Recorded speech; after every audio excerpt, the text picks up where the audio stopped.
Welcome to the channel. Good day zone, everyone. Sales, you silly fuck. How the fuck has it been? Wow, that's... Time makes no sense anymore. I know I say that every fucking day, but for fuck's sake, it really doesn't make any sense anymore. Camera move. Scoot yourself, bitch. What the fuck? Sales just reset for 23 months. That's a really fucking long time. Hail Satan. Fucking hammy with that goddamn 30-month sub. Thank you for the resub, lover. I appreciate you so much. You have no idea. Thank you. That's insane. Dude, Sales, I feel that. I'm not like... I think streaks are really cool, but I don't like put emphasis on sub streaks, not because I don't love them and I don't feel like honored, but I too have been so fucking poor I can't afford $5. Been there, done that. I highly encourage all of you to save your goddamn money. Pikachu, come out. Please. I'm gay. Miniman Joker tipped $50. Insert Katie either cussing or open mouth.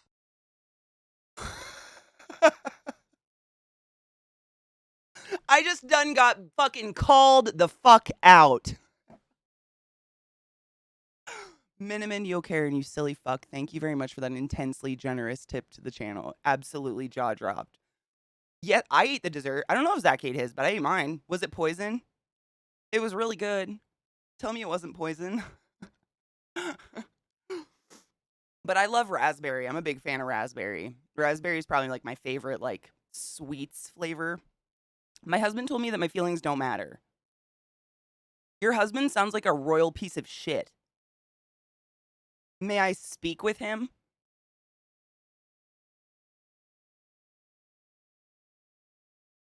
I'd like to have a conversation.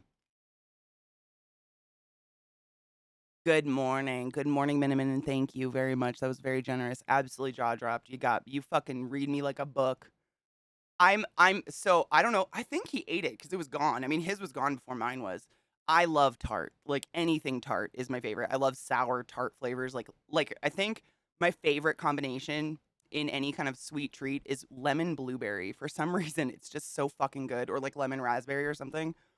I'm all about tart. Yeah, your feelings matter. Everyone's feelings matter. I doubt he hates you. Hate is an extremely strong word. People use hate way too fluidly for what it is. It's what it sounds like. And obviously this is an outside like an outside opinion because I know you and you're a wonderful person. It sounds like he is projecting his own bullshit on you. Something's going on with him and you're the only target in the way. I've been there, done that. It sucks. It doesn't make it right. But I need you to know that nothing is wrong with you and that your feelings matter. I hope you know that. I hope like one person saying something horrible to you doesn't change everything about your humanity. Still waiting. How long ago did you get that, Mind Man? Those are usually pretty fast fucking turnover. Dude, raspberry lemon is just like raspberry lemon, blueberry lemon, blackberry lemon. You throw lemon in everything and it's going to be awesome. I have a killer lemon blueberry dessert. Shut the fuck up. You can make that any day.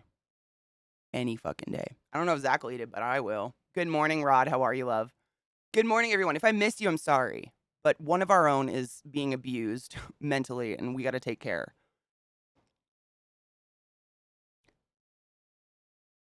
He thinks I'm screwed up, which I am. We're all screwed up. Everybody's screwed up. And pointing out someone else's flaws is arguably like one of the most useless, shitty human being things you could possibly do. In no way does pointing out a flaw in a human being assist a situation, help anyone grow, it doesn't do anything. Okay, Trekkie, you're perfect. Can we just, I know you're hurting, but I'm going to keep pounding it into you that nothing is wrong with you. It's so hard to put into words. I'm trying to word it in my head. Something is wrong with your husband. He is angry. Something's going on in his life. And I don't know who else is in his life that he sees every day, but you're a target. That's all you are. You have done nothing. Like, you could be anyone. Anyone in the house would get the same words out of his mouth. Does that make sense? I'm helping make this sense. Crispy, thank you so much for gifting a sub to our girl Trekkie. I love you, Trekkie. So, and Crispy, thank you. Does that make sense?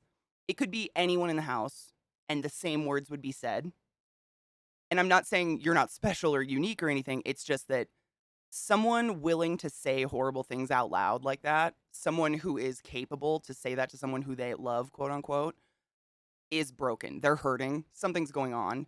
And they're just looking for an outlet. And unfortunately, you're the one. Like, I don't know if anyone else is in your household or anyone else is around him regularly, but you're the one. And as long as you accept it and take it, he's going to keep doing it. It's kind of like feeding a wild animal. If the wild animal keeps coming back, you're going to keep feeding it. You literally have to shut him down. And it's graystoning. I've talked about this a lot in the last couple weeks. I don't know why. It's in no way has come up in my personal life recently, but you are a valid human being and you don't deserve to be the target of someone else's bullshit ever. No, you can't mess with anyone else's narrative. That's impossible. It's literally impossible. People can try to convince you that you fucked up their narrative, but that's impossible. Your narrative, your humanity, whatever's going on in your head is 100% on you. However, a lot of people in no way want to take responsibility for that. They don't want to take responsibility. They don't want to put the work into fixing something about themselves. Therefore, they look for a target subconsciously. It's not like he's like looking for a target with a dart in his hand, but it's a way of him trying to feel better. And he's in so much pain, he's not taking your feelings into consideration. And so I highly suggest the next time he says any word to you, look him in the eye, deadpan. You need help, get a therapist, and walk away. And if he follows you, you turn around, you need a therapist, go get help, and walk away. And you keep doing that until he stops. Because people like that feed off of the reaction. They feed off of the pain. And it's not like they're looking for pain, but they're feeding off of any reaction. It's like a child. It's like a child who acts out because they just want attention, that they don't know how to get the appropriate attention. It's a similar behavior. And you literally, if you want to save your soul, you have to make it very clear you are not the target for his bullshit. And you refuse to be because you're bigger than that. And you got your own shit. Everybody has their own shit. Every single human in the world has their own shit going on in their head. And it is so fucking narcissistic and evil to even assume that someone in the house can take yours on. You know what I'm saying? I'm sorry I got real serious first thing of the day, but this shit has happened to me a lot in my life, and I've had to deal with people like this. And it works. It's really hard to do, the walking away and just repeating yourself, but it essentially disarms them. If that makes sense. You're not causing any pain. You are in no way like reflecting anger back. You're not feeding into this whatever the fuck's going on. You're literally disarming. It's like taking the bullets out of a gun. You need help, get a therapist, turn around. He follows you. You need help, get a therapist, turn around and walk away. And you just keep doing that over and over and over. He might not hear you. Like, he might not hear any of that. He might not ever go get help. However, eventually, he will learn like a dog, because he's acting like a piece of shit dog, like a dog's piece of shit. He will learn like a dog that you are not an adequate target. And it'll go on from there. If that's all he found in you worth keeping around, like if that's the only worth in you to him, he might leave, and that sucks. But do you deserve a life like that? Of being someone's punching bag simply because they had a bad day or whatever? Abso-fucking-lutely not. Period. End of story. Lots of people in your life will try to tell you that you are the solution or the problem. None of it's true. You're never the solution to someone, and you're never the problem of someone. It's all in their own shit. But we project a lot. Humans, everybody. I do it too. I'm sure I do. Everybody does. In no way am I saying I'm not guilty of this. but it's really, really important for me to let you know. And I need you to know how important you are and how much of a valid human you are and that your feelings matter as much as every snail on the earth. Not saying you're a snail, I'm just saying, like, go fuck that person. Nope. The next time he opens his mouth, you need help, get therapy. That's all you say. Just repeat yourself with a blank. It's actually a thing that I was taught years and years and years ago by a therapist called gray stoning. I don't know if you've heard me talk about this before. Is that a weed seed? Nope, just a purple bud. Sorry, anyways. Um, it's called gray stoning, and it's something that people who grow up with narcissists have to. Some people just learn it naturally. They just do it because it's a defense mechanism. And some people, I had to be taught how to do this because I lived with a lot of alcoholic narcissists. And one way to get a narcissist, I'm not saying your husband's a narcissist, he's just an ass. By the way, Erica, thank you for the resub. Sorry, I'm on a rant. I love you. Um, you basically become the most boring thing in the room because a narcissist, a violent person, people who feed off of the attention of others, whether it's bad or good, they will not approach you anymore. And what graystoning is literally doing, imagine the rudest behavior you can possibly do while in a conversation with someone. That's what you do. I know. And it goes against every fucking fiber in my being because I am one of those people that I like eye contact. I listen. I absorb you. Like, I am so present when I talk to people. It's so fucking hard for me to step back and do that. But I'm telling you, Shrekky, the next time someone does, like, this person talks to you, you don't make an expression. You look very bored and you respond with, mm hmm.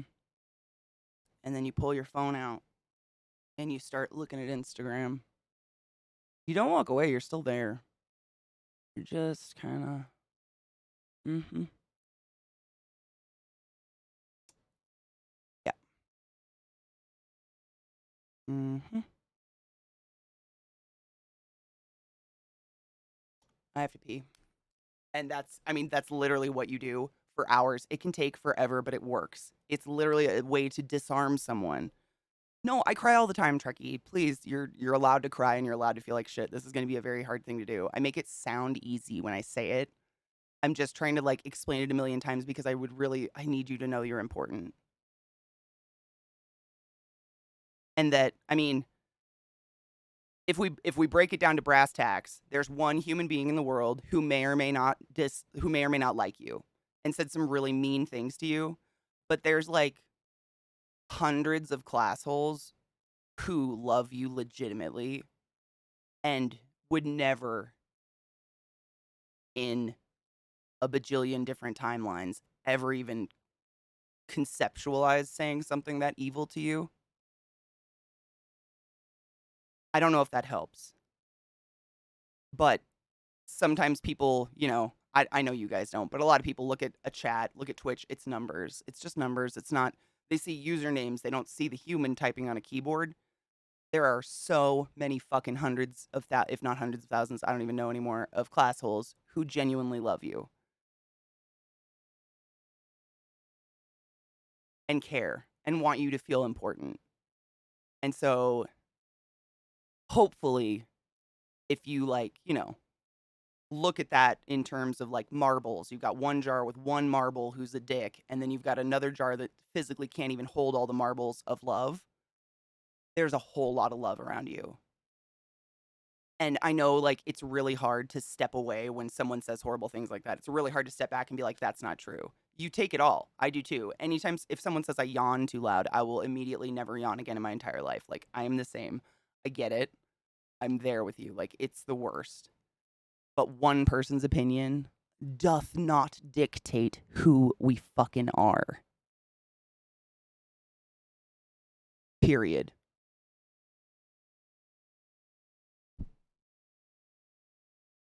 And you're allowed to cry and you're allowed to feel horrible and you're allowed to scream and you're allowed to rip a pillow apart and you're allowed to be angry because everything you feel is valid. Period. End of story. Period. And that's that. And I will fight for that for the end of time. I love you. I'm sorry if I got too serious first thing in the morning, guys, but Trekkie's important and we got to be there for our own, man. Got to be there for our own. The world is so fucked up these days.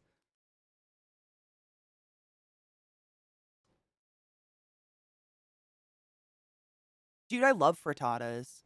Aren't they amazing? Dude, I used to make frittatas, or I used to make a quiche. Wait, which one doesn't have crust? There's frittata and there's a quiche. One of them doesn't have crust. I just didn't want to make a crust because I'm lazy. I would make the one without a crust. I used to make them all the time though, and I'd literally live on them at work. I take them to the hospital, you know. I'm gonna grind up a strain where I haven't smoked yet. I bought a shit ton of weed on 420, and literally I'm still working through it.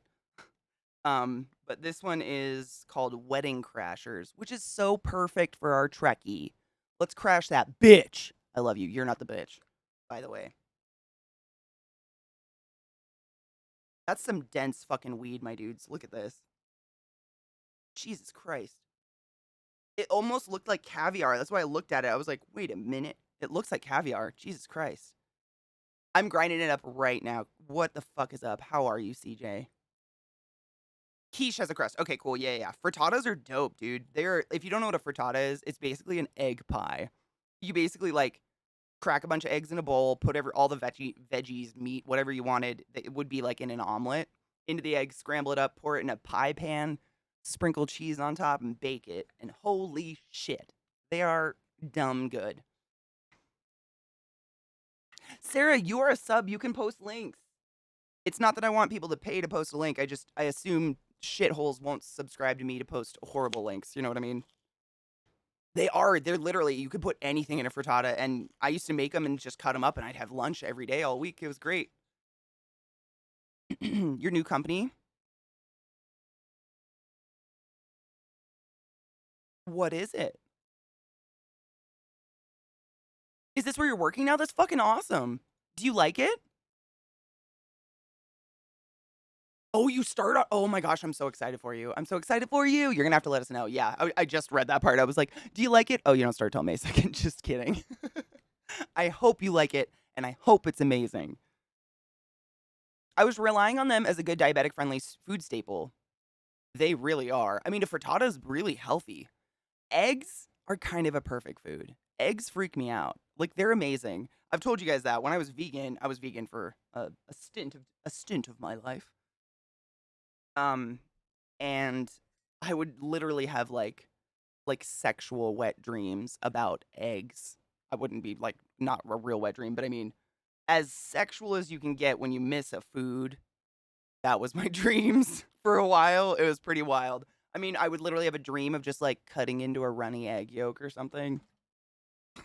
Fucking psychotic. But it was the only thing I missed was eggs.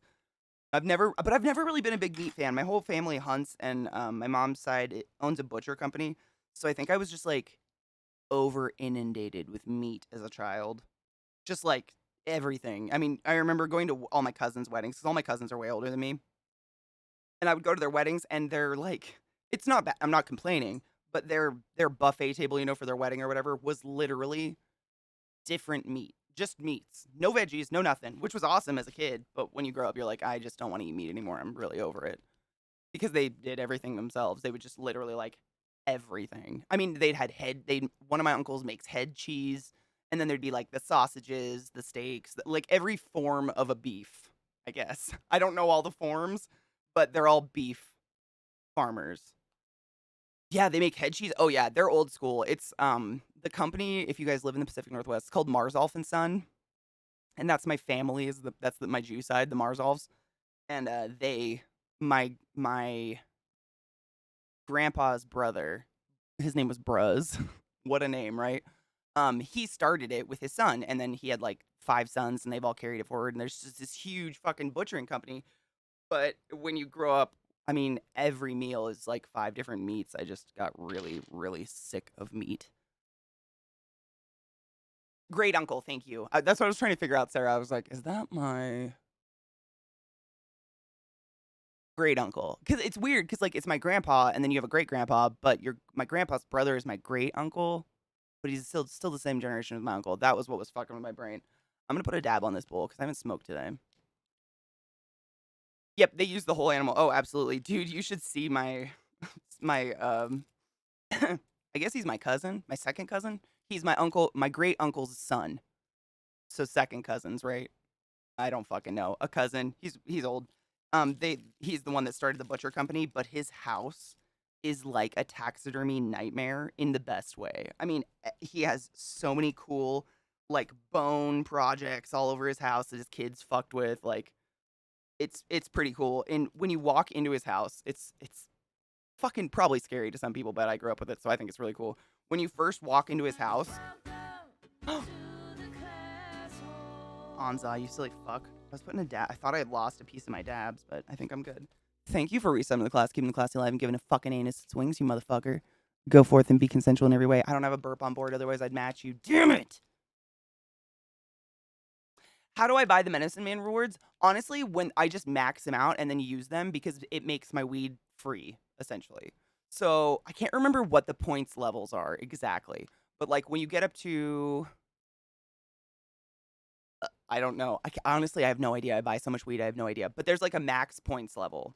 And when you hit your max points, meaning you've bought so much weed, you can use it and it literally makes my entire order $20 when normally it's around $230 ish. So I bank it and I save it for when I'm poor, literally. When I'm like fucking just not financially stable, I will use my points and walk away with a whole bunch of free weed. But no, I usually the only time I ever buy like like these fancy Veritas weeds or anything is when they're on sale. That's it. My local medicine man, I don't know if they all do this, but they have days of the week where things are on sale. So like I think Wednesdays all dabs are on sale, like 20% off. On Thursdays something else is 20% off. So I look online and look when they're on sale. And literally I do it because I just want to see if it's better because it's so much more expensive. For those of you who don't smoke weed or you haven't hung out in my channel a long time, let me just give you a little lesson. So both of these, well, this one doesn't. That's a lie. Both of these hold, when I bought them, held 3.5 grams of pure unadulterated marijuana. However, this one costs $14 and this one costs $40. So there you go. So I trade every once in a while just to, I want to see, is it actually better or are they just ripping my asshole out? Nobody knows. I just loaded a bowl. Let's cheers. How are you, Anza? A nice butcher is a tough thing to find, especially one that makes all those goodies like head cheese and turines. You got to find old school butchers, really, because the problem is that people our days don't even know what that food is. Like, I remember when when I was a kid, friends used to come over to my house, and my mom was like a legend. And it was simply just because she cooked. My mom's a good cook. She wasn't like some phenomenal chef, but she always cooked at home. And we had a garden, we had a farm, so everything was fresh. And I remember being a kid, and like anytime a friend would come over, we became legend for whatever my mom cooked. It could be the most basic shit, like my mom would make sloppy joes or something, but it was like from the cow in the backyard, you know. And if you've ever had the pleasure of consuming food that was like raised not in a factory, it does taste different. But they would come over and we'd have head cheese and shit, and people would be like, "What in the fuck?" They don't even know what it is. So I think a lot of people like, "What's the point in making it if no one even knows what the fuck it is?" I also did meal prep for the first time in my life. Oh my god, do you feel like an adult? I'm gonna cheers before I miss everybody. That's very adult of you. Cheers. The strain, by the way, if you're curious, that I ground up is Cherry Hills. It's that purple shit, my dudes. It's the toots.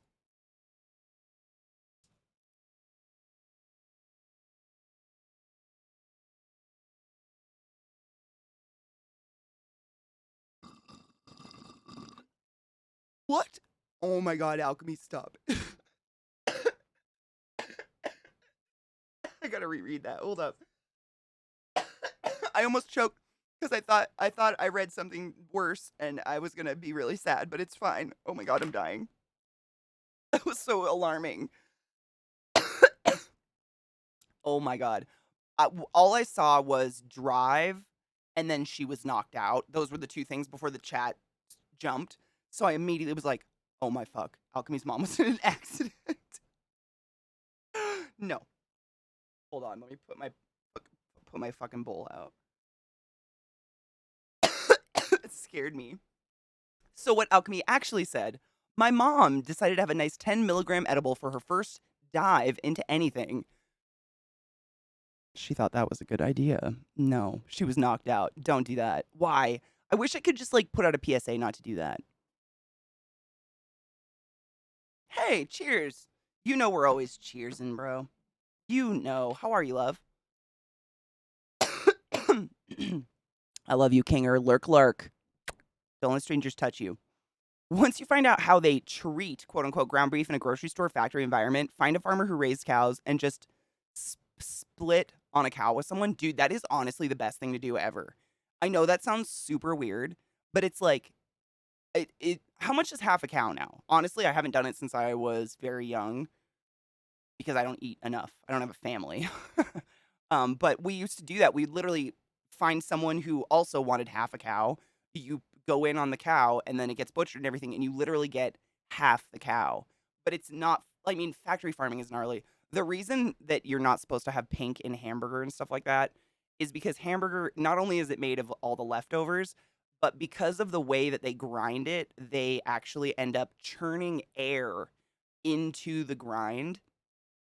And so what happens is if there's any bacteria in the ground up meat, that oxygen is like the ideal environment to grow nasty, nasty little bacterial infections.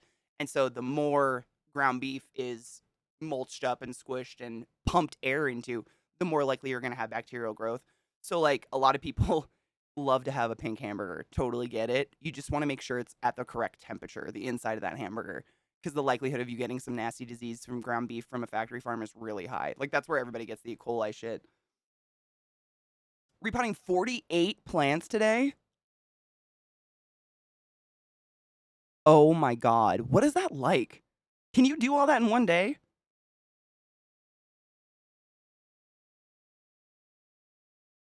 I love gelato. I always get gelato when I have it in shop.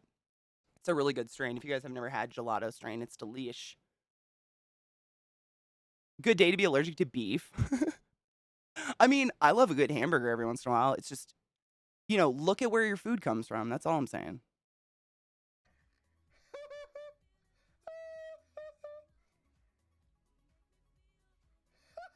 Off the Beaten Podcast. Welcome to my channel. Welcome to my stream. My name is ClassyKatie. It's fucked up to meet you. Take my breath away with the from my fucked up family today. Welcome to the classiest place on earth. I invite you to brother and take your pants off, place your hand on shows, and enjoy your time off.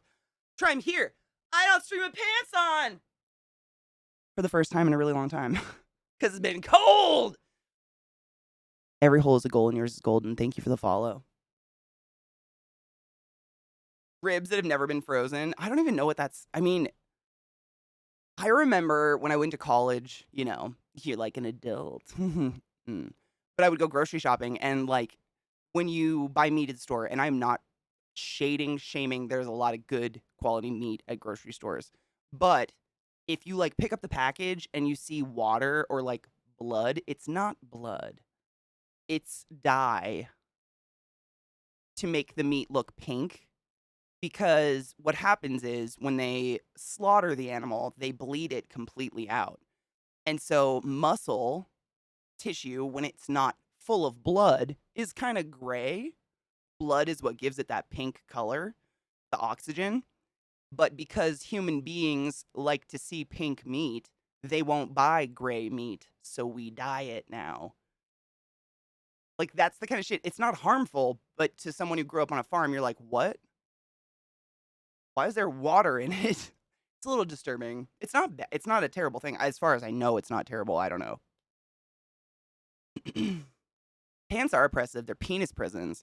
Guys at my work spent a few hundred each and bought a whole cow. They got all types of meat. Only complaint they had was the ribeye was a bit on the fatty side when cut up. I mean, I like fat. That's me. Only a couple hundred, though. That's what I was thinking. I think it's like, I mean, granted, this was Kettle Falls. In Kettle Falls, I think half a cow was around 300 or $400. I don't know what it's like other places. I don't know. They dye the meat. They soak the meat in water to make it heavier. All kinds of grocery store. Yeah. Well, I mean, I do those tricks, honestly. Like, one of the tricks they'll do for chicken breast, for instance, is they'll soak it in a really, really strong saline solution. So the muscle cells in the chicken breast will swell up with water, making the chicken breast look bigger and heavier so they can sell it for more. But it's just water weight. But I do that at home because it does make it taste better. Like, that's it. I know it's a trick they're using, but it's actually something you can do with chicken to make it really juicy when you cook chicken, is just give it a salt bath. Gym shorts commando. Me too, though. Except with like a t-shirt because boobs. But same. I mean, the only reason I literally have to put leggings on is because it just gets so fucking cold. Like when if I wasn't streaming and I'm moving, I'm okay. But it's because I'm sitting still right here. I would just start to freeze. I mean, it's like I mean, you've heard me say it. I'm a broken record, but where the fuck do you go to learn about food and like where it's coming from or what to eat? Because it's all just money to lie about it. So people who say I like my meat with a bit of pink and blood are all full of it and have no idea. Yeah, there's no blood in your meat. There shouldn't be. I mean, that'd be really fucking weird. There should be zero blood in your meat. Pink can happen because of heat. The heat can cause the science. Heat can cause color change. Absolutely, it can cause some pinkness in the middle. But there's no blood happening in your steak. There shouldn't be unless you've cut it off the cow, like out of a live cow, and you're just slurping off it. Like what's that movie when he takes the buffalo, the heart out, and he's like, "Arr, arr, arr, arr." Was that Daniel Day Lewis? Hmm. We were talking about chicken breasts though, so it wasn't near as cool as titties. Dances with Wolves, thank you. Like that is the only time blood should be in your meat. Other than that, I mean, they literally, I could go into specifics of how we slaughter a cow. However, I won't because it depresses me. I don't like to kill animals, but we bleed them a lot. There ain't no blood in your meat. I had to contact the college because my history professor had been MIA most of the semester. What? And never posted any lectures? The fuck? So what happened? What did the school say? Like he was literally just not teaching the class?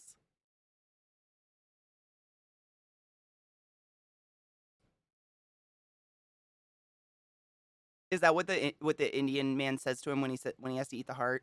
Chumani Tutanka Obwaichi. Wow, I probably butchered that and I apologize. I dated a native once. I learned some native, forgot it all. It's gone now. I did get to go to a real powwow though, and that was puck. Wow. Wow. Holy fuck dicks.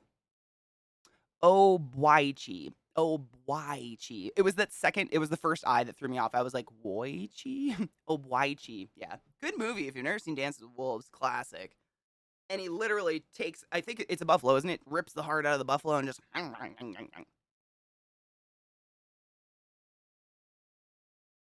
It's an online class. The head of the department, and she talked to him, and he finally started to post our grades. But how did he post grades if he wasn't posting any lectures? Like, how are their grades? It doesn't. I don't know how online classes really work like that.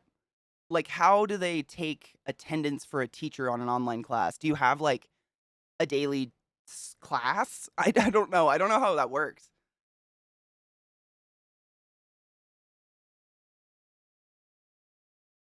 I got to see a lot of Native American ceremonies in college because Fort Lewis has a tuition waiver for them. Oh, really? That's so fucking cool. Dude, I mean, obviously in the Pacific Northwest, very, very inundated with the native culture. It's amazing. I mean, they have legit totem poles and stuff all over the place, like that are real and still in their original positions. It's amazing. So much history. But my ex's family was Blackfeet, not to be confused with Blackfoot, which is like Montana slash Canada.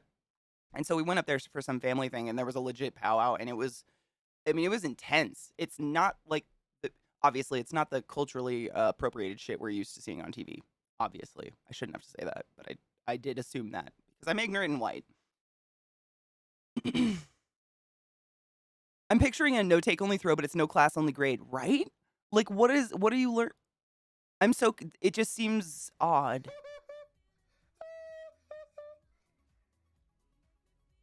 We had quizzes and papers to write and another website to read historical articles that we had to annotate. For a while, the only grades we had were from the quizzes. And they're like auto corrected by the website. I wonder if this guy even did any work, if he's getting paid.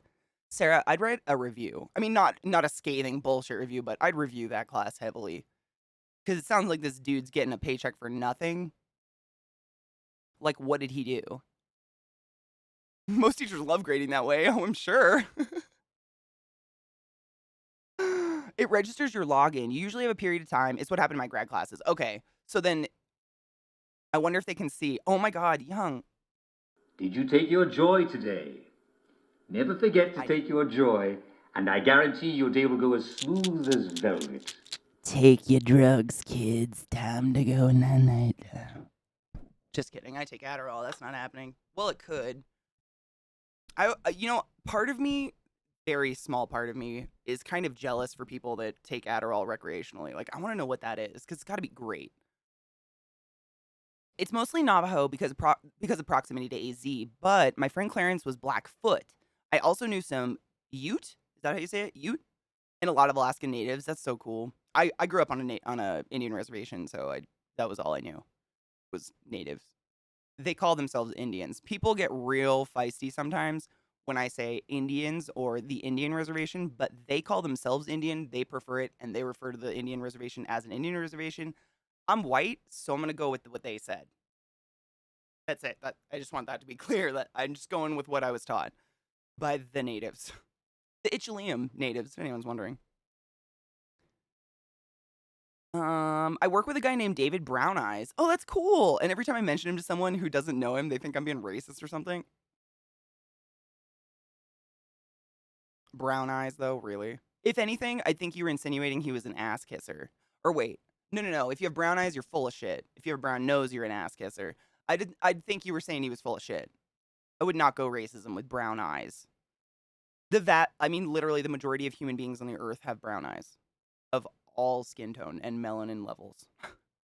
The questions on the quiz didn't match up with the chapters we had read for those quizzes. It doesn't, I mean, it sounds ghetto. No relation to ghetto in chat. But that sounds ghetto, Sarah. I'd be writing a review because it sounds like that guy is getting paid to literally do nothing. I mean, the website's doing all the work. You're taking quizzes, reading. I mean, if you're turning in an online paper, do you get any feedback? Hello, Jose. How are you, love? Melioriated. Good morning, love. It depends on who you're talking to. I've had a lot of difficult conversations with them. It was just like I wasn't even taught it. It was just what I was inundated with. Like, I lived on the Indian reservation, and so they were like, this is the Indian reservation. We're Indians.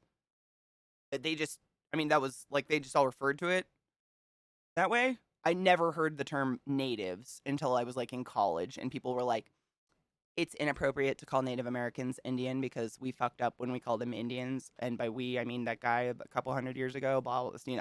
We all know why Indians are called Indians. I get it. And if a Native American was like, that's hella offensive, I would absolutely not insist on calling them an Indian. Like, what the fuck? Who would do that?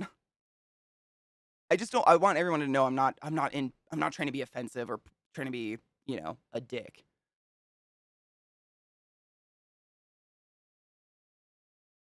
That's his name. That's kind of beautiful. I had multiple people jump on me and want to hear Native or First American, but some don't care and have appropriated.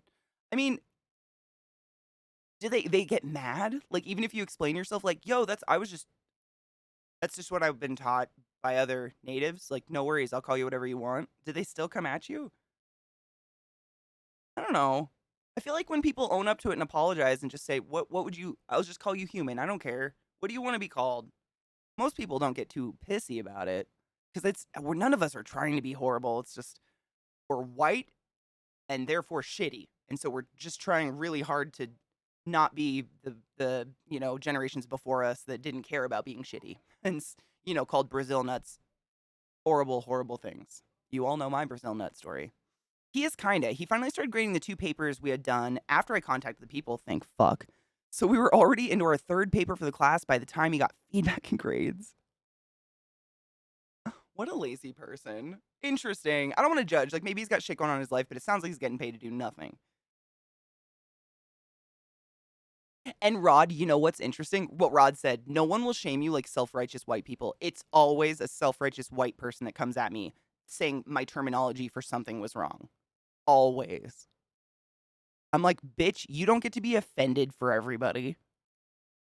Use white. Like me. Back up.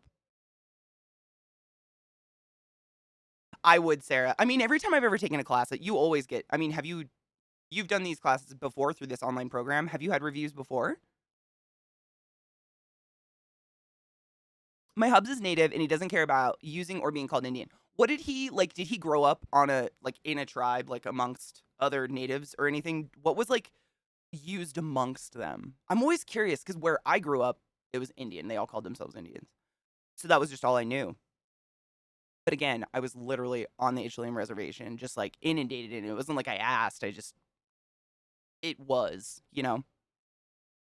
The nations all have a preference since like tribe, band, nation, right? And like I would respect any of them. I'll call you indigenous people if you want, the first Americans. Like I I don't want to I just want to call you a human and I'll call myself all the bad things. Like that's what I want to do. Like I'm a shitty white person. My family's fresh off a boat, but that doesn't make any difference. Like I get it and I would like to not be as shitty as the people that came before me. That's all I'm trying to do.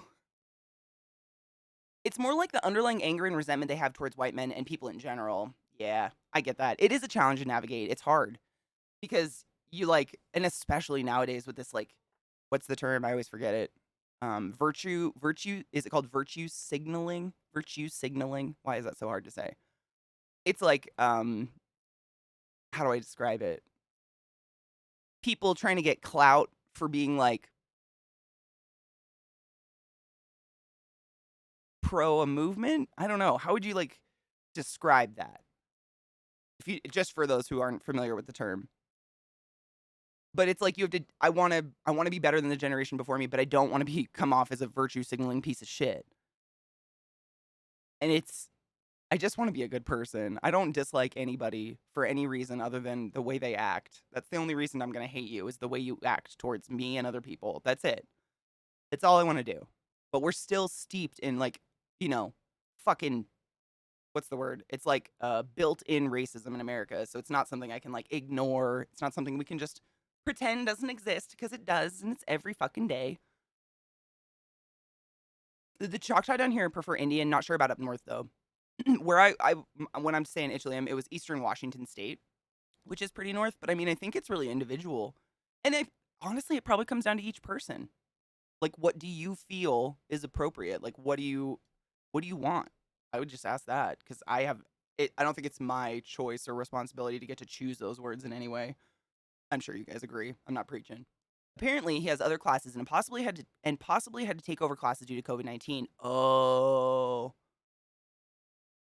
It's still not an excuse though. That's the thing. Like if you're a teacher, you have to have the gumption to be able to be like, "You know what? This is too much and I'm not going to be able to provide an adequate education to my students if I've got this workload." Which is I mean, technically what they're trying to do, right? Depending on the person, really. I just that's cool. Thank you for telling me. And if he's answering questions, tell him thank you and give him a smack for me. I appreciate it. I just want to be educated. I don't want to come off as an ignorant piece of shit. Virtue signaling is trying to use your supposed values to be superior to others. Yeah, it's kind of like that. It's like look how cool and nice look how good I am. I'm white and marched with black people. Haha, look at this. I took 27 million selfies while we did it. Tee hee hee. That kind of shit. I don't ever want to like I know I'm not that, but I don't want to come off that way. And that's a dance, you know, of horrible like I just want to be nice. I'd love to know my own heritage and bloodline, but I've been told I have French, German, Native American in my blood, but don't exactly trust anything other than German based on my last name. You want to know what's super crazy? Fun story about genealogies. So I did Ancestry.com. I know. Stealing my DNA. Take it. I don't give a fuck. I got horrible genes. I am so manic bipolar. Like, do it, I dare you. But I did Ancestry.com, mainly because half my family's just dead. My dad died when I was 7, and his entire side is. I think there's one person alive still who has pancreatic cancer currently. And that's it. Like they're just decimated because of alcohol. And so my mom's side is all alive, but they're all 5 foot and pale and freckled with red hair and are insanely Irish. Like my nana was off the boat Irish. And I look nothing like any of them at all. I'm 6 feet tall and I have black hair. So I did it because really I was just grasping it. I was like, I don't feel like part of my family. So I was thinking like if I do this, maybe I can like see my dad's side, you know, just break it down and be like, "Oh, cool, like maybe that's why I don't look anything like anybody." And but this is the funny part. So my grandfather, my nana who's the off the boat Irish, like she fucking took that Irish heritage to her goddamn grave, was married to my grandfather, George Marzolf. And he embraced his German heritage just as strongly as my grandmother embraced her Irish heritage. Like, I don't know if any of y'all had grandparents that like were off boats, off fresh. I call them fresh off the boat because literally both my grandparents like came off boats with their parents or were born on boats or whatever, trying to come to America. They like hold it, especially Irish for some reason. I don't. I think it's because they were kind of treated like shit when they came here. I don't know exactly the whole history on it, but I think the Irish were treated like shit. And so my nana was like, if I said anything about being something from my dad's side, she'd be like, "You're Irish," and I don't want to hear another word about it. Like that was my nana. So my grandfather was the same about being German. He was like, "I'm a Kraut, like I'm a German Kraut," and Marzolf kind of sounds German, I guess. And so fast forward many years after both of them are dead, unfortunately, and I did Ancestry.com, and I have exactly 0 German DNA in my body, and neither does anyone else in my family who's done it. Like my sister and my mom did it. I think my mom had like 2% Germanic Europe or something. So we were like, interesting. Huh. And so my mom and I both have like started doing the actual family tree and like digging into it. We're Jewish. We were like hiding as German.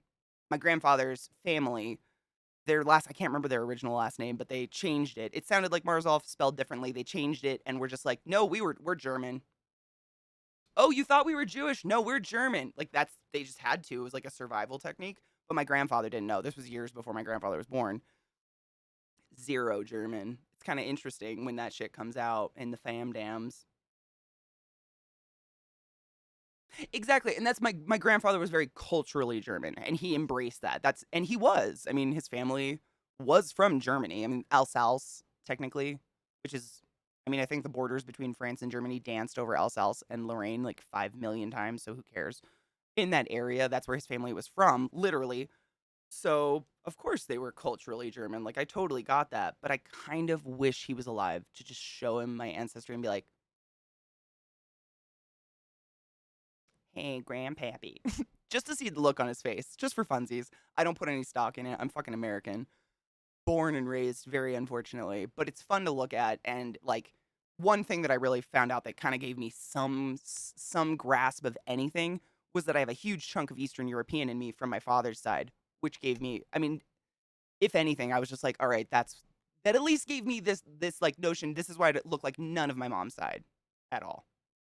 It had to have come from there because my dad looked Syrian. Like he was dark as fuck and had black hair. Ow.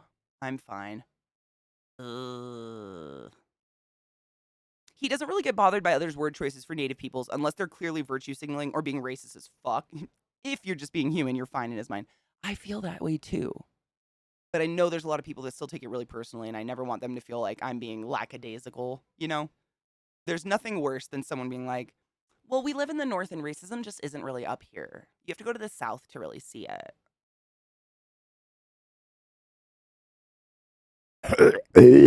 Sorry, I vomited everywhere. I have to go now. Oh, is it France now? Oh, cool, yeah. I've looked. I watched like it was like a sped up video, like a time lapse of country borders. It was wild. I watched it years ago, and you watch all these country borders just like grow and shrink and grow and shrink and go over countries. And if you look at Alsace Lorraine, those are 2 different places, but they're real small and they're in the same area. They are. I don't know. Do they even have an identity? Like, I wonder how those people identify because their borders change so fucking much. It's crazy. It's wild. I found out the story my mom's mom told me was right. She always told me that her side of the family, went from Vikings to Quakers. Oh, well, Vikings was like a culture. Do you know what, like, northern country you hail from? Northern Europe?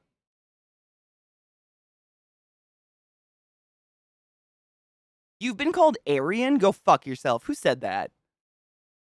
What?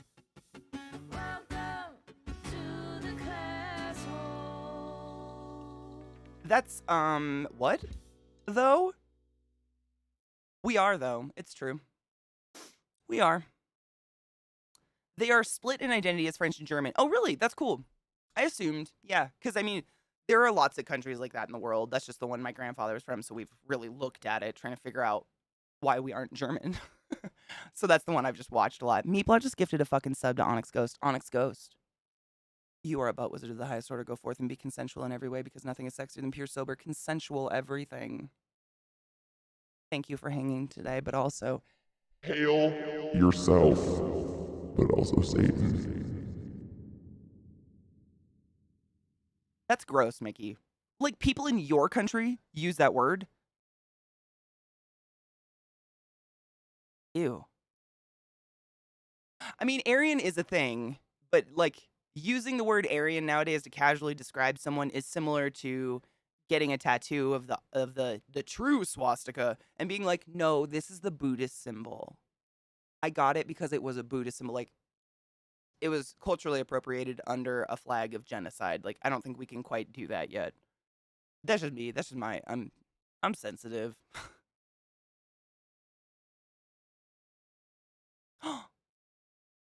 Aw, Meatball. Abso-fucking-lutely. I will. Isn't Neuro amazing? He's such a he's like good quality peoples, and I love him. Aryan, name originally given to people who were said to speak an archaic Indo-European language and who were thought to have settled in prehistoric times in ancient Iran. I always forget how to pronounce it. Everybody pronounces it wrong, including myself probably. The northern Indian subcontinent. Interesting. I had no idea. Why the fuck did Aryan get associated with blonde hair and blue eyes?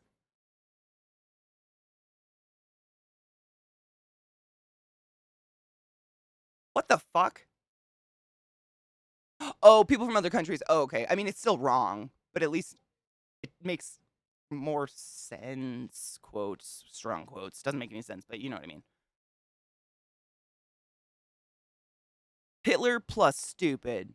So it's kind of like ivermectin. Oh my God. Oh, fuck. I just watched it this morning. There's like a TV host of a morning show is trying to run for governor, and her stance is ivermectin should be available for everyone over the counter. Oh, and she wants to, what is she like? She wants to arrest Fauci or something. Did anyone else watch this morning? She's running for Arizona governor. It was some of the dumbest mouth sounds I've ever seen come out of someone before. Like her entire platform is that, what was it? Chloroquine? Chloroquine? The chlor, I can't remember the whole fucking word. They're bullshit. The chloroquine and ivermectin should be openly available to everyone, and Fauci should be arrested. Hydroxychloroquine. Thank you so much. I don't know why my brain forgot that part. Thank you. Idiocracy is already happening. I literally, I own that movie, and I can't bring myself to watch it because I'm scared how real it is still. Okay, DNA results. England, Northwestern Europe, 55. Scotland, 29. Sweden, Denmark, 6. Germanic Europe, 5. Norway. So I think, like, Viking culture was mostly, correct me if I'm wrong, like the Sweden, Denmark. I don't know if, did England have any of that culture kind of integrated? I don't know. Fauci is a call for punishing the evil guy. What the fuck, though? I saw it. I don't know if it was like, it was one of the late night talk show hosts I was watching. It was just showing the clips. It's almost as stupid as American calling Zelensky a Nazi. I haven't heard anyone say that. That being said, I don't surround myself with idiots. It is pretty stupid, though. Yeah. Lagatha, I mean, if I was blonde, maybe. I can't remember. I think I'm Swedish. I'm one of those northern countries. In the ancestry shit, I'm one of them. My great grandpa was adopted from Sweden, so I know that part. But beyond that, because he was adopted, I have no idea. I saw Idiocracy and didn't go into Walmart for 3 to 4 years. Dude, I'm still waiting for Starbucks to offer blowjobs. It might get me to actually drink their shitty coffee for once. Oh, and part of Russia was too as well. It was Denmark, Sweden, Norway, and northern Germany. Cool. That's what I thought. I remember watching like a little, documentary of the culture of the Viking, the boat warriors. Zelensky isn't a Nazi, but he's also not a great leader. Dude's an actor.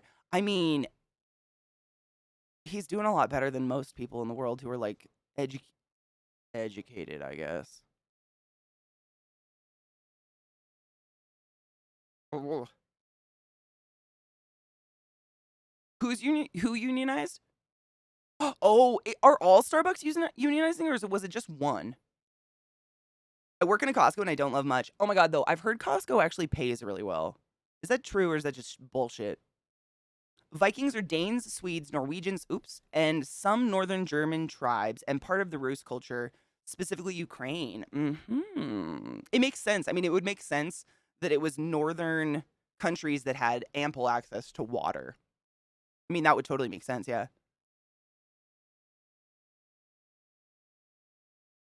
So your family's been in Virginia for a long time then, Sarah. That's pretty cool. My family they came through New York and then stayed in, like, I have a shit ton of dead family in Pennsylvania, and then they went to Washington. And that was it. And then they stayed and died. A lot, and Chicago and Pennsylvania. I've got a ton. I can go to graveyards and find like 10 family members. It's weird. I legit thought I was watching prediction for the future way too real. Isn't it fucking scary? The only problem is like we don't have a Camacho. We don't have a dumb leader who actually cares. We have a lot of dumb leaders, but the caring part, I don't know. Are they really? Oh god, good for them. Costco has great employee benefits and deals on buying things. That's what I thought. I've heard. Like, I remember, because, when you're young and you're working retail, like, everybody at different retail places, like, we're all whispering, like, what do you get paid? And I worked at Lowe's, and Lowe's started you at minimum wage no matter what. They didn't give a fuck. But we heard a rumor that if you started at Costco, you started at, like, $12 an hour minimum, but you had to be a cart pusher no matter what. Like, everybody started as a cart pusher. I don't know if any of that's real or relevant, but that was like the whisperings. A free membership sorted? Dude, that's worth it, man. That membership's expensive. I got it in college literally just to live off of Hot Pockets and Diet Coke. I remember seeing a tweet of an image of a guy who had the classic southern white hick look, holding a sign, Black Lives Matter, Trans Lives Matter, sorry I'm late, I had a lot to learn. I saw that picture, Hammy, and I cried. I bawled. Just reading that's getting me a little...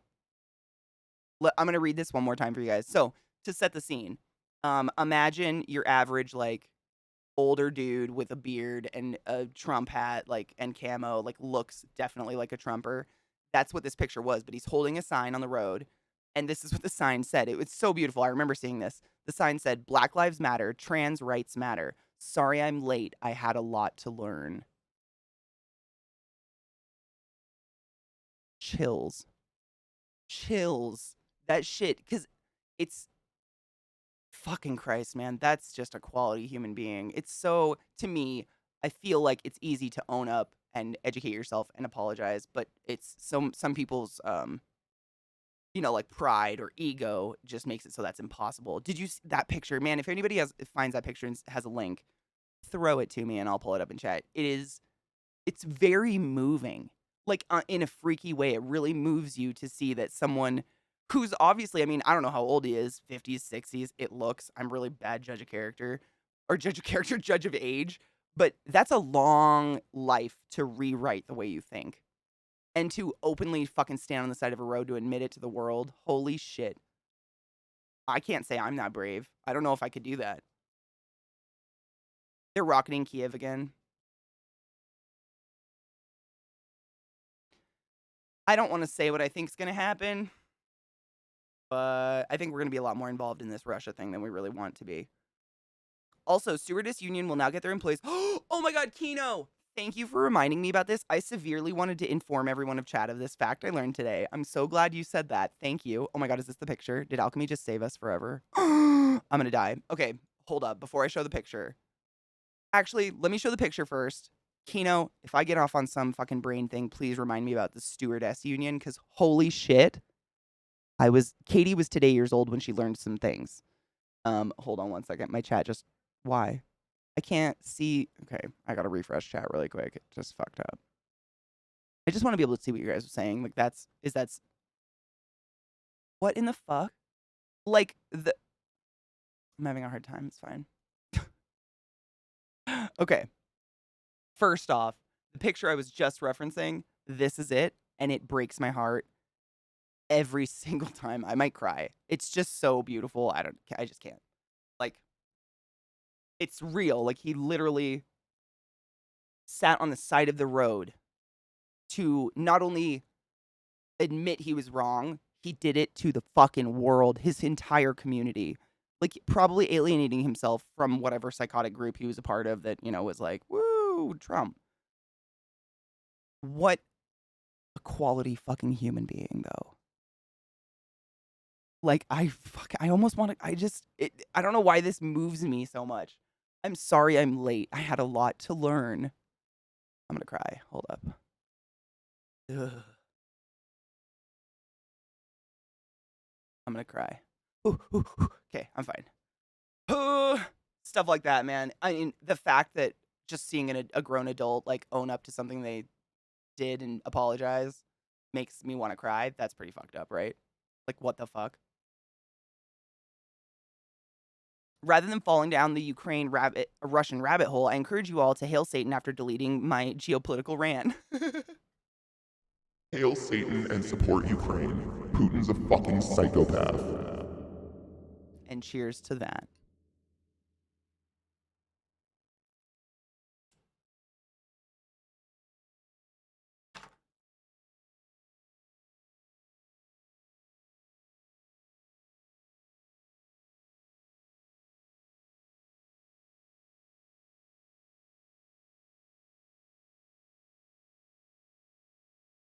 I love that. I read a story, a really good story years ago.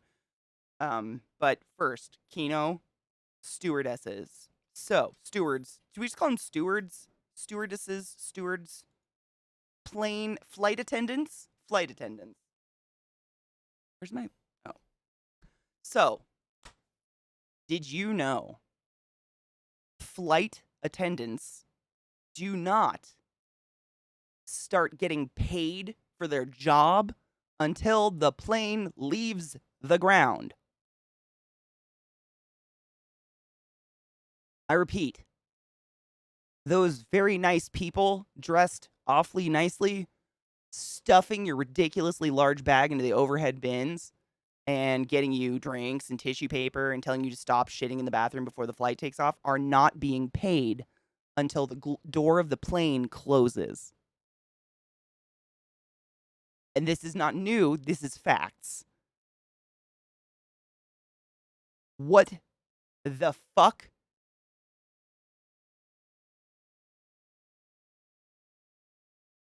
Long story short, they're attempting to unionize. Thank fuck, because what?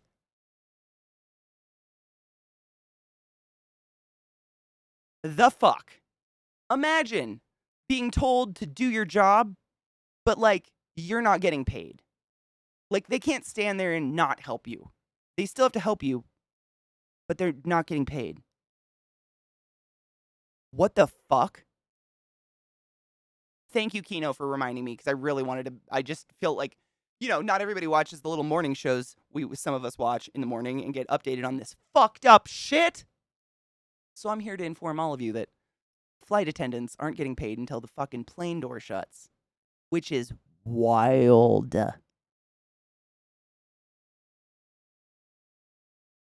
Also, did you know that we're in a national pilot shortage? So instead of paying pilots more and or offering them better protection from crazy people on the flight that they have to tape to a chair, they're lowering the standards to be a pilot. So, America.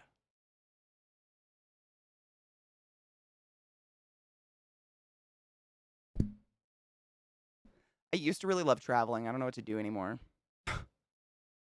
Oh, yeah. Oh, it's not even, and it's like, this is the shit you would hear on SNL and be like, oh, imagine, but it's real and it was on the news. Like, it's real. Like, I guess I'm just road tripping for the rest of my life. How do I road trip to Europe? They're only getting paid 50% of their normal pay now pre-flight. Like, once the doors are shut. So when do they get paid their actual wage? What? I mean, Pyro, what's new? What's new? Grump, I hate it. I hate all of it. Like, I've never been one to keep up on stuff because most of the people that are in the news or famous are just shitty humans. But after Trump got voted in, I guess that scared me. And it's not like I envelop myself with it and like think about it before I go to bed.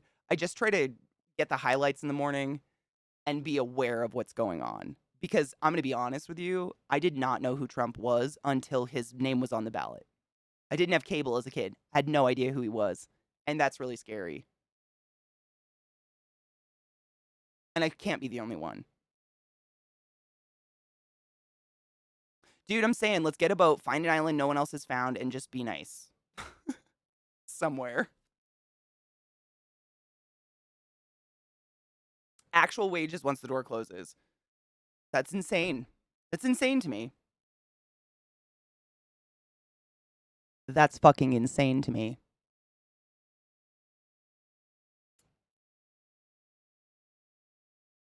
Good morning, Myron. Hydrate with us. Is she back there?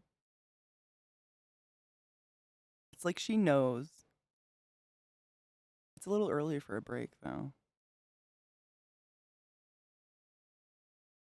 That is not a stuffed animal behind me. That's a pood.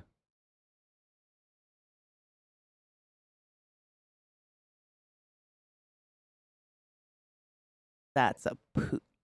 Ma'am, did you just hear that human noise come out of her? That was her. She just sighed at you. Grab my cord. Hold up, B. Hold up, B. Hold up. You tangled. You tangled, you little rabbit. Hold on. There you go. Hello, ma'am. What was that, Bubba? You have a lot to say? I love when they talk. What? Who's that? Who's that? You go get him. You go get him. They just hear Zach. It's just Zach. Go get him. Go get him. Go get him. Go find him. Just running in circles. You know he's there. I love fucking with my dogs. I'm such a douche. I know, she sighed. I guess I'll do the work again, Mom. You whore. The dog fuzz on me. This is my boy Trick. This is the other one. This is the one that was talking. Come here. He's got a lot to say. Hey, bud. Lick my mouth. That's my boy. Have a lot to say. Yeah. They are. They're 2 years. They're only 2 years old, but they are huge. This is my boy Trick. He's just a lover. He's licking the sweat from between my tits currently. Thank you for that. Appreciate that, irrigation. He's such a good cuddle. He's literally, I think he's got like 15 pounds on her though. He's so fucking heavy. And he knows it. He's a lot more delicate, whereas I'm sure you guys noticed Lil just like crawls on my shoulders. She's like a flop. But Trick, he's very like aware of how heavy he is. Absolutely. Yes, Pyro. Anytime. I can try. Fuck yes, Jackie. Cheers. I mean, hydrate. But, cheers with your hydrate. You know what's up. He's just hiding his face in my stomach, I guess. What up, bud? What are you doing? Are you due for a groom, probably? Got some wild Jerry curls going on, boy. I love him. If you drop food, how many more seconds does it exist? Depends on what side fell down. If it's the wet side of anything, like a sandwich that didn't get put together, a pizza, it's done for now. If it's a dry food, I'll just fucking eat it. But I clean my floors every day, so kind of a psycho about that. They clean as fuck. Trick's such a snuggler. He just curls up. More information about the flight attendants. What time do flight attendants get paid for? They get paid for when the doors are shut to when the doors open, which is crazy because they're absolutely working. Just quit looking at my boobs. They can't be that bad. I showered. We all done, bud? All right, bye. Little floor spice. You never know what's down there. For me, it's dog hair. I just don't want to eat a dog hair. My dogs don't go for food, man. I like when I got them, like as their little butterball puppy selves, I made a very, very strict rule. Absolutely zero human food, period, end of story. Because I lived with a dog for a while that would growl beg for food because he got table scraps. And I was like, fuck no. And now they just don't want human food. Like, unless it's cheese, but they're slow about it. Like, they'll sniff it and kind of push it around for a minute. They don't trust it. They don't like human food. It worked. It's great. Now they're just going to fight on my lap. When I stopped having a dog, I realized how messy I am in the kitchen because I don't. Oh my God, that was me with my pugs. Seriously, I clean my floors constantly because these guys drag in mud and dust all the time. And I just want to be able to walk around my house barefoot without stepping on something I can feel, which is gross. So I clean them all the time, anyways. But I used to have two pugs, and their flat little faces are little hoovers. And I mean, you wouldn't even know you dropped anything, it'd be gone before it hit the floor. Those little fucks were just like everywhere. My kitchen was so spotless. Why?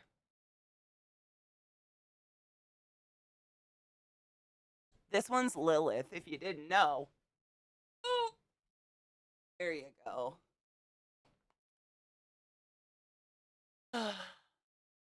They're the best, aren't they, though?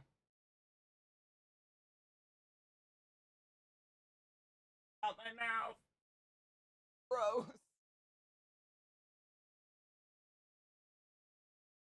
I like it. Oh, it's so disgusting.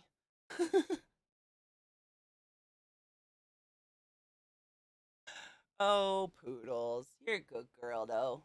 You just like to make out a little too much for my flavors.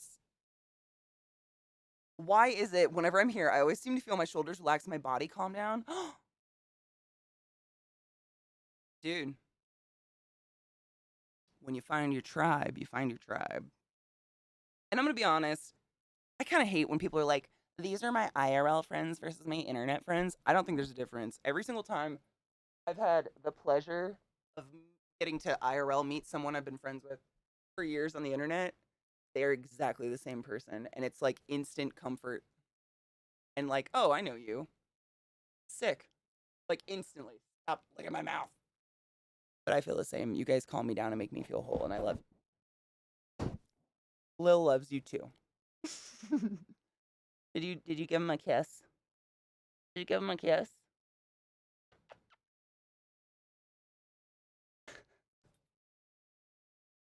They're always so good for a cuddle.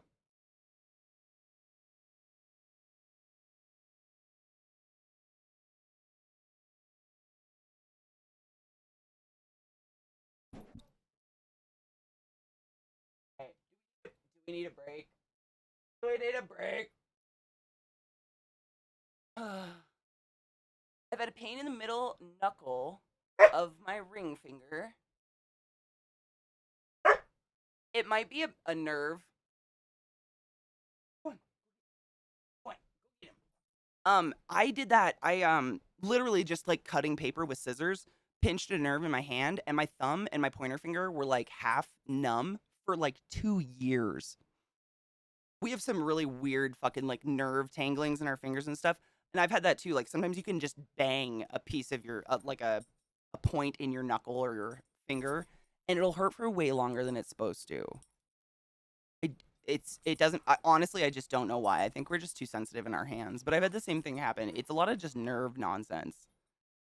You can try massaging it out, like you would a Charlie horse. It might hurt it like fuck, but sometimes I've had it where like a tendon or something gets like crossed. I don't know. I don't know actually what's happening. It feels like a Charlie horse or like a tendon gets crossed, and I have to sit there and like fucking rub it out, and it hurts like a bitch, but it helps.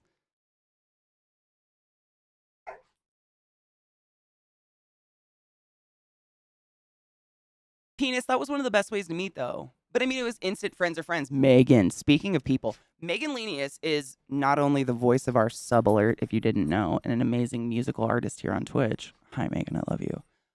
We met IRL first. We were both streaming at Twitch in different cubicles, but we're both so fucking obnoxiously loud. We heard each other and then started screaming at each other over the walls, and friends forever. That's life, man. It's crazy, but I feel that like when people are like when I talk about chat to my mom or something, and she's like, "Oh, but those are your internet friends." Like suddenly everything I've told her is somehow less valuable or less valid because you're my internet friends. Like that's seriously versus an IRL human being I've talked to in person. I hate that shit. I know all of you more than I know the vast majority of human beings I've met IRL in my life and feel closer to. So, I don't like it. Fucking A. Thank you for banging Megan. She's seriously amazing. That was her. If you didn't, can I replay that? I think I can. Hold up. Or not. Is it just not going to work today? Do it. Whatever. Sometimes OBS's little chat thingy doesn't let me replay it. That's Megan's voice, but she's an amazing artist. She has albums and music that she writes and produces and plays the instruments, and she plays them. You should check out my friend Megan. She's super hot. I mean, talented. Also 420 friendly, which I know you guys are all like, we like that. We like that.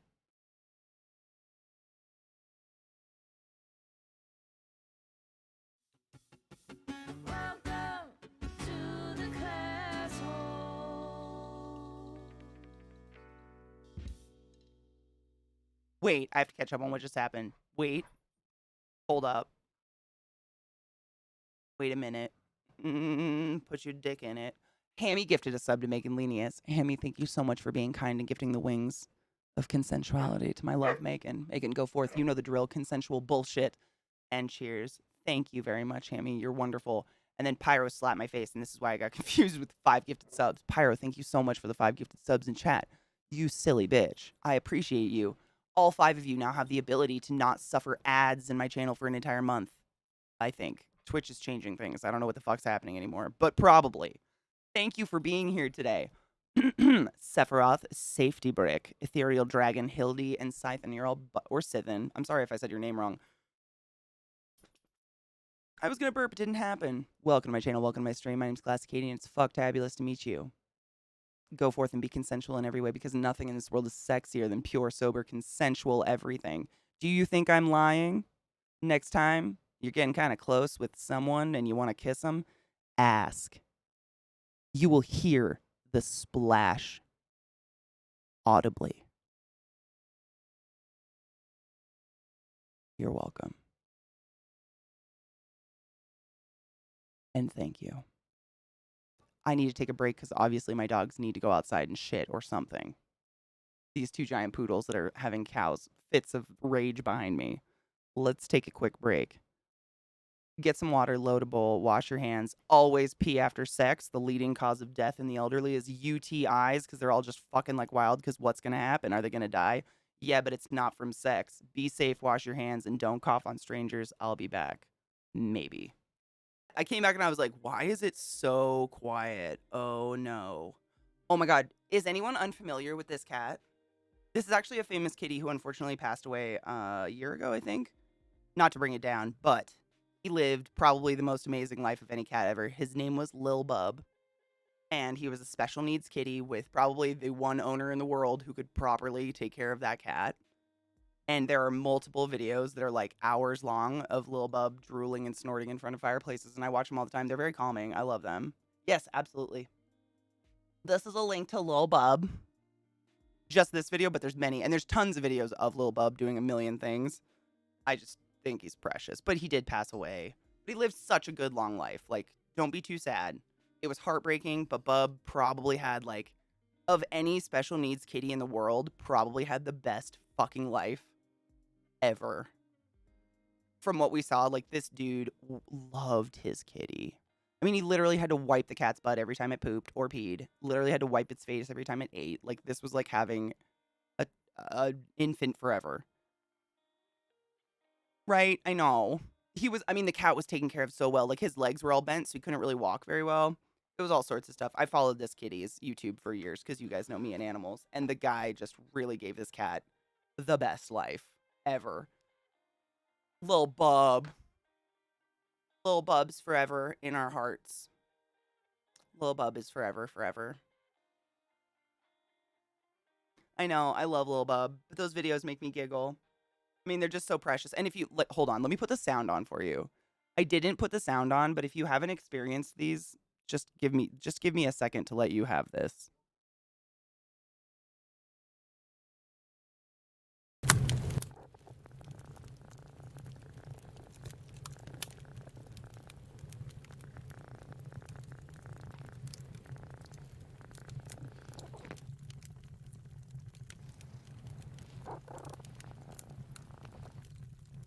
Do you hear him?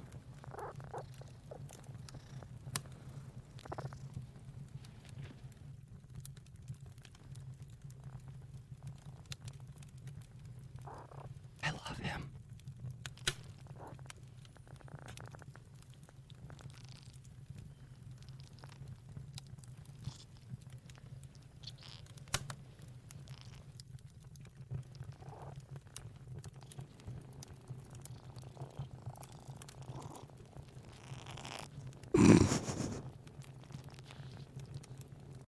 It's like the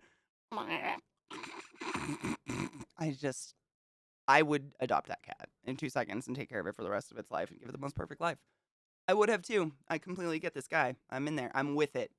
Yes, I have, Alan. Oh my god. I hope they're live today. I don't know if they're usually live later though. I'll see. Hopefully they are. They have a new litter, so they hopefully are. Those kittens though, fuck, like I don't want to be friends with someone who gets tired of staring at kittens being cute. Like, what's wrong with you? Oh my fuck. Mandel, time isn't real anymore. I don't know. Hail the Dank Lord. Hail Satan, but most importantly, hail yourself. And Did you take your joy today? Never forget to take your joy, and I guarantee your day will go as smooth as velvet. Fuck yes. Hells to the yeah. Take your joy, motherfuckers. Good. I did too. It's always there. I can't live with I just don't want to live without it. I strongly encourage anyone who has the mild inclination that they might benefit from help from a therapist and or mood altering drugs, please go ask for help from a doctor. Holy shit, let me tell you.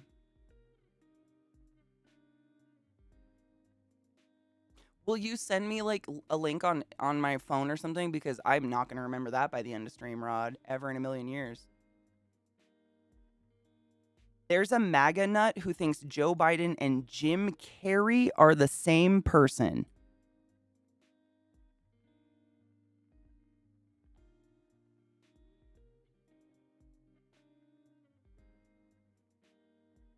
I'm sorry, what?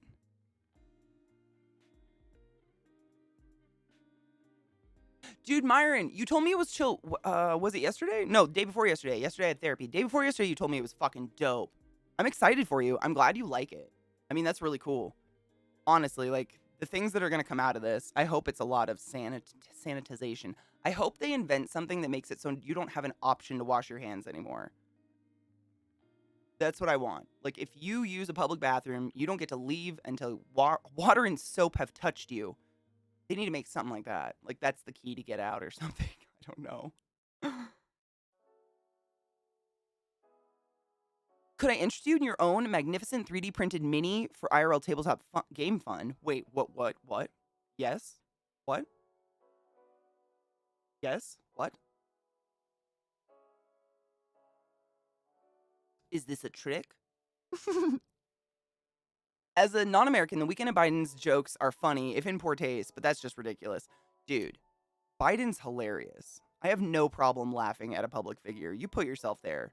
I sometimes when I'm just like in a really bad, like not a bad mood, like I'm angry, but just in a mood where I'm like, I don't want to talk to anybody. I just want to sit here and be depressed. I will just watch the clip of him falling upstairs on repeat for a few minutes, and I'm better. Quickly, I'm better. Yep.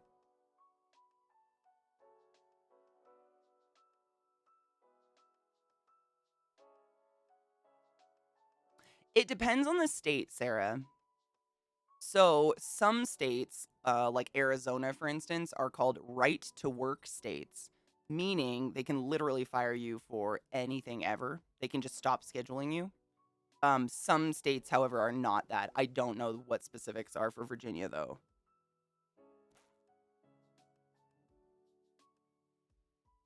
Biden, the first president to be so OP, he falls the wrong direction, bitchin'. I mean, it's hilarious. He can do good things, and I would honestly, if there is ever a clip of me falling upstairs for like an extended period of time, please, for the love of fuck, use it to make yourself feel better for the rest of time. I am not offended in any way, shape, or form. Would I take that as a judgment? I would say you're welcome, because that's a gift. Is at will? Is that the same thing? It should be illegal under federal law, 100%. I agree. And they don't have to pay minimum wage. Yep, that's a lot of states too. Yeah, some states still have like that wage. What is it? No, server wages where you get paid $2 an hour because they assume you're going to make pretty good tips. Any servers in chat? What's the average tip you get? I'm curious. I overtip, like chronically overtip, because I worked in service. And in my mind and opinion, if you can't tip, you can't afford to go out. But I'm curious, like, what the average human tips. Because I've watched my mom. I've told you guys this story, I think. Like, my mom will tip so bad sometimes that she'll, like on a over $100 bill, she'll tip a $5 bill and put it on the check. And my sister will be like, Mom, you should probably go to the bathroom before we take off. And then my sister and I will start digging cash out of our purses and, like, dumping it on the tray as fast as we can before my mom comes back. Like, it's embarrassing. And it's not for any reason at all. She has no purpose for it. She's just like, it's not because it was good service, bad service, nothing. It's just shit. And it's so crazy.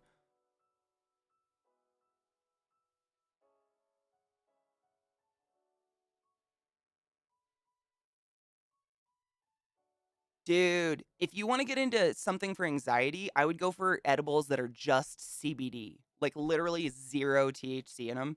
THC does have the ability to send some people into paranoia. And if you're already anxious, I wouldn't even fuck with it.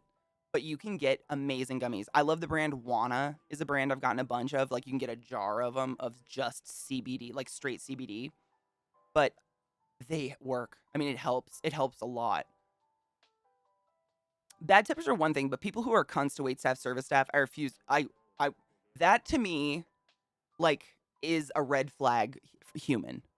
If I go anywhere with you, and that's anywhere, a gas station, and you treat the clerk, whoever the fuck is helping us, like they're less than you or like garbage, you cannot expect me to be contacting you again for any way. You embarrass me. Like, I can't with that. I honestly think, though, that some people have managed to get through life without ever having to work a service job before, so they have no idea. Like, I used to bitch about this a lot. I worked at Lowe's for like 7 years going through college, and I was a head cashier, which basically means you stand by the door and schedule lunches for cashiers. You're making sure all the registers are covered at all times because they got money in them. And the cashier is the last person you see when you leave any store, basically. The cashier is always the last person. And if someone's getting mad in the back of the store because they couldn't get in the carpet they wanted, or blah, blah, blah, they are going to unleash on the cashier every fucking time. It's guaranteed. And it blows my mind because the cashier is not only probably the lowest paid human being in that store, they probably have the least amount of knowledge about the store, the products of the store. Because they're a cashier, they don't need to. We're not asking them to remember what aisle 16 gauge screw ball flatheads, whatever the fuck you're looking for, is on. But they will just, I mean, it's like the fury of hell on this cashier. Cashiers, I mean, I used to get in trouble because I'd stand up for my cashiers all the time. I just can't with that though. And I've never in my life, like, I don't even know if I'd need to work service, like a service job of any kind, to have the cognizant ability to not treat strangers like shit randomly out of nowhere. But it's like, I always wondered, after they blow up at the cashier and maybe make the cashier cry, do they walk to their car thinking, wow, I made a difference? They sure are going to carry that thing next time. Or do they get into their car and think, You know, maybe that was the wrong person to vent my troubles to. I don't know. I have many questions. I watched a lot. Human behavior, my dudes. Human behavior. How did this get tangled? What happened? I had some cry. I mean, we had some customers. Holy shit. I had this one. I've told the story of Kitty a couple times, I think. Kitty was one of her name was Kitty. I'm not kidding. Kitty. Oh my god, she was the worst. The worst. And she would, I mean, the things you don't expect to hear people say in public, she would say. I like to keep it list 20% if I go out to eat. Otherwise, I don't think I should be going out. That's me too. I do the same. I do the same. I'm like, if I like really can't afford to tip, I really honestly probably shouldn't be going out to eat. I should probably make my own food. Sarah, have fun, be safe, wash your hands, all the things. Customer service is humiliating. I would say it's worse. I'd say it's worse at call centers. You are even more dehumanized. Oh my God, I've worked both. I was never dehumanized at the call center. Like, I don't know. This was when I was in college, so maybe it's different. When we used to get called by call center people when I was a kid, my mom would have me take the head off my clarinet and just blow the mouthpiece as loud as possible into the phone, which is a horrible thing to do, but we did it. That never happened to me, however. I did have one, like, so I worked for this section of the college, I guess, where we would basically cold call anyone who had any connection to my college for money. So, like, if you were a graduate, if you were an old alumni, we'd be like, hey, we see you graduated in 1972 with a science degree. Would you like to give us money for the science department? Blah, blah, blah, blah, blah. It was a job. It was terrible, but it was a call center. And the way that we were, like, trained to open the conversation is not, you don't just straight up say what you're doing, you know? And the way I would do it is, hi, my name's Katie. I'm a student here at Western Washington University. How are you today? And then they would tell me, we'd strike up a conversation. I'm okay at talking to people. If you couldn't tell, it's the one thing I'm okay at. So I'd strike up a conversation with them. And then, you know, eventually they'd be like, are you asking for money or something like that? And I'd be like, well, not necessarily, but we see you graduated in the science department. Our chemistry department's struggling. Would you like to, you know, pledge or something? Anyways, I called this one guy. Hi, my name's Katie. I'm from Western Washington University. How are you doing today? I mean, we're just about to head out the door. Are you the welcoming committee? We're about to pick up our son. He tried to kill himself yesterday at the school. Are you guys like the welcoming committee for the university? And I was like, I mean, I had a headset, so I was just sitting there like, uh-huh. I don't even remember what I said. I blacked out. I was the worst. I could not tell you a worse call. That probably just trumped them all. I have no idea if anyone ever freaked out on me. That was the worst. Because I did. Can I have your money? What the fuck? Oh, it was a time. It was a time. But Kitty, oh yeah, the story about Kitty. This is the worst story. Just to give you an example of a horrible, horrible customer. So she was like a slumlord. If you guys are unfamiliar with the term, I don't know if it's specific to where I grew up. But it's basically someone who manages apartments that are just to code, rents them for way too much money, and just expects people to put up with it. Like that kind of thing. Like the lord of the slums, basically. And so she would come into Lowe's, buy the cheapest shit ever, everything on sale. She was the type of person, I remember one time, she bought 10 gallons of like asphalt tar sealant, used it all, and then brought every single empty gallon back and said, it didn't work the way I liked it to. And we had to give her all our money back. Like that was the kind of person this kitty was. So one time she comes in and she was the type of person that would just buy, we had a pick up later bay, you know, if you saw something you wanted but didn't have your truck, you could buy it, we'd put it in a bay in the back. She would do it all year. Like she would just buy and buy and buy and be like, put it in your pick up later bay. And my boss sucked her dick, so we would have to. So she comes in one day and she has a stack of receipts. You know how thin receipt paper is? The stack was at least an inch thick of receipts. And she goes to customer service and she's like, I want all of this on one receipt. This is too much for me. And it was years of receipts. And if you've ever worked retail or anything, you know there's a thing called inventory rollover of the fiscal fucking year. So one of my customer service associates, who was flamboyantly homosexual and wonderful at his job, was working customer service that day. And he was like, I'm sorry, that's literally impossible because most of these items are like 3 years circulated out of inventory, da da da da da. And she goes on some tirade at him. I can't remember all the words, and says, "I want to return it all then. Fuck this place. I'm never shopping at Lowe's again." So my customer service associate was like, "Sick. Like, good. Go away. None of us like you." Didn't say that. But he sits there, and I swear to God, it took at least like 45 minutes. He manually, because the way that when I worked at Lowe's still, we literally were working on like DOS computers, DOS like computers, like F keys did everything. So the way to return things is had to sit there and go through every single receipt and 10 key manually key in every single item number for a very long time. It was insane. 45 minutes, he does it. So the return receipt prints out, and it's like a mile long of every item ever that she's picked up or not picked up or whatever. And he folds it up, and he's one of those people that could just like, he was Southern. I can't remember where, I think he was from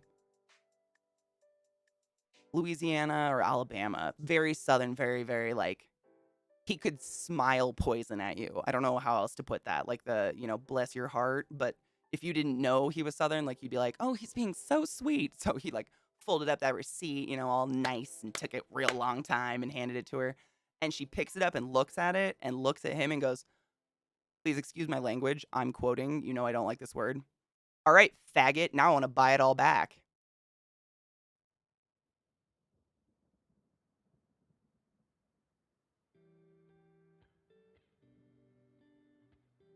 The fury in my body and soul that day. I held it in though. Just walked up to customer service and said, "I'm sorry, you can't use that language in this building. I'm going to have to escort you out." I did. She yelled, whatever. She calls my store owner, and I shit you not, my store owner takes her to lunch and apologizes for our behavior. That's retail in a fucking nutshell. I'm positive she still shops there.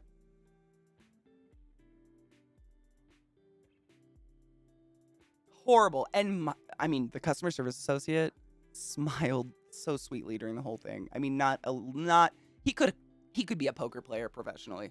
It was incredible. But that's just one of the worst human beings I've ever had to deal with on a regular basis. And I never understood why, because I'm pretty positive we never made a penny off of her, ever. Because she would buy everything on dumb sale or return it. It was just insane. I couldn't with that. I'm real glad I don't work retail anymore. Any of you that do, Satan bless your soul. Shit is a nightmare.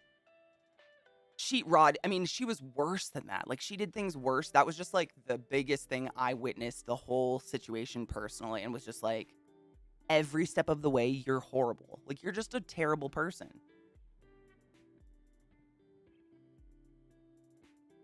It was like I think it was Chronos. I think it was literally called Chronos. Yeah. It was like a black screen with green writing, and it was a nightmare to teach. You'd try to teach people how to use it, and they were like, "Why?" And I'm like, "I know, we have iPhones, but this is what you have to use at Lowe's. Sorry."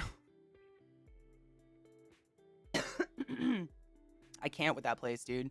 I don't say this lightly. I was one of those people that pretty much worked in almost every single department at some point at Lowe's. That is a terrible company with horrific practices.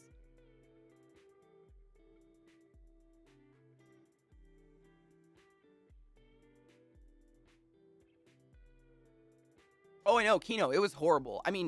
Actually, I'll give you, this is a good light at the end of the tunnel. This is good. So the light at the end of this tunnel, I think almost exactly a year after I quit because, graduated school, had to do Kettering and pass clinical boards and all that bullshit. So I quit about a year after I quit, and I didn't know this was possible. I didn't know that cities could do this. But if you are like a store manager, there's no one above you local, basically. That's what this guy was, if anyone's familiar with retail scaling. And then I think it's like in North Carolina or one of the Carolinas is the big Lowe's conglomerate store, and they're the ones that manage him. A city can step in and remove someone who manages a business like that if the city deems you terrible for the city. And literally, the city of Bellingham stepped in and said, "You are fired." Like, they don't have to ask Lowe's or anything. They can literally just be like, "You don't get to work in this city anymore," because he was so notoriously fucking terrible. Just horrible. The type of manager where, like, if he just didn't like you, he would ask someone like me to go into the LP office and watch hours of cameras, like security cameras, to find something you did that we could pin on you so we could just fire you, like pulling your phone out on the sales floor. That was a Class A offense. To check the time. He would do shit like that. Like, he was just fucking horrific human being. Working for him, it was an education, for sure. She was the original Karen. Karen. Oh my God. Boy, Will, one time, this is like, not the biggest crazy return I ever saw, because obviously you always had people steal and shit, or like I remember one time someone came in with a grocery bag full of copper pieces and drywall, because they had literally gone next door to a development happening right next to our store and ripped out all the copper pieces out of a house being built and brought it to return, like they were on drugs or something. Shit like that would happen all the time. It was hilarious. Like, they would dump the bag full of drywall and, it would have plumber's tape on all the pieces and shit. And it was just humorous. But one of the best was this lady comes in with literally it was like a handle for a drawer handle, like the little guy. And it was in the plastic bag that in huge black print said IKEA. And she brings it into Lowe's and is so fucking convinced she bought it at Lowe's. We gave her money. Like, we just made up a price. We were like, okay, we'll literally hand you $5 to go away for this IKEA drawer handle. IKEA, you had to have gone there. This was back in the day when you couldn't order IKEA online. What the fuck? Let's cheers. Mandel, you don't need channel points to cheers me, bro. Let's fucking go. I don't think anyone's mad about a cheers. Seriously, I've heard Home Depots know better. Honestly, like, I remember we were always like in competition. Lowe's and Home Depot. Nobody cares. People were working between the two places constantly. They're exactly the same. Cheers. Just different colors.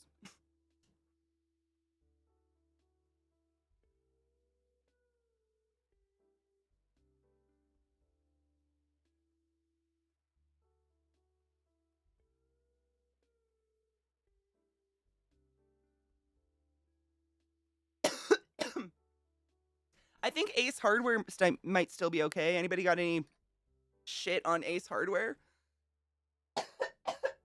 Cheers. How dare you? We don't do that here.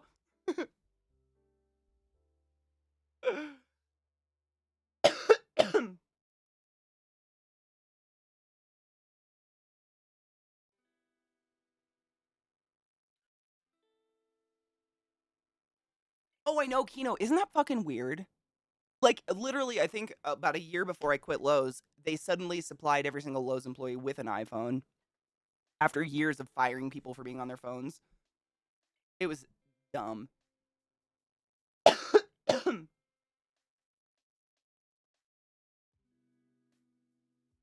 Hold on, that was a big hit. I want to read what Grump said, but it's a little warm. Give me one sec. My aunt looked at me as the cripple I am.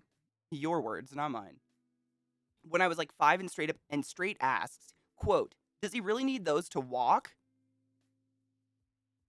Clearly he's faking it.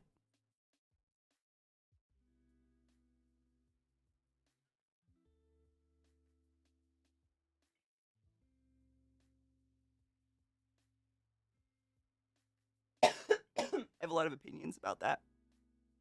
I gotta finish the message, but that was a really big hit. Holy shit. I think I got all the dab. I forgot I buried a dab in that bowl. That's what happened. I'm sweating. It was the dab. Oops, I dabbed. My bad. Now mind you, I have leg braces to help my legs and walk for my disability and had just gotten back from the beach. So my legs were covered in sand, meaning I couldn't walk in my braces because of the sand. Needless to say, your mother held her tongue. Oh my God, your mother's a bigger person than I am. I might have cut that woman's tongue out. How dare. How fucking dare you? I'm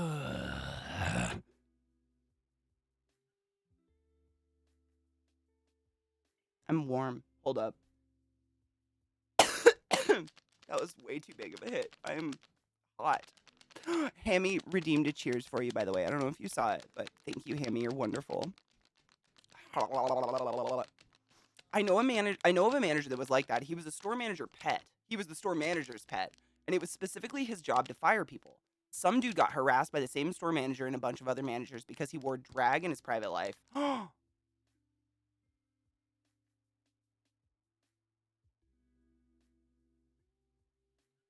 I don't want to say that's karma. That's something. People are so fucking weird the way they just judge shit. Oh, oh my God, they did that at Lowe's. They tried. I remember, I think Home Depot, you guys had like a weird morning cheer you've always done. Correct me if I'm wrong. We never did that at Lowe's, but we started doing that. And it was so fucking creepy. Like, I swear to God, half of the opening staff would pretend we all just needed to shit because we did not want to stand in a creepy circle and like shout Lowe's with our store manager every day. Like, just let us work and go home and forget this is our life, please. Stop it. It's not gonna make me work harder. I'm just gonna go talk about you for an hour now. Most of Ace Hardware's I have gone to, I've noticed one thing. If you're black, they'll follow your ass around the store till you leave. All right, Ace is out then. You know, I get followed at stores. I'm not, in no way am I comparing that to being black. Being black in our country is horrible. We're systemically literally built on racism. But I get watched at stores a lot or asked to take my backpack off. I don't know if it's the blue hair. Like, is blue hair really that rare? Or turquoise hair, whatever the fuck this is faded to. Is it that rare? Because I know LP. I used to work with an LP officer. Like, I've definitely been followed in some stores. And I always wonder, like, so when I walk up to the register and throw down $500, do you question yourself or do you still think I'm stealing because I have blue hair or whatever you're judging by? One time, I don't know if I ever told you this story. I've only told it a couple times, but it's hilarious. I was at BWI waiting for my sister. She was flying in to see me. And I was standing, so, like, you know, you can't go to the actual plane gate anymore. You stand at whatever that rope is out by the entrance area of airports.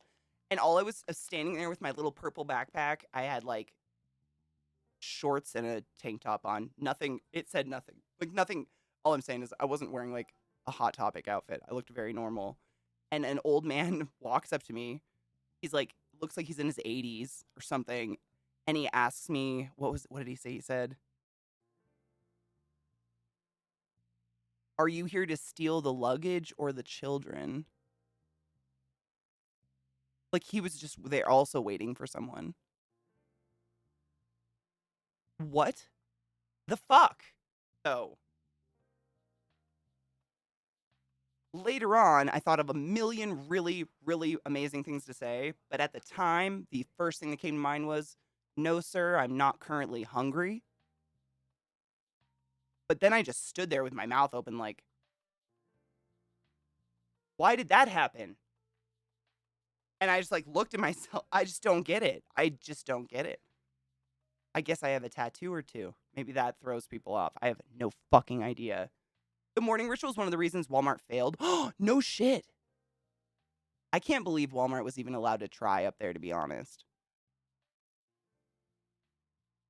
That's why you don't kick down to keep people above from kicking down at you because they still will. You're just giving them a reason to rest their legs. Word. Write Satan on your forehead and see if it makes a difference. Dude, I do have a lot of things in my life that say Satan on them, but it's really, really small where you can't see it. Like that bag says Hail Satan, but it's really small, so you can't see it. My iPad on the back is engraved with Hail Satan, so is my iPencil. Because no one's going to steal that. Like, the vast majority of the world thinks Satan's a real thing still. They're not going to steal it. I spray painted Hail Satan on my trash cans because people kept trying to take them. They haven't tried to take them since. It's a great deterrent for shitty people, I'm telling you. Or just dumb. I don't know where the fuck it's coming from, but it's dumb. I've never, like, I don't know if it's, I don't usually approach people and talk to strangers unless I am absolutely desperate. I won't ask for help. Like, I'll just keep looking. I just don't want to. So the fact that someone, stared at me long enough to come up with that and then thought, you know what? I'm going to approach that innocent human waiting for someone to come on a plane and say that. Was he flirting? I like older men, but like not that much. It's got to still be an Audi, you know what I'm saying? What up, Shad? How are you, love? Happy Wait, is it Thursday or Friday? What is today? It is Happy Thursday. Time Time means nothing. I don't know what anything is anymore.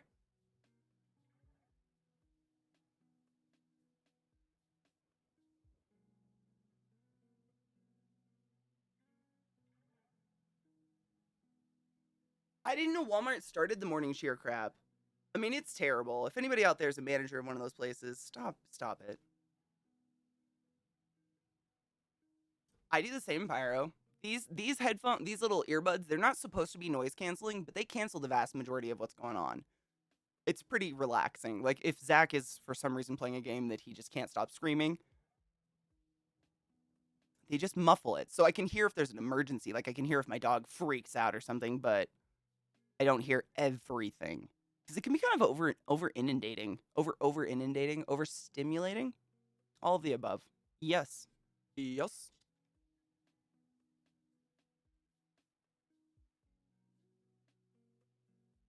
I mean, who knows? The only reason I know I have therapy is I get like a appointment update email or and text that's like, don't forget about your appointment tomorrow at so and so time. I have no idea. Well, like what? Like I've always used travel or like kind of big life events as a way to mark the passage of time. And in the past 2 years, I have not left Colorado. There is nothing. So to me, it's still like 2018. I don't know. It's weird. What year is it? 2020? No, it's still 2020. I don't know what year it is. Help. It's 2022. Jesus fuck. Ugh. I'm older. Like, did you just get older?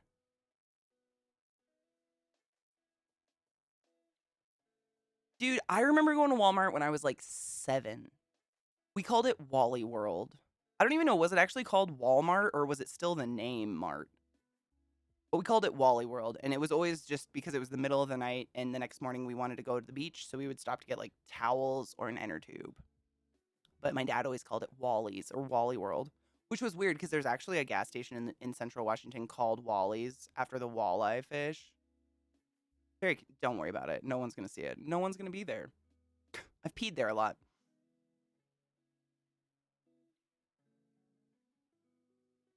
I appreciate all hair. However, I strongly also appreciate people who don't touch my hair without permission.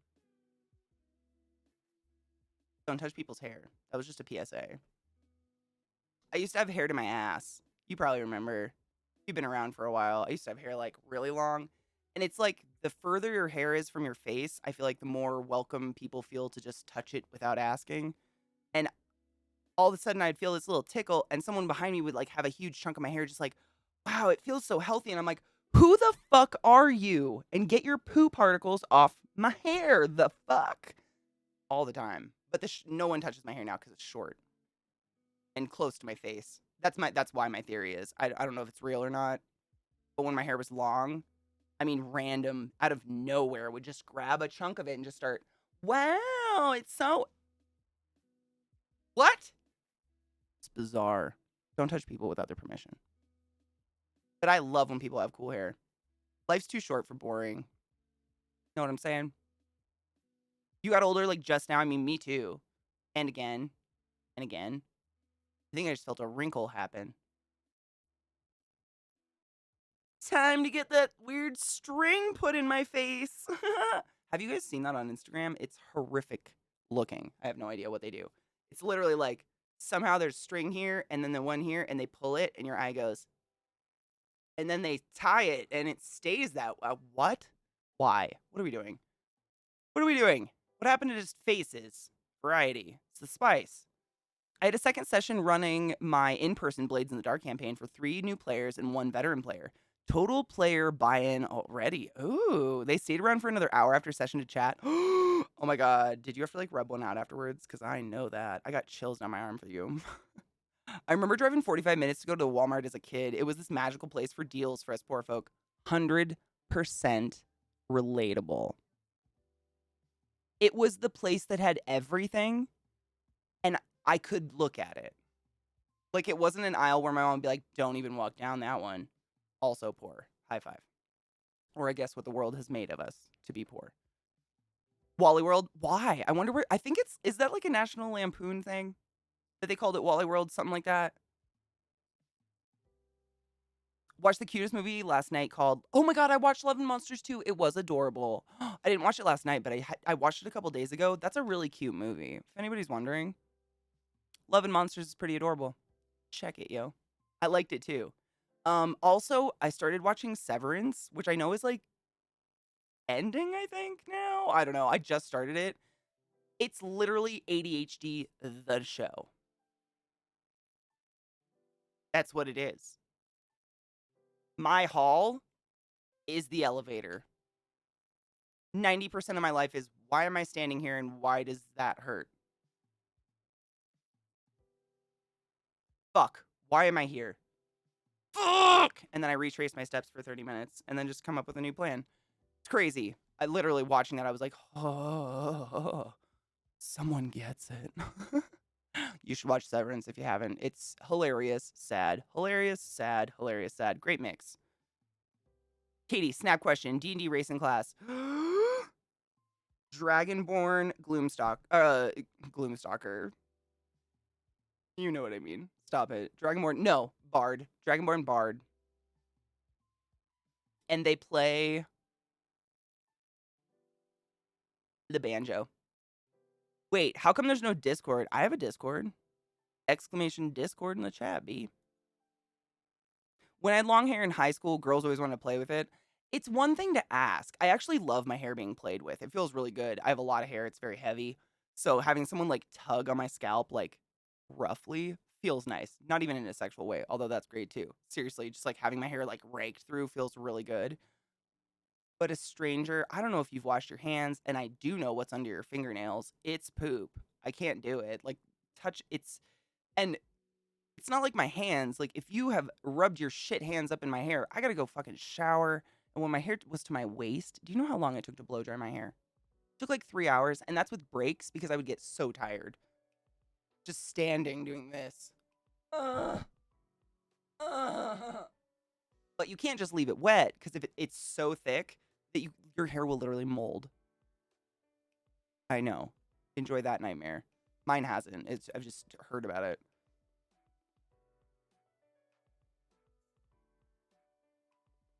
Wonder World was Beverly Hills Cop. Okay. Wally World though, was it? I want to say it was National Lampoon or it was like Van Wilder, like a Van Wilder's Vacation or something they called it Wally World because my dad still calls it Wally World. Walmart's definitely still around. I mean, seriously, like Fax was saying, for some people, Walmart's it. Walmart will never go away because as much as you want to support local and support, whatever else, I really like supporting local.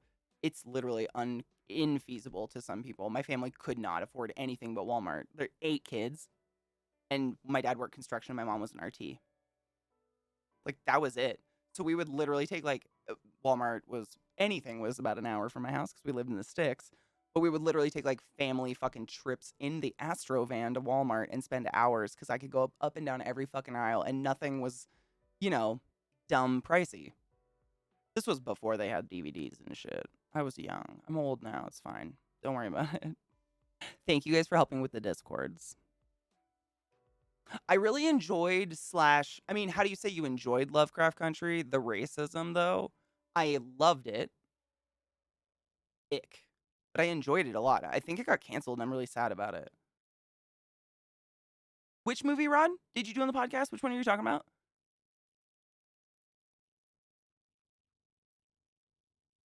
I'm catching up on chat. I'm just making sure I didn't miss anything. So if I say something out of nowhere, I'm doing it. I'm getting it. I really enjoyed Lovecraft Country, though. I thought it was really well done. I mean, it was gnarly. And I don't want to say enjoyed. I respect and appreciate that they integrated the nauseating racism into it because Lovecraft himself was a shameless racist who had a pet cat named the N-word, except not that. So, I mean, it's only appropriate, really. Mildew hair. Can you even imagine? Oh, it's never happened to me. Like, I can't stand having wet hair. I get cold. My hair's past my button. Yes, it's so thick. It's an actual effort. Dude, it's too much. Like, it's just, when I cut my hair off the first time, I cut it to like here. Everybody called it a Karen. It wasn't a Karen. Shut the fuck up. But you guys are bullies. I get it. It's fine. We're friends. I had kind of a Karen. And when she cut it off, we kept it in one piece because I donated it. There's a place called Wigs for Kids. They actually make wigs out of any hair, dyed hair, they don't care, for children for free. That's very important. They give the wigs to kids who have like alopecia, cancer, and otherwise for free, whereas Locks for Love sells the wigs, sells them. Just in case anyone's wondering, they make profit. In case anyone cares. But anyways, we saved it in a big old braid and weighed it. It was 5 pounds, about. It was like 4.8 pounds of hair I cut off. And the first thing that came to mind was it felt like I had just been dragging a dead animal around for years. And I released my neck of said dead animal. That's what it looked like. I was like, I mean, it's kind of the equivalent of someone growing their fingernails until they do this thing, but cleaner because I can wash it and shit. But it was quite freeing for my neck. Sales. Oh, you filthy. Is it moldy hair? Mold hair, it's a real thing. Especially people, if you have long ass thick hair and you wash your hair and put it in a bun, what happens is it's not like you're gonna have like actual like visible mold, but there are spores in the air and they love a nice dark moist environment like a big wet bun of hair. And what they do is they grow on the hair shaft, causing it to break. So it's not like you're gonna have an actual mildew because you are gonna wash your hair. It's never gonna stick around long enough, to actually grow mold on your hair, but it's gonna cause a shit ton of hair like damage to the hair. So if you've ever seen someone where like they have hair to their ass, but like at the top the ponytail is like this thick, and at the bottom like it's two strands of hair, that's kind of what's gonna happen. Just a ton of breakage. And it takes a long, you guys know, if you have long hair, you know how fucking long it takes. This is a year of a pixie cut grow out. In case anyone's wondering, over a year. What is it? It's April. I had it done in March of 2021. That was the last time I had my hair cut. Hair takes a long time to grow, especially if it's thick. Response to your answer to the snap question in D&D Discord, Dragonborn Bard playing a lute. Oh, shut the fuck up. You actually did it. Ooh, I don't want to open Discord on my computer. Sometimes it runs a little hot with everything. I'm going to open it on my phone, though. It's fine.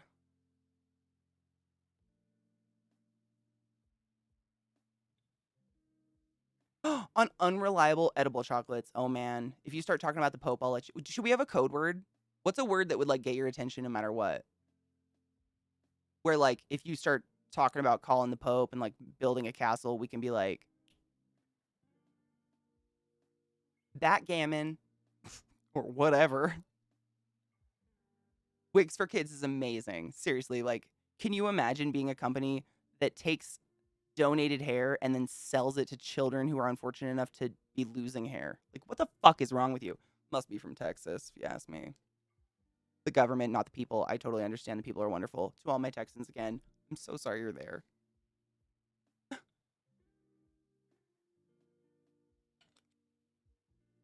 Fuck yeah, dude. My friend Knives has a dope ass afro too, and he tells me that strangers will try to touch it. I just can't with that. I sympathize. And it's like, I don't think people realize that hair is like a limb. It is attached. Would you just like start stroking someone's forearm and pulling it away from them and looking at it without talk? Maybe I don't know. It's weird. Mr. Bob Dobalina. I'm gonna write that down. I'm gonna forget that. But if I write it down, I won't. Don't worry. Bobola. Bobola. Isn't that a name for like a grandma? A bubala? I think so.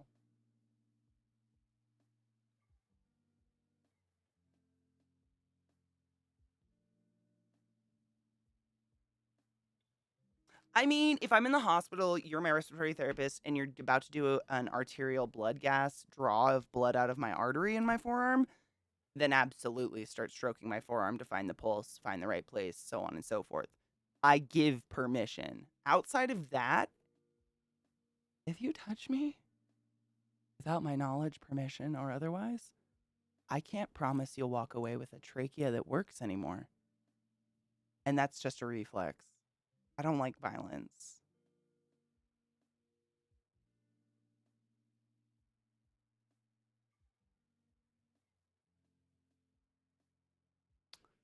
A bubbla? I think so too. I've heard someone say the bubbla, my bubbla, my bubbla. I had a Nana and a grandpa. I didn't have anything cool. I had Nana, grandpa, and then Grandma Shirley and Grandpa Jim. I think Nana's an Irish thing though. I've heard a lot. Like Jimmy, not Kimmel. Kimmel? No, the other one. Nope. Yep, the other Jimmy. He says Nana, and I think he's Irish. I think it might be an Irish thing. I don't fucking know. My Nana insisted, and then I had a great Nana. Okay, Mista Dobalina. I like that. Edibles are a fucking crapshoot, my dudes. And in case anyone's like, why does Katie care if someone takes an unreliable edible? Should we bring up the clip from the other day just to give everyone a little education on what can happen? Oh, is it Yiddish? Bubbla? Bubby? Sick. I knew I'd heard it before. I just, for some reason, couldn't remember the context, you know?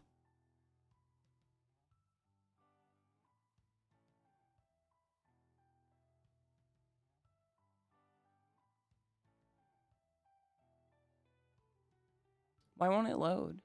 It wasn't deleted, right? Please, no.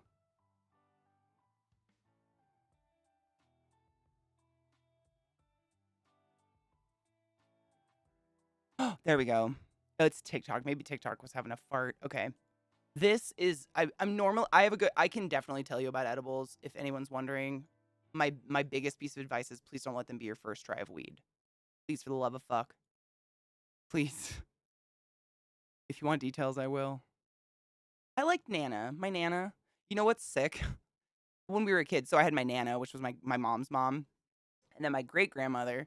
She was living in an old folks home because she was kind of losing her mind a little bit, and we called her Nana in the nursing home. That was her name. We're gonna go to Nana's house or Nana in the nursing home, and I never put it together. Kind of like a kid, you know, like that was one word to me. And then later in life, I was like, Jesus Christ, why is that what I did? Superstone Katie clip, yes, please. It's not a Katie clip of me super stoned, but it is a very stoned human, and it's so funny, Kills. Oh my God, you will cry. It's so funny.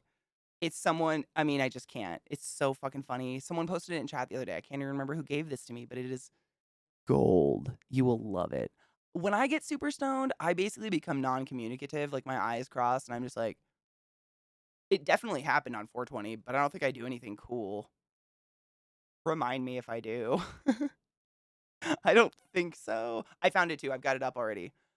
Let's watch. It's so fucking good. If you're interested in legal cannabis edibles, here we go. Why do white people make their edibles so strong? What are you running from? Why am I tasting colors? I just wanted to go to Target. Now I gotta call somebody to come get me because my car turned into a spaceship and I don't know how to fly it. I'm not an astronaut. Yo, I'm so high. But while I'm next to the man, while I'm sitting right next to him, does anybody have any questions for God? Because I'm right there.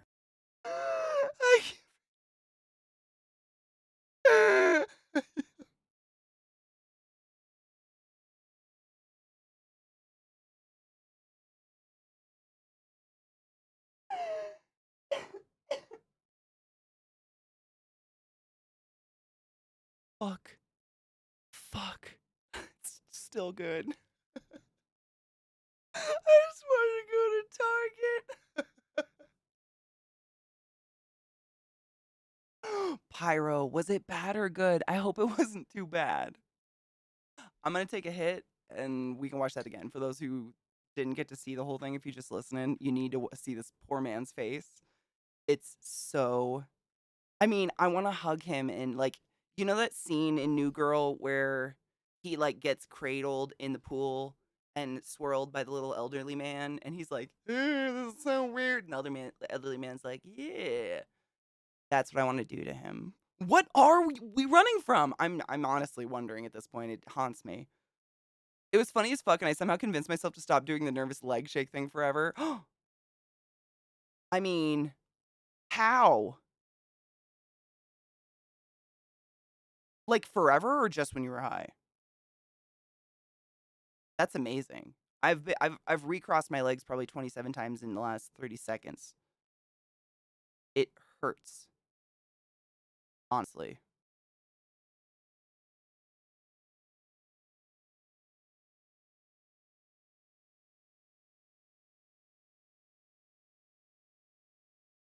My ticks, oh, I hate them. My ticks are, like, picky. I'm a picker. So, like, what I'll do, like, my most notorious one is if I have to, I choose to go to see a movie in a movie theater, because I'm forced to sit still, without anything else to stimulate me at all other than a movie that I may or may not enjoy enough. I will shred my fingernails without even knowing. So, like, I paint my nails all the time. I look at the 2 nails I broke. Can you tell what fingers I use the most often? Um, I paint them. I like to paint my nails, like my hobby.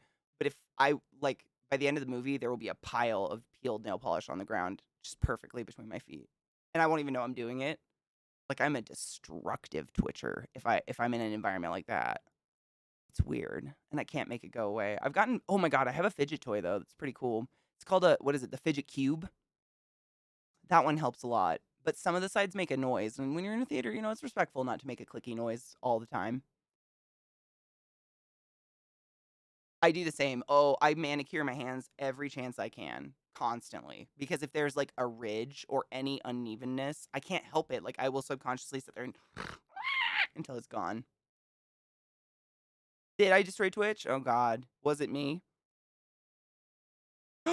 Cocky, isn't it the best thing in the entire world ever? Dude, your nails are gonna grow so long, you're gonna be pissed. Like it's wild. It's wild. I love that thing. Dude, I'm the queen of calluses. My dad, when I was a kid, used to call me a leatherfoot. I hate wearing shoes. And when I was a kid, we had a big old gravel parking lot because we had a huge shop. All my uncles and brothers and cousins were all mechanics. And we had dirt bikes and classic cars and shit. So we had like a huge parking lot of the big rock gravel. You know, that gravel that like one piece you can hold in your hand when you're a child.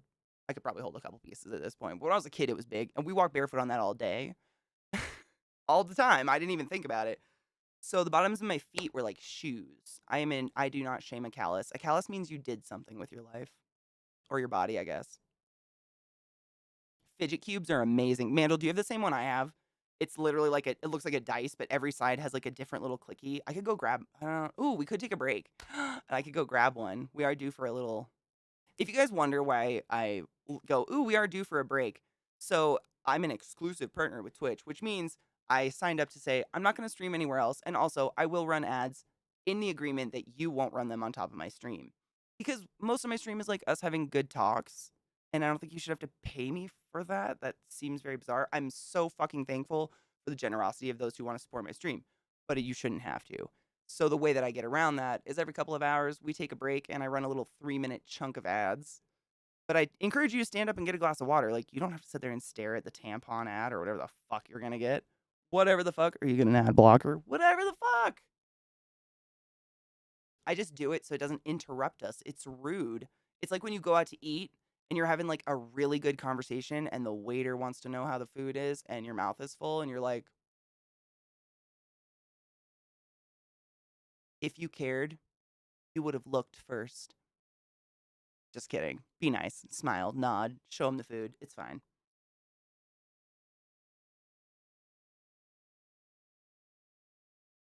I've heard a lot of leaked changes by Twitch, but I don't know if any of it's real. You know? Like, I'm trying to catch up on chat. Hold up. Um.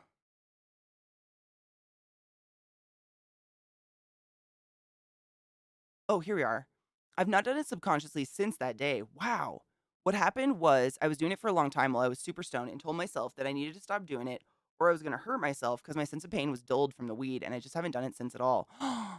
you know, I'm not saying it's for this happens to everybody, but I have had similar kind of like epiphanies while I'm stoned. 'Cause I did something like, I'll do something that when I'm not high, I'm not really, like, picking my nails to death or something like that, and I'll do it when I'm high, but something about my brain when I'm high makes me stop and go, "Fuck that," and I never do it again. I don't know what it is. It's crazy, but I've done similar shit or just had really, like, warming, like, not heartwarming, that's the wrong word, like,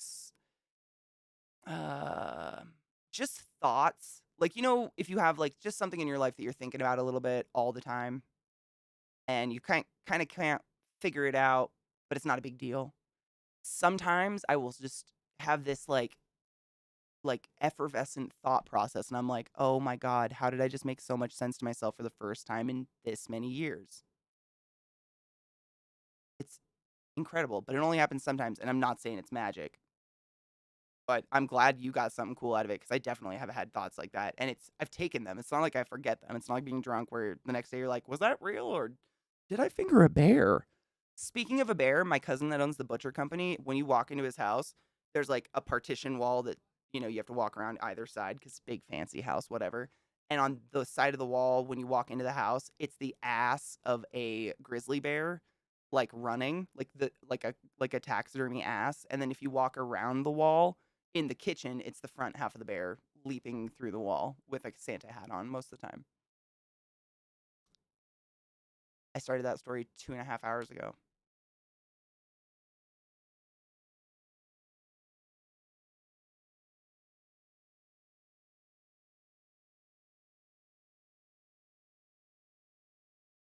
What the fuck, though? Brain processes, am I right? Hydrate before you die straight, motherfuckers. Make sure there's not a spider in your water bottle. You never know. Source, I had a spider in my water bottle a couple weeks ago. I put it on Twitter. It was so scary. Never again. So, what all the men in my family who had daughters, including ours, I have a lot of uncles and cousins, like extended family that's just like male saturated. Not that that's a bad thing, just saying. And they all had daughters. Every single one of them had daughters, like just a team of daughters, which is kind of hilarious. But what they would all do with all of us is if we ever, went through a bad breakup or, had a spat with our girlfriends at school, everybody was being a bitch. They'd take us out and let us shoot something. So we have a lot of stuff like raccoons and squirrels and shit. I don't do that anymore. It doesn't relieve shit, but to each their own, right? I had a fucking butcher. They're all butchers. Nothing. Life doesn't make sense to them. It just means you have a complicated thought process that spans 150 minutes, which is a lot higher than the average attention span, about 2.4 seconds. I mean, is that any different than people who like are haunted by things they did 34 years ago the moment they're trying to go to sleep? I don't know. I'm not contesting, seriously asking. I have no idea. Again, severance. Maybe I've been severed and I don't know it. Maybe that's truly what ADHD is. Like they severed a bunch of babies just to see what would happen. I had another chocolate from a different manufacturer though. White cinnamon oh, yum. I love cinnamon. I'm a slut for cinnamon. White cinnamon chocolate THC. It's dangerous. About 60% of the buzz of those cookies. It's so tasty. Oh fuck, that's the worst. I stopped buying edible chocolate because I can't have one square of a chocolate bar. Who the fuck hates themselves like that? Oh god, what is that? Oh my god, is this the like running? Like a taxidermy ass, and then if you walk around the wall in the kitchen, it's the front half of the bear leaping through the wall with like a Santa hat on most of the time. I started that story 2.5 hours ago. What is wrong? I mean, I'm medicated and I had therapy and I'm high. I just don't know what's broken inside me. I don't know. Maybe a lot. Hello, DJ, my love. Same. Like literally, if someone gifts me edibles that are chocolate, I have to go get some not edible chocolate. So after I have that one square corner that's gonna send me to space, I have some chocolate bars to eat that won't send me to space. Because fuck knows, dude. I could eat them all and never come back. Sales, thank you so much for reminding me. We need to take a break. Every couple of hours, I encourage you to stand up and stretch your dicks and pee after stream and wash your hands before and after self-loving, peeing after self-loving and sexing, all of the things. And I run a little 3-minute ad thing. What's it called? Block is the word. In the meantime, I highly encourage you to enjoy Lil Bub. You're welcome. Is it bad that when I hear just stepping on my penis and balls, I laughed?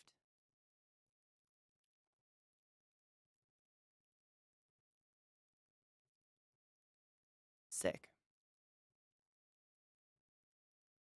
It's funny. Just glad I don't have penis and balls to worry about it. However, it sucks to be stepped on by a 70 something pound dog. Really anywhere.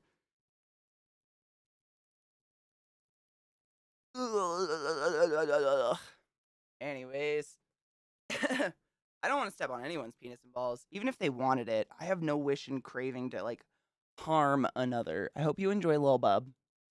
Lil Bub's a precious being of a dimension we just aren't worthy of anymore. Lil Bub chills with Millie. I know, Kino. Seriously, like, I've dated people that are into harm and shit, and like, I respect and never judge a kink. But I have my own limits, and as a healthcare worker, it is against every fiber in my being to hurt somebody, especially when it involves their balls or dick.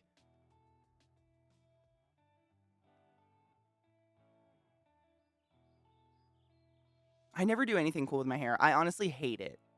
I hate having to think about it. I just want it to look the same every day and not have to worry about it, but it just keeps growing and, fuck, I sleep weird.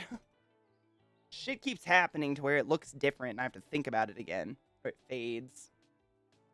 I've honestly considered just dyeing it back to black and leaving it my natural color forever again, but that's so, like, I know I'd hate it. I know I'd be bored so fast, and you can't get black hair dye out. There's a fly in my house. Where is my jumping spider when I need him? Sick.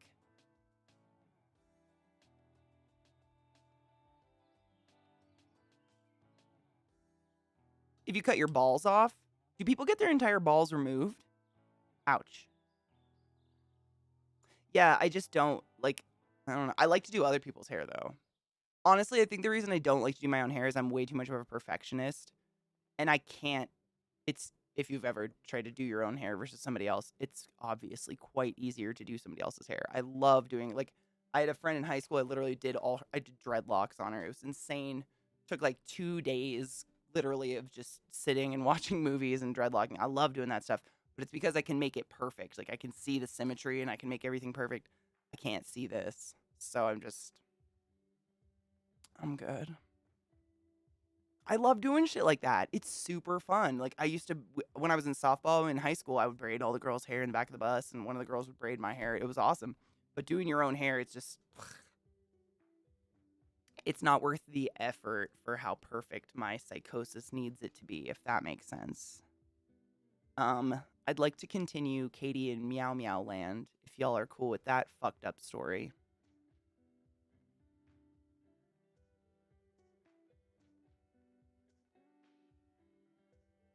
Oh my god, Kino, that is one of the moments in time that will last forever. And ever and ever and ever. Pretty much anything Sir Patrick Stewart does, though, really. He's just such a fucking legend.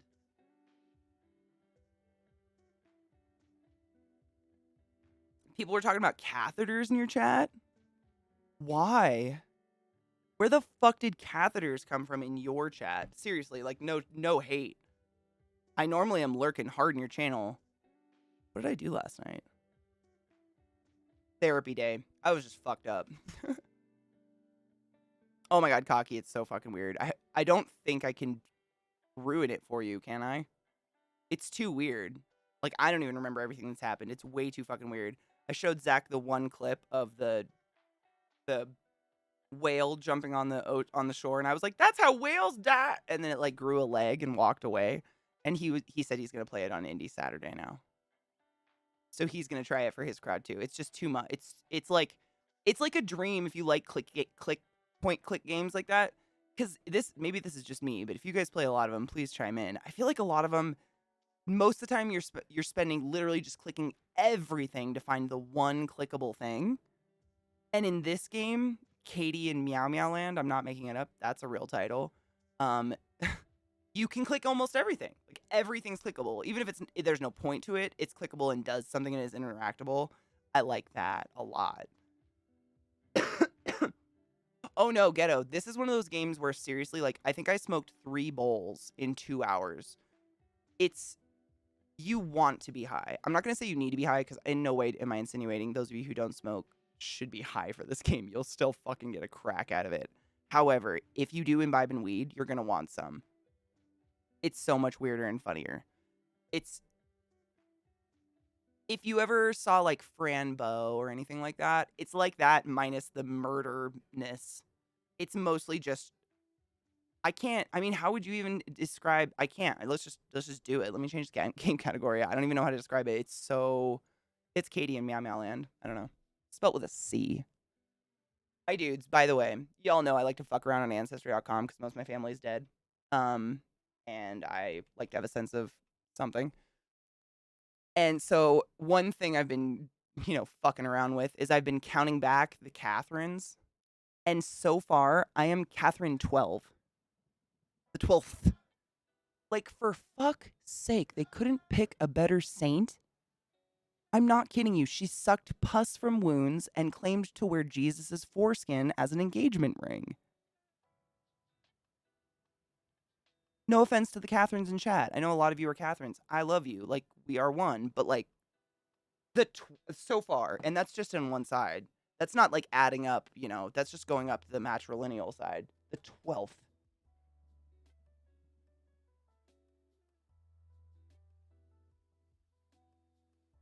Hey. Don't be a bitch to me, motherfucker. Getting my monitor closer so I don't have to lean in to chat while we play. Sorry. I'm just anal about the monitors being lined up. Worst part of catheter is having a family member so doped up on painkillers, butt naked, standing there trying to. That's not the worst part. I won't say the worst part. I don't want all y'all's penises to crawl up inside your bodies. That would be cruel and unusual punishment. I've seen the worst. I won't tell you the worst. Let me just explain the anatomy of a catheter. So, similar to having an ET tube or an endotracheal tube down your throat when you're on a ventilator, a closed ventilation breathing system, i.e. life support, a catheter is a very soft plastic little tube we put up your pee-pee, your urethra, to your bladder so that we can collect your urine because your output is one of the most vital things nurses look at in terms of the health of the human being is what you're shitting and what you're pissing. We measure it, we look at it, we smell it, we taste it, we bathe in it. It's crazy. I'm kidding. Not really. And in order to maintain a nice tight seal, because as you're probably aware, your urethra is not some gaping hole that's just like open all the time unless you're peeing, right? Like you have a muscular control, Kegels, whatever you want to call them. And if we just put a tube up there and didn't have any way, because everybody's urethra is different, and didn't have any way of creating a nice tight seal, bacteria could crawl up the mucous membrane of that tube and cause a really bad UTI, which, as you guys know, I'm very pro peeing a lot, washing your hands and staying hydrated because UTIs are a lot more important than a lot more dangerous than a lot of people take them.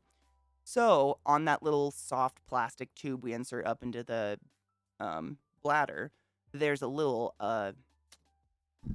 there's a string on my thing, a balloon that we inflate very, very minutely, just enough to make sure that we have a nice airtight seal, a nice tight seal, so that nothing's crawling up. We're not inviting things to crawl up into your bladder, causing an infection. So you can imagine. I'm gonna let your brain go with it. What happens if you try to yank that out while the balloon is inflated, which it will be. It doesn't mystically deflate, excuse me. You guys have heard my story about endotracheal tubes. That one's maybe a little less, like, fucked up. So if you're intubated, like, the tube, life support machine. That was my job. And you try to rip that out, your vocal cords can come with it. So just like, but now it's your pee place. Catch what I'm throwing at you?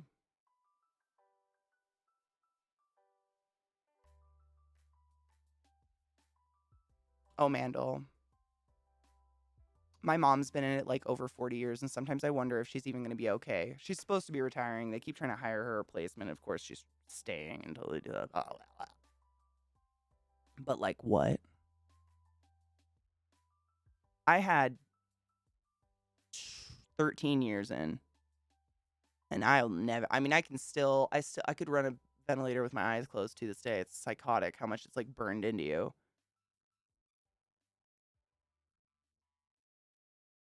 Dude, can't be. One of my brothers had shoulder surgery. I can't remember why. Something happened to his shoulder where he had a lot of scar tissue buildup. So he had one of those like endoscopic surgeries, just two little holes, but they go in and do shit. And the painkillers made it so he couldn't pee standing up for like months. It was so weird. It had nothing to do with his dick at all. His shoulder. For some reason, like he literally could not, like standing holding his dick, he couldn't release his bladder at all. And it was something to do with the painkillers. It was really bizarre. Felt so bad for him though. He was so embarrassed by it. He was like, I'm not a man. I'm like, how are you not a man? Are you kidding me? It's actually, in case you guys were wondering, super fun fact, it is exceedingly healthier for your prostate's health to sit when you pee, if you can. If you're wondering. Um,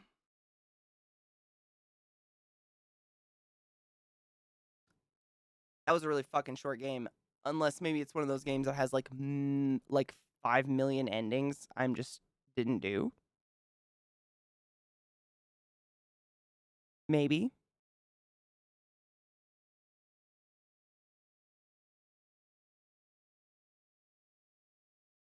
I have no idea.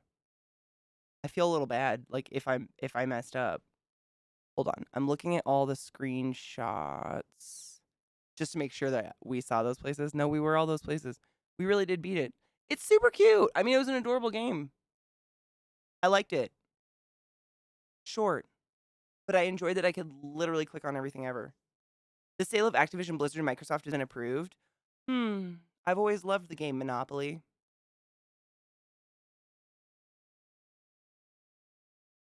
Did they actually make a cider? Because that used to be a joke cider, the Dickens cider. Let me look up. Hold on. I know I own it. But if I look at it, that's like the claymation-y one, right? Wrong keyboard.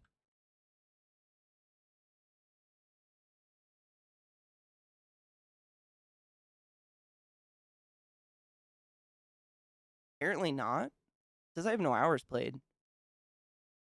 I guess I didn't. I should. Should I install it? I'll install it. That looks dope. I don't know why that wouldn't be already installed. I don't know. Because that looks like something I would have installed because it looks really fucking cool. And then Steam froze. Here we are. How's everyone doing? That was a weird game, but I enjoyed it.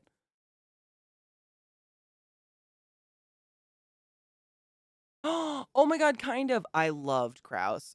Love Kraus. That is such a heartwarming movie. I really, really, oh my god, I just got chills thinking of that last line. Like I know every Christmas I get to see my friend or something. Shit like that gets me. Oh my god, every Swedish game. What was that other one I played? It wasn't Into the Woods. There was Year Walk. That's a creepy fucking Swedish, like horror-y type game I played. But there was one that had woods in the title. I'll have to think of it. They're great though. I mean, they're actual horror, I guess. Maybe that's why I really enjoy them. A lot of horror games these days, rely on just a jump scare of something kind of creepy and dead looking. Speaking of Year Walk, I watched last night. I watched Antlers. I think it was called. I think it's just literally just called Antlers. Has anyone seen that yet?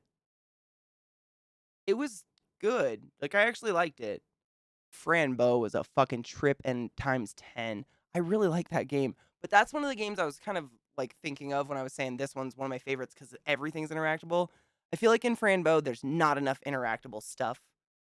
and half the time you're just clicking maniacally to try to find the one thing in the room, like the one little something you're supposed to be clicking. I loved the game. It was super dope.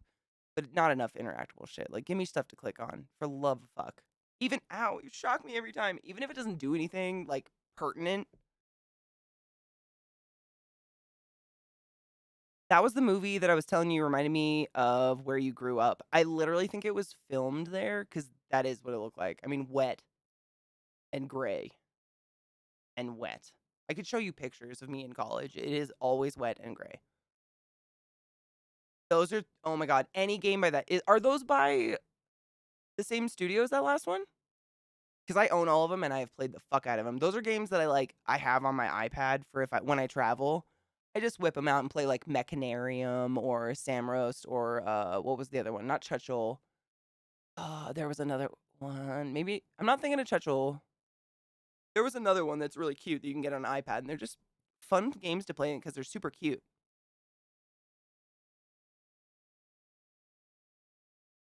But yeah, if you haven't seen Antlers yet and you like kind of a gory, nasty, out of nowhere horror film, and it stars, is her name Carrie Fisher? Botanicula was what I was thinking of. Botanicula is probably my favorite because it's cute and it's plants. Um, the chick from Felicity, I think her name's Carrie Fisher. I'm bad with names, so there's the jumper. Oh my god, wait, is that a different? No, that's the same jumping spider, and the fly is flying around, dude. If my giant jumping spider gets the fly, I will show you, because that's gonna be fucking epic. Get it? Amanita was really good too. Or Amanita Design, that's the studio, excuse me, right? Yes, I believe so. The studio's dope. But Botanicula is one of my favorites. I think maybe because it was like one of the first I ever played. I love Little Misfortune. That was one I was like, I enjoyed. However, oh, that jumper is so hunting the fly because the jumper was coming this way and then the fly went that way and now the jumper's going that way. Dude, if it gets it, I'm gonna be so excited. Oh my god, that's Carrie Fisher. What's the name of the chick from Felicity? I think her name's Carrie too. Hold up, I gotta look it up now. Thank you. I love. I don't know what. I knew Carrie Fisher was maybe too familiar. Familiar. Felicity show. I never watched Felicity. I just recognize her face. What is her name? Tell me name, please. Or have exactly zero information about the actors. I have to actually scroll on Google to find actor information. That's some shit right there. Carrie Russell. Thank you. Carrie Fisher, Carrie Russell, not similar nearly as much as I was hoping. Still haven't found it. Wow, that took me a really long time. Thanks for being way more talented than me than the internet on my phone. Oh, is it Carrie Russell? Cool. Carrie Fisher, our princess. Possibly the only brunette princess before the year 2000. Carrie Russell, Felicity slash a character in this movie like Antlers. It is. It's kind of like they make. I don't want to spoil the story. Just watch it. It's cool. It's gore. It's kind of like one of those like local legend, but it's gnarly and it's kind of a cool. If you like horror movies, I think it had a unique, not a twist. I wouldn't say a twist, but a unique spin on the story as a whole that I've never seen done before in a horror movie. And I watch a lot of shitty horror movies just for funsies. I just didn't. I'm always looking to get a little scared, if you know what I mean. Sales, we need to take a break. Time flies. I can't believe we beat that game. That was really it. I mean, I want to see how many hours. I mean, how okay, with literally, you guys know how much I fucking never stop my dumb whore mouth while I'm playing games. It was only 3.2 hours. So, Katie Milan, super cute. I'm assuming it's one of those games that probably maybe has multiple endings. However, if you guys play it and it doesn't, let me know, because that's really short. Like, real short. Does yours say 3.3? Mine says 3.2. That's creepy. But I mean, that's literally including the time I was just sitting there with the game open, chatting my face off with you guys too. That's a real short game, but it's a cute short game. I mean, How much is it? Let's look at the store page. I want to see what it costs for 3 hours of enjoyment. Okay, it's $15.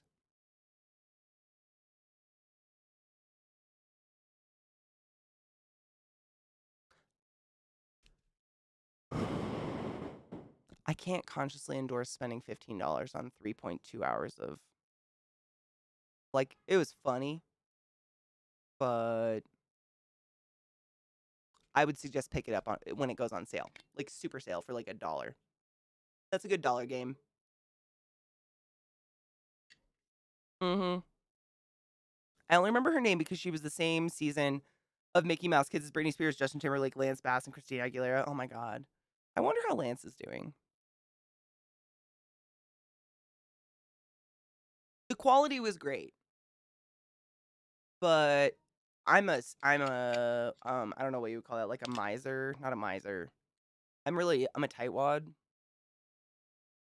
The only reason I even bought that game at full price because it had Katie in the name and looked ridiculous, and I was pooped out of a cat butthole, and I was like, holy shit, Katie is never a main character name. It's always a dead child or a pet. Always. But it's cute. It was good. I liked it. It was fucking hilarious. I really wish it was longer, though. I'm a super saver. We'll go with that. If I had any money to save, I totally would be. I'm just like kind of a tightwad. Dutch. The term would be Dutch. I might be. I'm a whole lot of Irish and Scottish, according to Ancestry.com. Let's take a break. After that exhilarating experience, it was super funny. I feel like I can't. I feel like my opinion right now is not really valid because we played the vast majority of it a day ago. And it was funny. I mean, we had some fucking funny laughs. There was a lot of clicking going on in there. But $15 for 3 hours, 3 point. I mean, I'm guessing you guys would get through it a lot faster than me if you're not streaming it. Like anyone not streaming it is going to blast through that a lot faster than someone streaming, especially someone who doesn't know how to shut the fuck up. Like ClassyKatie. It's a lot of money. That's 3 months subscribing to a streamer on Twitch if you think about it. That's 3 months of income to a streamer, which is a lot of money at the end of the day. It's where your priorities lie, am I right, my dudes? It was cute though, and it was very unique for fuck's sake. One of the most unique games I've ever played. I don't know what it was really, really, really unique. I mean, it was up there in those weird scales. Oh, LZT, boo! What are like a head cold or chest cold? Both suck. Oh my god, Lizzie beat me to it. You could sub to 3 Twitch streamers with that. Lizzie, thanks for being smart. Oh, like the body chills. No. Make sure to get ample salts and hydration. I know you know this. I know I preach it all the time. But a lot of time people will overhydrate, and if you don't have salt in your body won't hold water, so you'll just pee yourself stupid. Like literally, you can sprinkle some on your hand, just lick it off if you need to. Like if you can't get anything in your tum tum, like a cracker. That's why the school nurse always gives you a saltine cracker and a little bit of water or 7-Up or something. The salt helps your body hold the water to hydrate you. But if you got no salt, and electrolytes are fancy words for salts, minerals, we love you, boo. I want you to feel better. Being sick is the worst, especially when you're an adult. It's not like you just get to take a day off from school and your mom makes you something nice. Like, you just still have to keep going. It's like, no one prepared me for this. It fucking sucks. So my heart for you.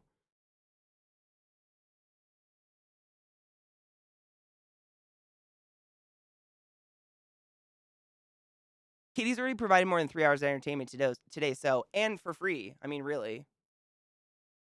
I don't think anyone's forced to pay money. I mean, for your internet, I guess, but I'm not getting that. CK, I'd prefer if you were nicer to my friend Katie.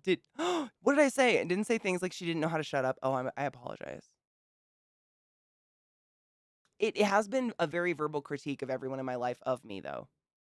Like, forever. I think it's something that's never gonna go away. I talk too fast. Too fast. Too much.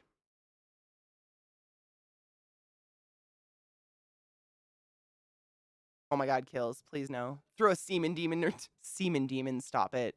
How have I never heard semen demon before? I'm writing that down immediately.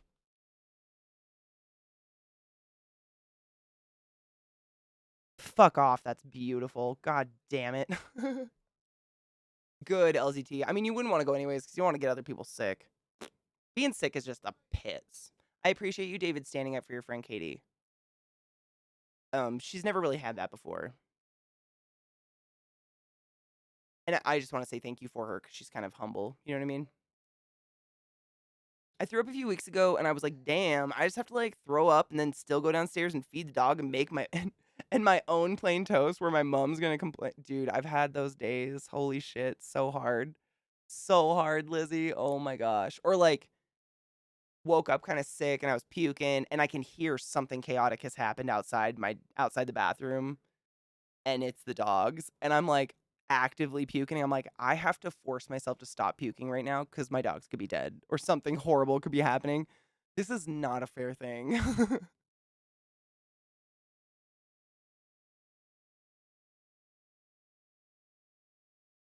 Seriously, LZT? How did he give it to you? Did you like fucking cough on your face? Ew. Okay, let's take a break. But give me your story because I want to know how the fuck Bodega Human got ew. Break time, motherfuckers.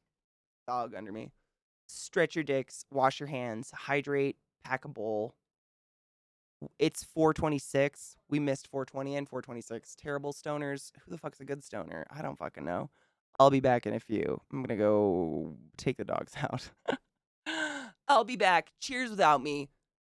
All those things, but most mesmerizing, isn't it? I know. Bub had a great life. Bubblicious. How you doing, love? Welcome back. One of my dogs was taking a poo-poo. Ooh, Ghetto, how's the high? How's the high report? Are we more high? Did we eat another chocolate?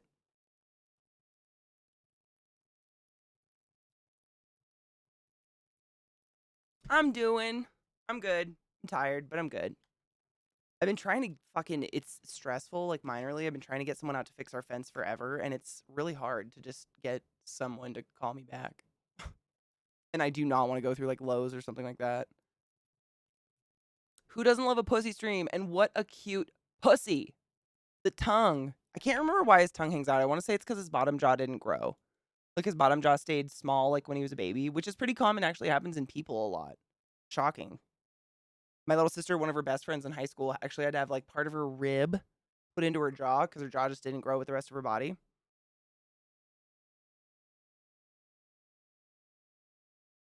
Ooh, a new weed store? Or like just the weed store? Ooh, didn't hit the second edible and slow cook of this thing set in. I think you're bang on with the peanut butter because this is a staple in my diet. So it's totally biological. It's protein and fat. The reason they're so filling is because they take for fucking ever to digest. So if you eat a high protein or high fat meal and then you take edibles, the edibles are going to take a way longer time to kick in. However, I've heard that the high is more mellow and lasts longer because THC, it's a fact. THC loves to bind to fat. It hides in our fat cells. That's why people with a little extra fat tend to hold on to THC a little bit longer. I have the fat, just so you're knowing. Just so you know, big butt.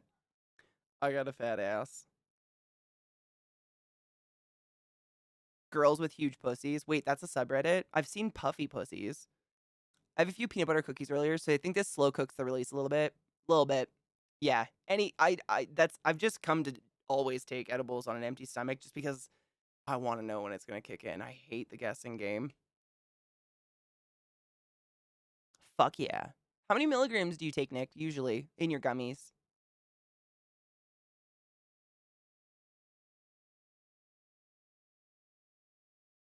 4 whole, like, edibles?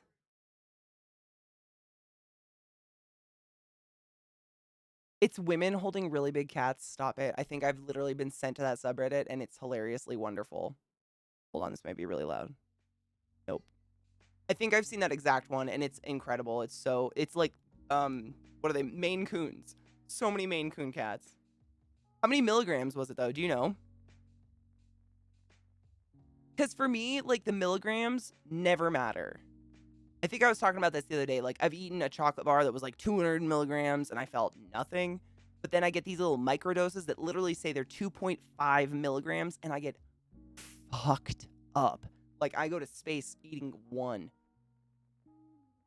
But a big difference in that, I think, is an edible that I eat and swallow and has to be like digested, go through the digestive system, go to the intestines, and then be absorbed through the intestinal wall into the blood, versus a sucky candy getting absorbed sublingually.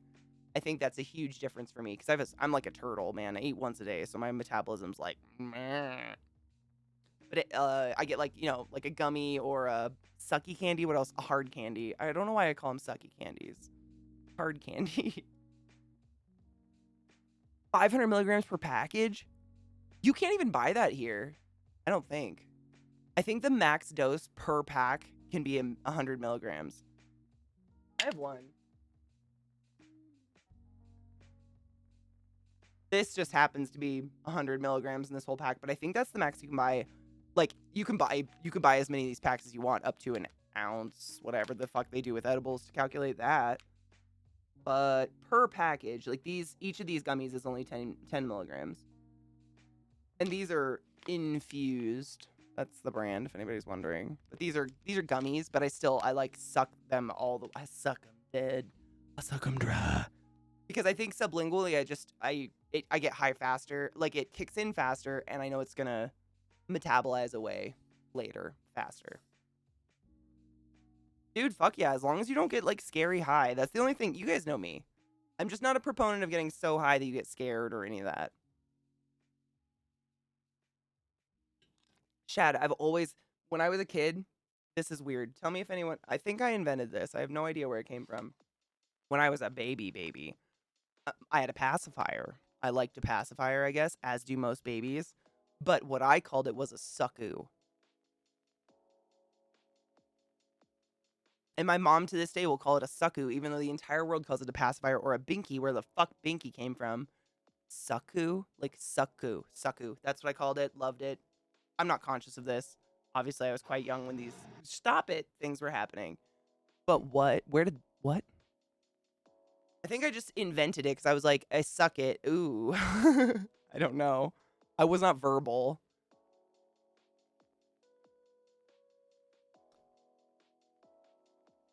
A nice little buzz, right? And that's the nice stuff. For me to write a nice little buzz, I nurse a bowl and I take a hit. If I take a hit like at least every 30 minutes-ish, that keeps me nice where I never hit that sleepy side. Like, if I wait too long, if I'm not heavy smoke, like, just fucking roasting a bowl or something like that, as long as I keep it, keep every half hour, take, like, a minor hit, I can keep this nice steady high where I don't know if anyone else gets that, but, like, within an hour, I'm usually pretty sober, but I start to yawn. I'm gonna yawn I talked about it. I'm sorry.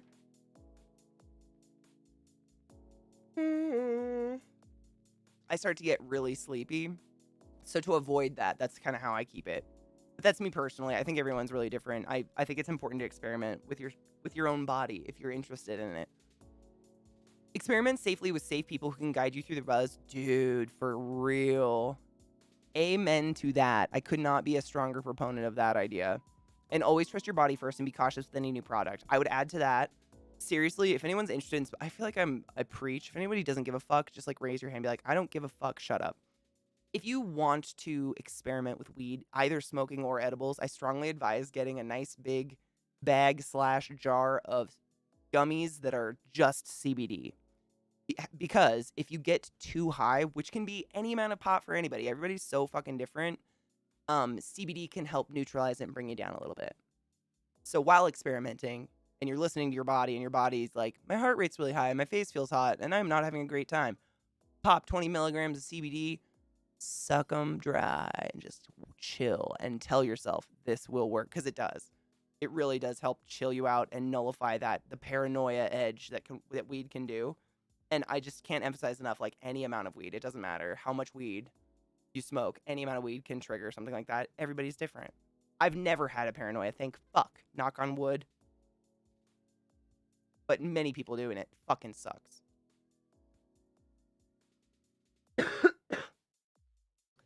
Smoking fits you, hits you faster and harder, but goes away quicker. Edibles, though.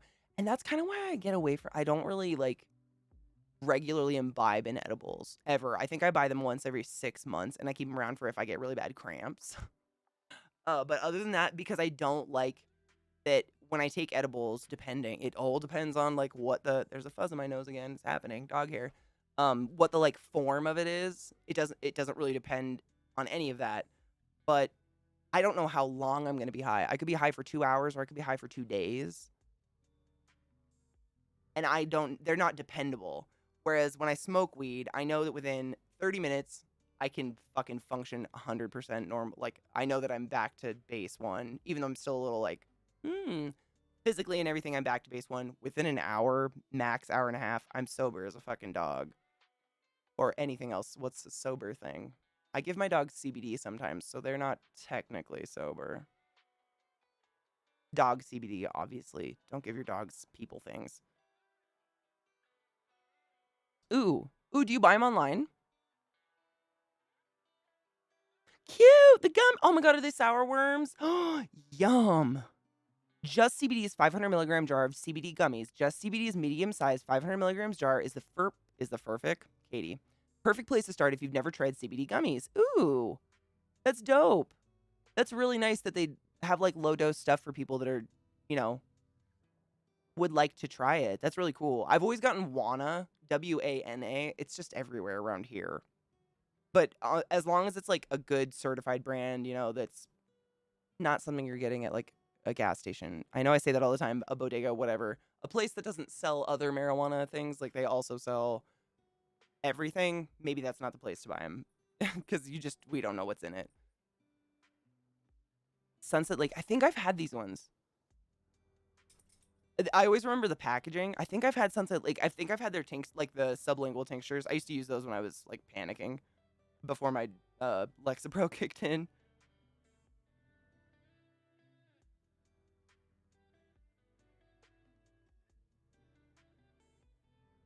You're a sub. You can post. You can post a link.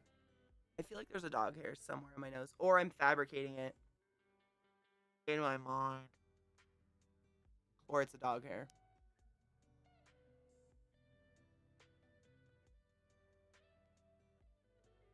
Ooh, their website is so pretty. I love that weed art in the background. It's fucking gorgeous. My weed website is not that cool, but their weed is top. I love my weed shop. The people there are so nice and normal, and they never try to like talk me up into more expensive stuff. They're just like always super excited about whatever I pick out, and I like that.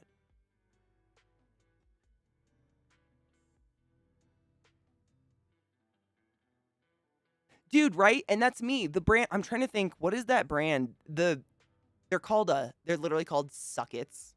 But I think the brand name is Canyon, I believe, is the ones I get that are like the microdoses. But thank you, Eliza did. I was just going to say, even when Eliza was here, we both did them together. And both of us are regular, everyday, for years and years smokers. Moderate. We're not like blazing ourselves dumb most of the time. And we both took 2. So that was 2.5 milligrams times 2. So that's 5 milligrams a piece of a sucky candy. And we went to space.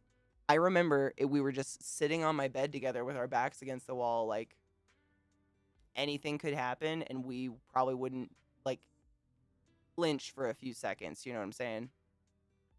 It was wild. And hot face, yeah. Dog hair. I just want to see the hair and make sure I'm not crazy. Oh my god, I think it was there. I think I got it. Don't rub it back on your face, Katie. I'm dying. It's fine. Ooh, Katie, do you know much about how feeling body highs versus just feeling generally high? I've been getting more body highs lately, and they're not very pleasant. Like, my legs feel floaty. So, usually body highs normally happen when your weed is really, really high in CBD, if you're smoking and it happens, or with edibles. Thank you, Sarah, my lover. Hail yourself, you beautiful bee. Thank you for the resub. I love you and think of you every moment. How are you, my love? Let me finish this thought for Lizzie, but I want to hear how you are.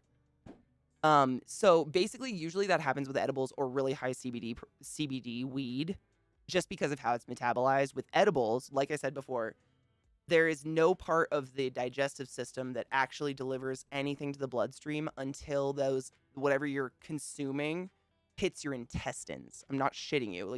Your stomach doesn't digest. Your stomach is like a processing place. It's where bile can break down fats and protein, which are really big macromolecules. And then once they're broken down into what your body deems as digestible size molecules, then the shit gets pushed into the intestines, and then molecules are taken out through the intestinal walls into your blood. So, because all of that's happening down here, the blood affected by the THC first tends to be the body, and it's a body high. Versus when you smoke, the blood that's getting oxygenated from your lungs is being delivered straight to the heart and straight to your brain first. Those are the first things to get oxygenated blood, and your left arm. I don't know if you guys have ever, like, on a fucking hot day. Ooh, you want a story? I'll think of one. On a really hot, this is not the story. uh, on a really hot day, you take a big gulp of ice cold water and you kind of feel a chill down your arm. Have you ever had that? That's literally because the hot ass arterial blood that's freshly oxygenated, that's the first place it's going, so it's super hot. So if it gets cooled down by the ice cold water you took a swallow by, you feel that go down your arm. It's creepy, but I get that in the summertime sometimes. Let me think. A story. The coconut story. That's not my story though. That feels like kind of a cheat. Let me think. We'll keep talking. Something will remind me of something crazy. I can never just pull one out of my ass. I don't know why. I can't just like jog my memory and be like, wow, that was a cool one. But someone will say something bizarre and I'll be like, holy shit. Remember, like I'll think of something. I'm gonna write down that I owe you story. I've got so many stories. It's amazing that I can't just pull one out of my butthole. Why, Katie? Why?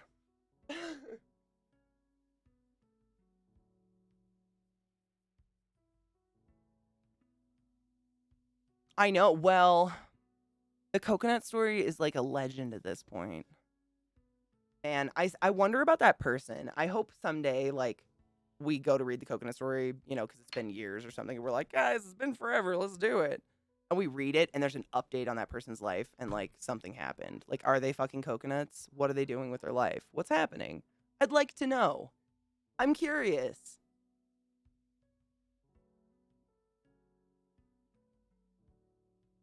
Oh, no, you have a stomach virus? Boo.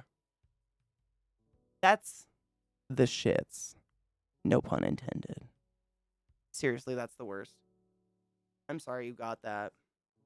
Being around kids, I feel like your immune system's got to be so tough that whatever gets you, like, is scary. Like, whatever's causing you to pee out your butt is probably got demon horns. You know what I'm saying? I mean, kills. I just, I mean, I love all living creatures. Everything living is wonderful. The world is wonderful. Rocks are wonderful. Things not living are wonderful. But there are a few things in this world that I will openly step on, and maggots are one of them. Anywhere. Maggots on anything. Like, the way they move and undulate, I can't with them. Like, I will actively just, nope, I can't with you. I don't like it. Can't with them. I'm obviously, if I see a dead animal in the woods and it's covered in maggots, I'm not like going out of my way to dispose of it, but I just cannot with that kind of shit. I feel that. And I do not have a penis. It's spiritual, but maggots don't know spiritual things because they're not spiritual. I mean, honestly, Sarah, the only way theoretically you could pass an intestinal thing to someone is if you got poop on your fingers and didn't wash your hands. And I have a really, really hard time as an elementary school teacher that you I have a hard time imagining that you as an elementary school teacher don't wash your hands. Like, constantly. Honestly, like, that's how you pass that shit. Poop under your fingernails, touch someone's face, boom. Sarah, I'm the same. Just because of my habits from being in the hospital, at this point, like, I've never been obsessive about fun hand soaps or anything. At this point, every sink, there's only two, but both sinks in my house, I have at least 4 or 5 different types of hand soaps, like vast different. Like I have one hand soap that's made from alpaca milk. It's like alpaca milk soap wrapped in alpaca felt. So it's like gritty. It's like really good for exfoliation. I have like all these different soaps. Just because I wash my hands so often, I would like a new smell or a new sensation or some fucking thing. It's like a hobby at this point. What the fuck? It's becoming like body washes. You know, like back in the day, we had like 20 body washes, 3 conditioners because we showered every day, twice a day. We thought we needed to. You needed variety. Dude, it is really dope. I got it from a local farm in Washington with my mom. Like we literally went to an alpaca farm off the road somewhere. But it's like this, you know, they make goat milk soap and stuff like that. It's natural soaps that aren't stripping. They don't strip all the oils off your hands, but they encase it in like alpaca felt and it's tight on it and everything. But when you get it wet and like lather it up, the alpaca felt is like mildly exfoliating and softening to your hands. It's really nice. I love it. Mine's getting really small because as you use it, every time it dries out, it tightens and shrinks and shrinks. So the wool shrinks with the ball of soap in the middle, and mine's almost gone. I wish I could tell you where to find it. It was literally like we were driving down a road and we were like, look at alpaca farm. And they sold soap. But it's really nice stuff. I bet you could find something similar on Etsy or something like that. Washington State is such a weird state, Lizzie. I hope you get a chance to visit Seattle at some point, but drive into the country. There's a lot of very like you know, not dangerously eccentric people. We do have a lot of serial killers, but there's so much land out there and a lot of people that farm, they'll have like, you know, they'll have a dairy farm, but also a flock of emu. Cause why not? Or an alpaca farm that produces its own soap and yarns. My mom got a bunch of alpaca yarn there actually.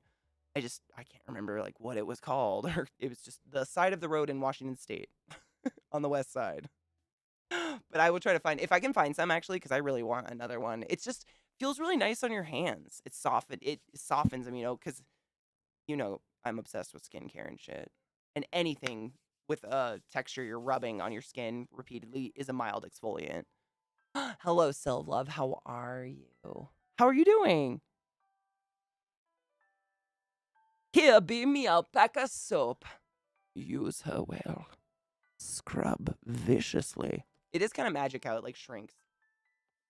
I remember telling the GM at a resto I used to work at, we were running low on soap, and he was like, "Good. The one thing I'll never give you shit for is using too much of soap. Spread the word. Fuck yes." I thought that was gonna go in a different way. I'm really happy that's the way the story went. That is fucking beautiful. I thought of a story, Nick. I thought of a story involving, I think it was an alpaca.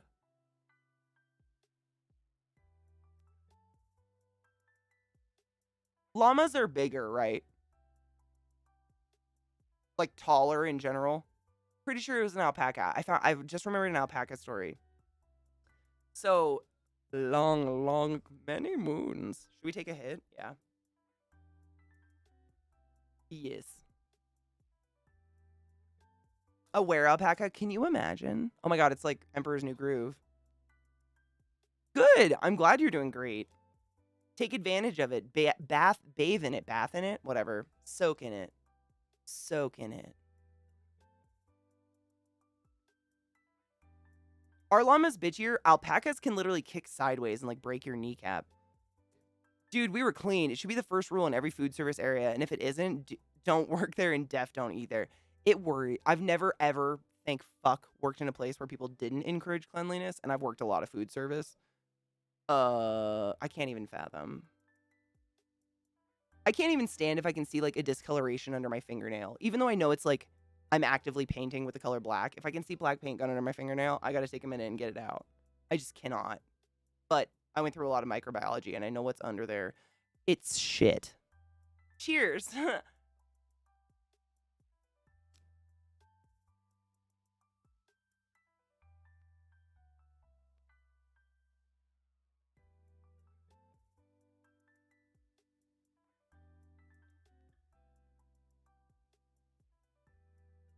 And sit up straight because no bra can do for your titties what posture does for your titties. It's facts. God damn, that weed is strong. What am I smoking? Oh, it's Cherry Hills. That's why. This is a great strain. It's the purple strain, if you guys remember. It is a hybrid. The parent strains are Granddaddy Perp, Appalachia, and Cherry Pie. Holy fuck, it's strong, though. Damn. I gotta show you the purple ass weed. Look how purple that is. It's so purple. Often we don't get like that truly purple perp. It's in a lot of rap songs, but it's not real, really. It's rare. And a lot of the time the weed is kind of the weed that turns purple was historically very high, was indica, so it was really high in CBD. So when we bred out all the CBD, the THC wasn't very high, so it's not really potent. But I'm sure they're doing something about that. The growers are incredible.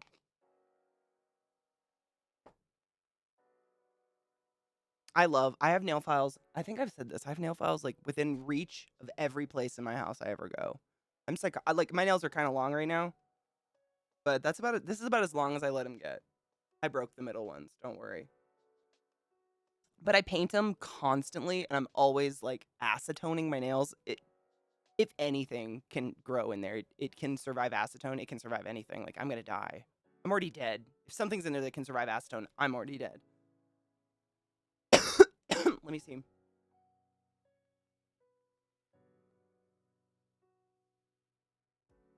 I mean, it's literally exactly what my soap looked like. So I guess it's called felted felted soap. That's a better term for like soap embraced in felt or whatever the fuck I was calling it. Yeah, it is like felted soap. But I don't know if that was the exact place or not. Mine was just brown. The place that I got mine from actually didn't dye any of them. They had no dyed alpaca. It was all natural colors. I don't know if that means anything. But I'm definitely going to buy some felted alpaca soap from that link you just gave me because it's dope. I really enjoyed it. For just hands up, especially like if you're in an environment or you're just like me trained by the medical world where you're washing your hands constantly. So, it's abrasive. It dries your hands out. This soap, it washes your hands without stripping your fucking hands, So my alpaca story.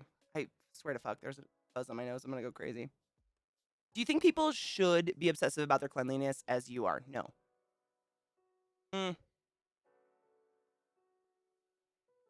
I guess it depends on your lifestyle.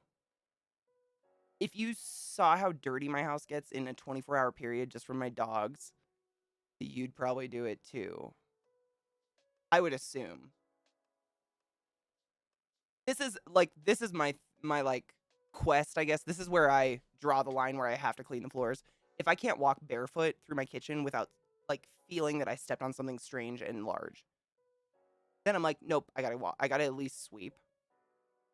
And it's just like mud clumps, like these mud rocks that the dogs drag in. But no, because it's not like real filth. Like I totally think there's a difference between being filthy and messy. And like some dirt from my dog's paws, that's messy. That's just shit that's gonna happen every day. It's coming in on shoes. It's just life. Whereas filth is like maybe it was shit on their paws and you knew it and you did nothing about it. Like that should not you should clean that. Does anyone do you know what I mean? I think there's a difference.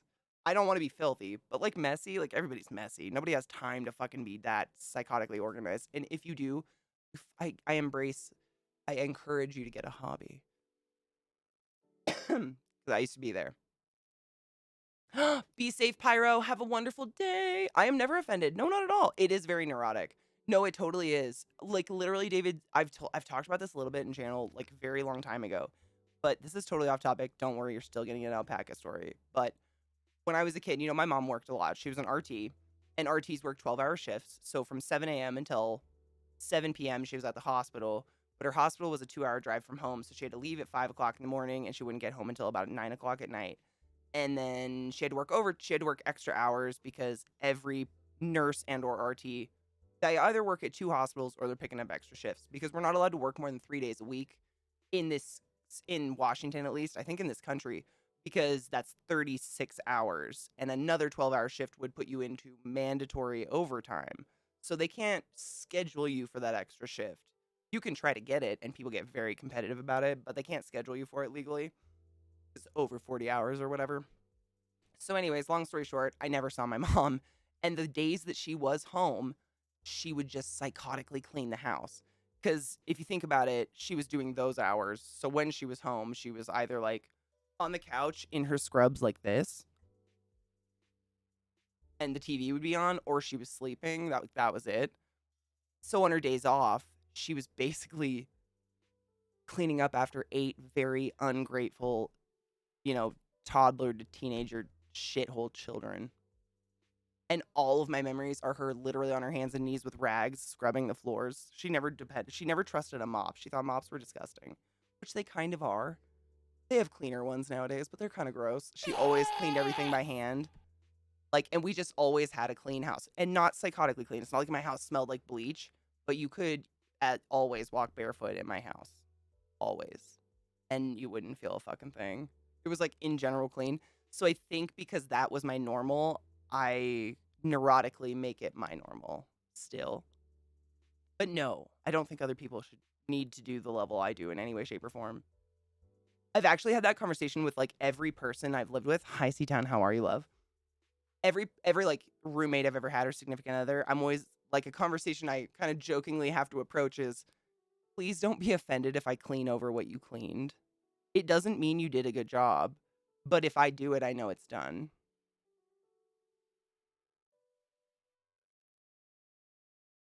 I'm going to do it whether someone else says they did it or not. Like, I'm just going to do it. And I have to make sure people aren't like, was it not good enough? It's like, no. But I'm not miserable cleaning either. Like, for me, it's part of a mantra. I can't remember I think Zach told me this years ago. He said, like, when you're feeling kind of shitty or depressed, out of nowhere, clean your environment and clean yourself. And by that I mean like take a shower and then pick like a really small corner of your house and just like organize it or pick it up just a little bit. And it's just enough to give you a little bit of an endorphin hit to sometimes, and for me it works a lot, crawl me out of that lack of like it's that little hit of accomplishment. Like that little 2x2 corner of the house is mildly cleaner than it was, or like a little bit more organized or whatever. So a lot of the time, if I feel anxious because I've been sitting still for too long or I just don't have a project going on, I will shampoo the carpets. And it's not necessarily the activity of shampooing the carpets. Like, that's not fun. But I love to just like lay out on my couch and look around and be like, look at those fucking clean ass motherfucking carpets. Yes, ma'am.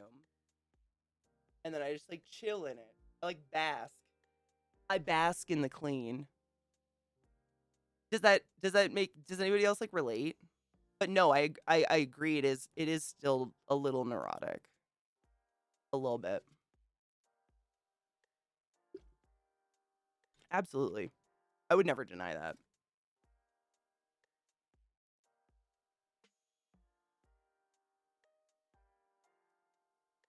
Always. Well, you guys remind me of stories. Let me tell you alpaca story because I promised Nick a story. So this is ages ago. This was when I was very very young, very very fucking young. So you guys know I used to do 4-H. If you don't live in the States, 4-H, I can't even, it's called the Four Hands of America, and they stand for like, you know, stupid ideals that don't make any sense. 4-H is basically a program you can put kids into where they get to learn about, literally you can do anything. There's 4-H groups for crafting, like quilting. You can do 4-H for livestock animals where you learn all about livestock animals. And some kids do like what my sister did. She did, what's it called? It's called FFA, Future Farmers of America, where you raise a farm animal and take it to fair. And the whole process is like with a group of people and a teacher or a mentor who teaches you all about the animal and like the whole, like, not factory farming an animal, obviously, like the true farming practice. Because where I grew up is a lot of people who are going to take over mom and dad's farm. Like, that's really common. And so I did 4-H, but I did it with dogs because I love dogs, if you couldn't fucking tell. And Oh, my nose is just so bad. Maybe it's streamer nose. Is it happening? Um, I had a dog. He was old by this point. I think he was like 11 years old at this point, but he was a golden lab named Tanner.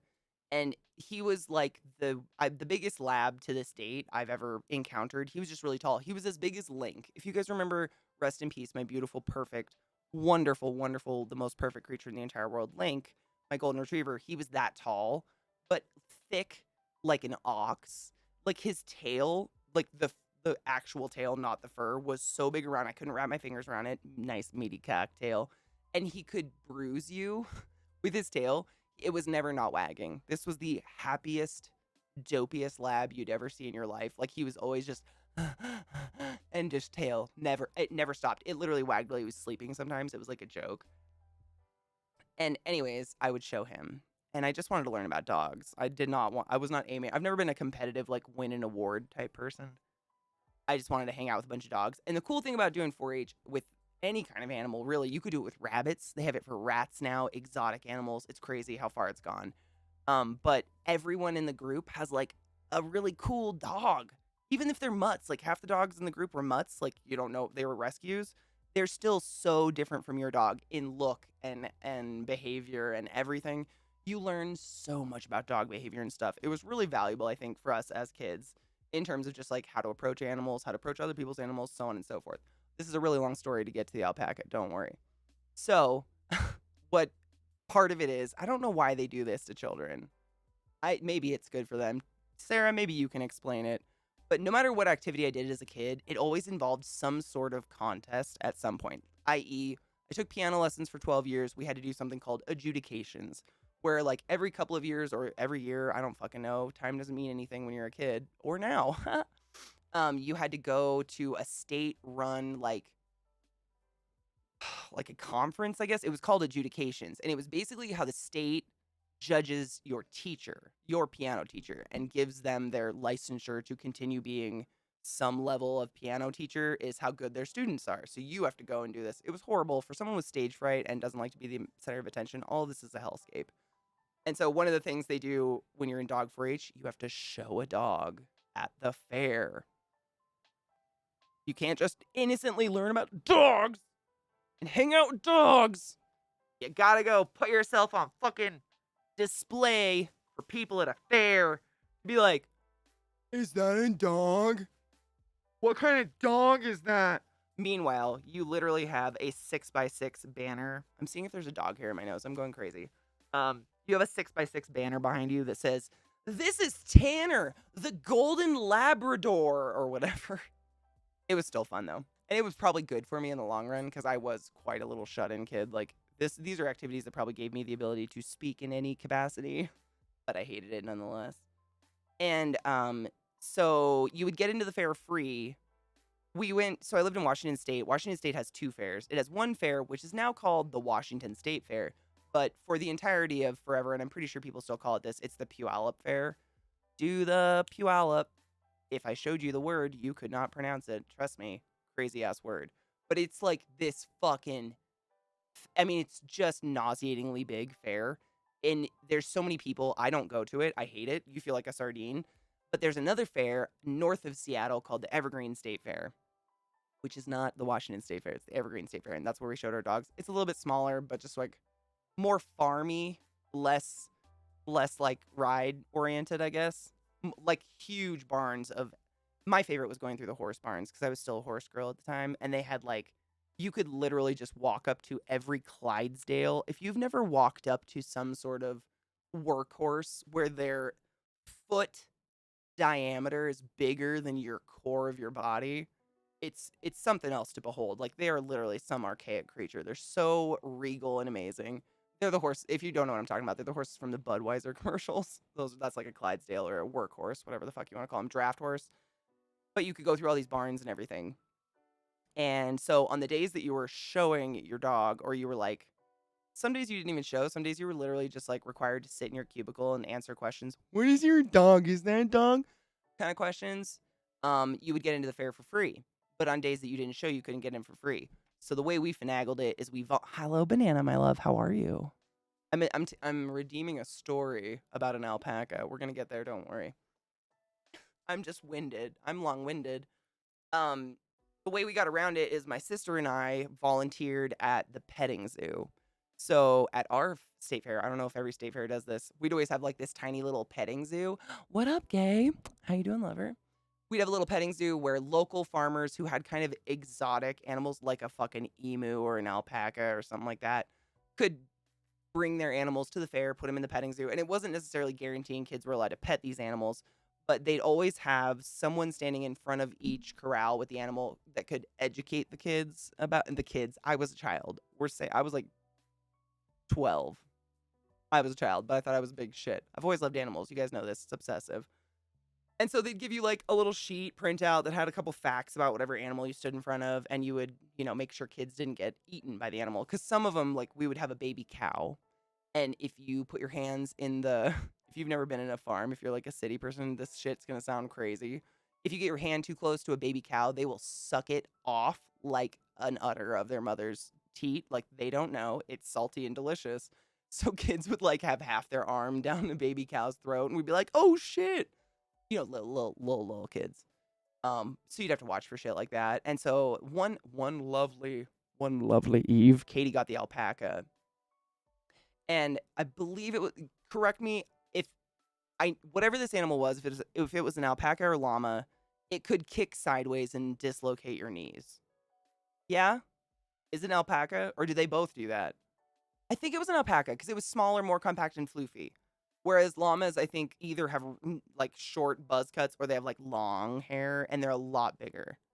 Correct me if I'm wrong, guys. This was when I was like 12-ish, so my memory is very fuzzy on which one it was. Does it matter? Probably not. They're pretty. I mean, they're not though. They're not.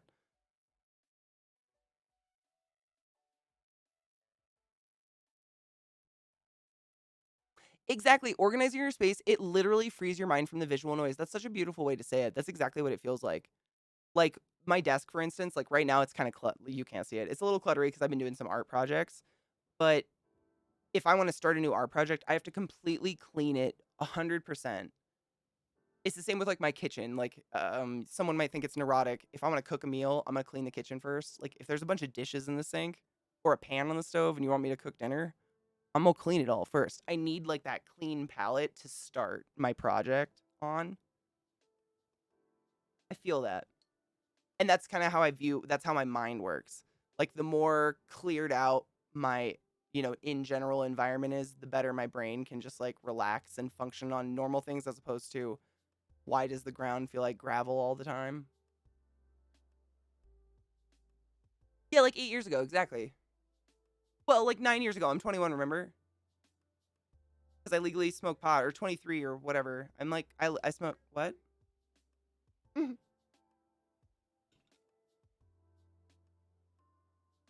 I get messy. See, that's the thing. Like, I think my cleaning probably seems neurotic and probably is neurotic because I am messy. Like, I do a lot of things. I'm constantly busy 24/7 all the time. I make myself projects. I like to be busy. Don't worry. It's anxiety, but I'm always like, right now, I'm working on this, which is painted onto my desk. I have multiple resin projects. I have 2 containers of green worms. I need to feed the 50 plus tarantulas up and down this wall. Like, I always have 20 million projects going on. Like, all the fucking time, but I do that to myself. Like, I enjoy that, I guess. So, in order for me to function in that chaos I kind of create for myself, I keep it clean. Shut up. Honestly, most people that don't know me or haven't ever seen my stream, when I tell them I smoke weed, they're like, really? Even with the blue hair, it's crazy. I don't know. I think because I'm, the stigma of a stoner is kind of slow, a little stumbly, and I still talk a million miles an hour. I helped ET tube an alpaca once. Ugh. Okay, so this is gonna be great. So, whatever, the alpaca llama I got. I was excited. I love all animals. And this creature, this creature. I was standing at first. What they wanted us to do, because alpacas and llamas both can be kind of aggressive. I'm sure you've heard they spit. They will. So what they do is they'll like get some hay in their mouth and just chew on it for eternity. Like kind of like cows, they vomit it back up, chew on it, eat it, vomit it back up. So they create like this bubbly mass of, foamy. And if you scare them or piss them off or come at them in a threatening way or breathe wrong, they will hawk that on your face. It's great. That didn't happen to me, don't worry. But because that happens, even though the animal was in the crowd, they didn't want the animal to be able to like put their neck over the corral and like assault children because it's a petting zoo for very small children. We don't require parental. It's like an area where you could drop your kid off. We're guaranteed, I was 12. We are guaranteeing your kid's going to be okay. So when you have the alpaca, you had to stand in the corral with their little harness rope, like away from the fence a little bit and answer questions. And I'm just chilling there standing, but next to my corral was some other animal. I don't even know what the fuck it was. And it scared my alpaca. And my alpaca, if you didn't know, they're built like, any quadruped, four legs straight down, whatever. They bend backwards in the back, which is hella creepy. And they're weird. They can just fucking kick sideways like at a 90-degree angle with all their limbs. Like, hiya! Like shit if they're scared. So I'm standing there innocently with this rope, being like my cute 12-year-old self, untainted by the world yet. And this thing sideways kicked and completely like knocks my knee out.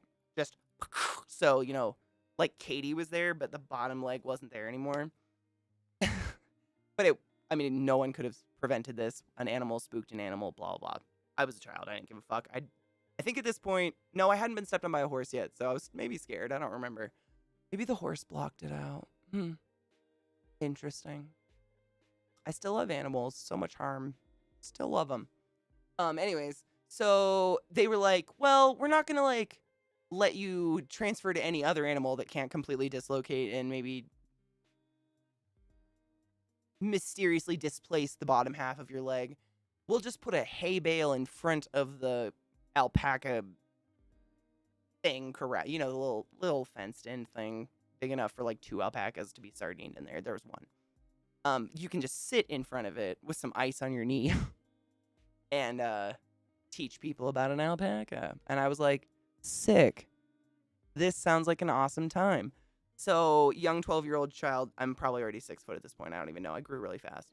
Was sitting on a hay bale with ice on my knee, talking to small children about an alpaca llama. Still to this day, have no idea which one it was. And I had a ponytail in my hair because it was summer and hot. And we were like, I was like a little farm kid, I wore like red cowboy boots and they were muddy and gross. And I wore denim and I had a ponytail, a little brown ponytail because I'd get sweaty and gross. And so I'm talking to this kid and all of a sudden my head is if you've ever had someone grab your hair and yank your body by it kind of like that clip. There's a soccer player clip of 2 girls, and one girl grabs the other girl's braid and just like, "Wapow!" Like fucking finish him with the braid. That's what it felt like. Like my entire body got launched back into the bars behind me, and the alpaca was swallowing my ponytail. And like no one said a thing. I had long hair. I had long hair for a very long time before this happened. And it got to the point where if you've ever seen a horse like pull hay out of its feeder, they kind of like yank it with their whole goddamn 2-ton body. What does a horse weigh? I don't even know. A ton, probably. Not 2 ton. That's a lot. They weigh a lot, but not that much. Maybe. I don't know. Anyways, the llama was completely swallowing my weave, which was not a weave, and had, done that jerking motion to get the hay, whatever the fuck it thought I was, into its mouth and threw my head against the entire bar, rattling like the entire petting zoo. It was alarming and it was fine. I was fine. I'm a very durable child. Yanked my disgusting hair out, and that like globbery, foamy, eaten little ball of nonsensical magic they like to chew on all day was just, it was part of me now. It was so, like, that llama, alpaca, whatever, had to have been sitting there just, like, suckle chewing on my hair for such a long period of time that they became an amalgamation. I couldn't even brush it out. Like, I just had to go home. Like, I called my mom and I was like, I need to go somewhere else now. That was a really hard time. That was disgusting.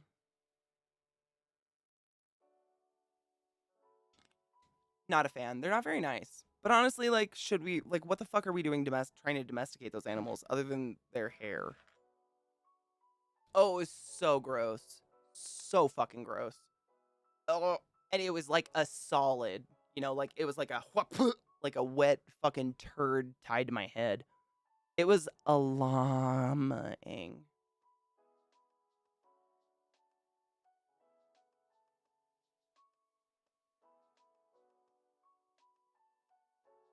Fun short story about llamaing. I worked for a dude whose last name was Larmer. I worked for him for 9 years ish. And for the first 6, I literally thought his last name was Llama because he was from New Zealand. And when he said his name, he said, "My name is Mr. Llama." And I was like, "Sick. That's a really cool last name." Those animals are kind of jerks. And he'd always be like, I'd be like, "Llamas." And he'd be like, "Oh, I'm a fucking idiot." That's the moral of that story. You might tell dad jokes, but I live the dad joke.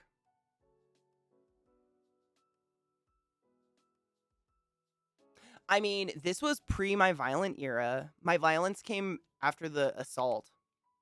I didn't really know violence at this age. Like, I was still like love and like tender giggles and like girly things. Katie, a tomboy horse girl? Nope, can't see it. Really? I don't know. I don't know if I even looked like one then, to be honest. We were so poor, I just wore hand me downs or things that people left at the motel. I know that sounds weird, but I mean, free clothes.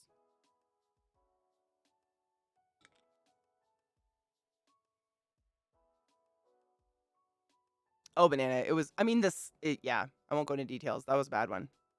Yeah, I'm not a fan. Funny though, the dude Larmer that I worked for, I'm pretty sure no, I know he did. He either owned llamas or alpacas. And he would get kicked by them, which is so fucking weird. I just remembered that. What a strange coincidence. What up, Brew? How are you, love? Honestly though, I was the biggest horse girl by far. Most horse girls are super short. I'm sure you know that. Most horse people, it's like, the lighter and tinier you are, the faster the horse goes. I just was doing like barrel riding and hobby. I like to ride horses on trails and shit. But all my friends that ever showed horses or anything, they were like 5 foot and 90 pounds and they didn't eat. They would like, for the week before the fair, they would live off of cough drops. We were 12. Even I knew that was fucked up. Oh, I was totally. I mean, honestly, like, even the horse stepping on my face didn't make me not a horse girl. And I know that's fucking weird, but I think horses are goddamn majestic. That was like, even at the time, like, I remember being scared to get back on horses, but I was completely aware of why it happened. I was like, that was a green horse.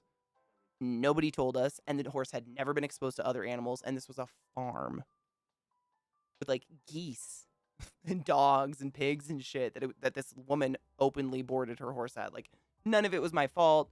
None of it was really the fault of the horse. Like, it was all just like freak accident. So it didn't really make me afraid of horses, but I still am like a little, you can do magical things to my face if I upset you, kind of like feeling around them. But I still love horses.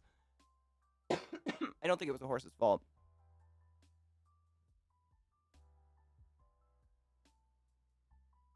They are, but like I don't know. This is probably honestly because I grew up as a horse girl and I love animals so much. Like I'm just like in fucking soaked, I don't know, emboldened. There was another word coming forward, but it's none of those. I love animals so much. Honestly, most animals I've ever had to deal with long term or like interact with long term, they like read your energy before you are in a 30-mile radius. It's crazy. It's honestly, it's wild how well animals read your energy. So every time I saw a spooked horse, and granted this was in my horsey days, it was always because the person was like this. Immediately, if I saw a horse do this and put their ears back, I'd look at the person and the person was approaching like this. I'd be like, relax the shoulders. Do this with me. they read because that's how they survive. They don't have a vocal language, so animals survive off of, you know, smell, hearing, getting your body language and shit. And like most horses are super chill, even if they don't want to be ridden. Even like horses that are not nice, if you're just like, you know what, I respect you. I ain't gonna fuck with that. They'll never come for you unless they're horned up. A stallion horned up is a different story. We won't go there. They are scary though. I mean, it case in point. But I mean, I look fine. Do I look like I was stepped on by a horse? Ignore the acne.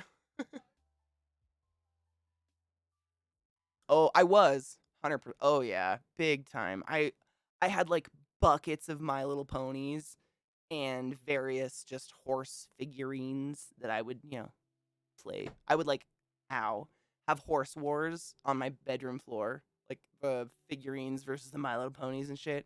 Fucking loved horses. But honestly, even when I think back on it, they weren't ever my favorite fucking animal. Like I was never destined to be like a horse girl. Like, you know what I'm talking about.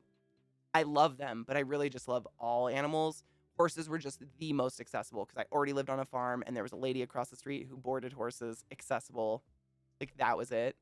It was, and my parents to this day, like they just don't, outside of agriculture and dogs and cats, they're out. Like they are not pro any of that, frogs, lizards, nothing like that. So I just didn't have it within reach to, really envelop myself in. I love all animals though, really. Like I would literally just live amongst them if I could. I'd be Mowgli.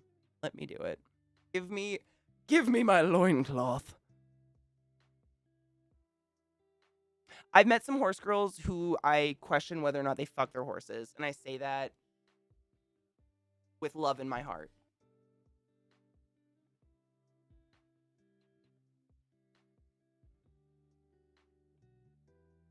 I have a legit My Little Pony in almost perfect condition. Would you like to see it?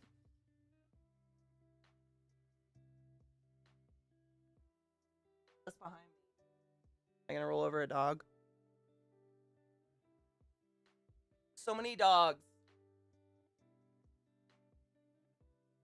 So, unfortunately, when I was a child, I took every single My Little Pony I had into every bathtub ever and destroyed them. I had an obsession with seeing their hair underwater. Like Barbies, anything. I had to put it underwater and see what its hair looked like. I don't know why. So I destroyed them all. So they were all ruined beyond, I mean, all the coloring. They were just like bleached because we owned a motel, long story short. We lived in a motel, owned a motel for a long time.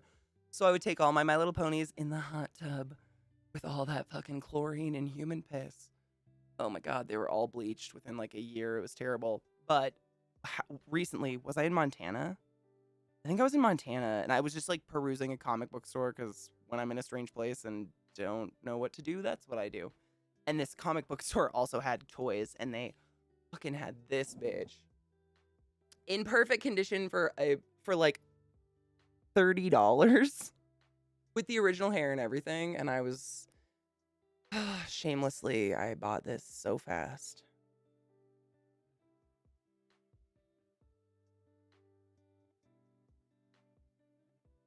I love it.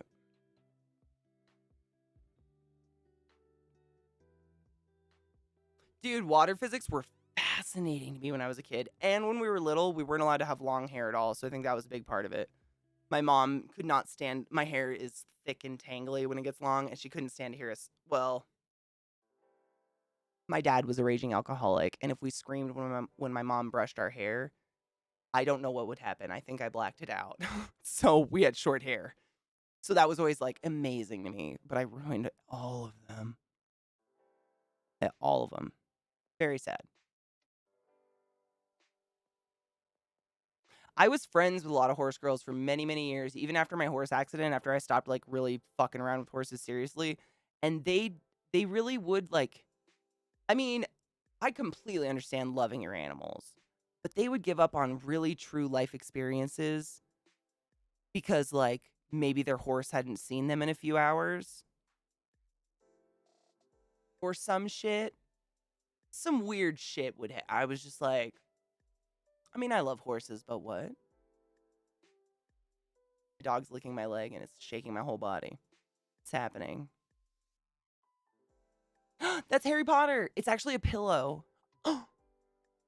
Rod's wife got that for me for my birthday from Etsy. Do I have the card on my... Oh, I think I put the card in my wallet. I saved like the business card because I wanted to show it to you guys. Rod's lovely neighbor lady. I think that's the first time I've fucked up. Got that for me for my birthday. I'll have to find the card for you. But it's Harry Potter and it's super well made. It's like felt, but really, really soft felt. And it's hella comfy. I slept on it the first night. It's like a really good pillow. Like it's not just, you know how most places you really just want to buy some pillows and they're like, here's the pillow slip for $10. You can buy the pillow for $35.99 if you want. No, it's the full pillow. And apparently they make like every character ever. Rod, if you can remember what they are, feel free to plug it in chat. Or what the Etsy was. That's a little Harry Potter. And next to it, this little guy, that is the Meow Wolf mascot? It's literally like, it looks like a black cat wearing like a wolf shroud, but I think they're supposed to be like both alive. I don't fucking know what's going on there.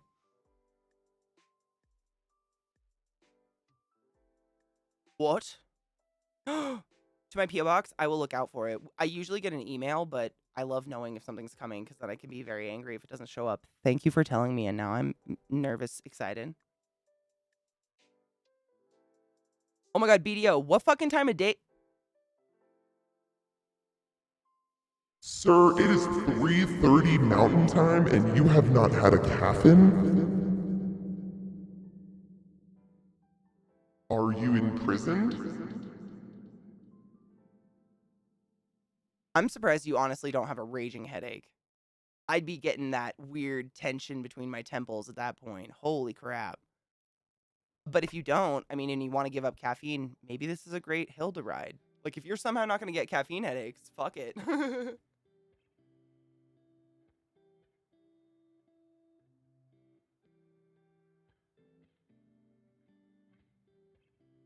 Yeah, the caffeine headache is the worst. And I have like 2 cups of coffee. I have 2 Keurigs of coffee. So 2 12-ounce cups of coffee every day and then 1 Monster, usually, unless I'm really fucking exhausted. How much caffeine is in a Monster can? I don't know. Where would it say it? It's definitely not a nutrient.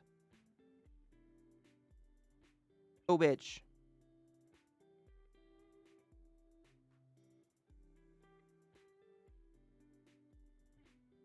Uh, 108 milligrams per can. I think a cup of coffee is what, 80 milligrams? Not that it matters. I think I consume a lot less than I used. I know I consume less than I used to. But I consume enough that I'll pack Excedrin in case. Oh, is this them? Thank you so much, Rod. These are the pillows, and they are soft and super comfy, and not just a useless piece of furniture. Like slippable. Did sleep on, but I had to put it up because I think it's so cute. And you guys know me, like we've talked about this a lot. I have a huge problem with separating artist and art if the artist is a piece of shit. And you know, sometimes they just fucking are a piece of shit. However, you can go to places like Etsy where individual human beings are making items that, you know, look a whole lot like maybe an entire franchise you love deeply, but in no way support the evil human being that invented said franchise.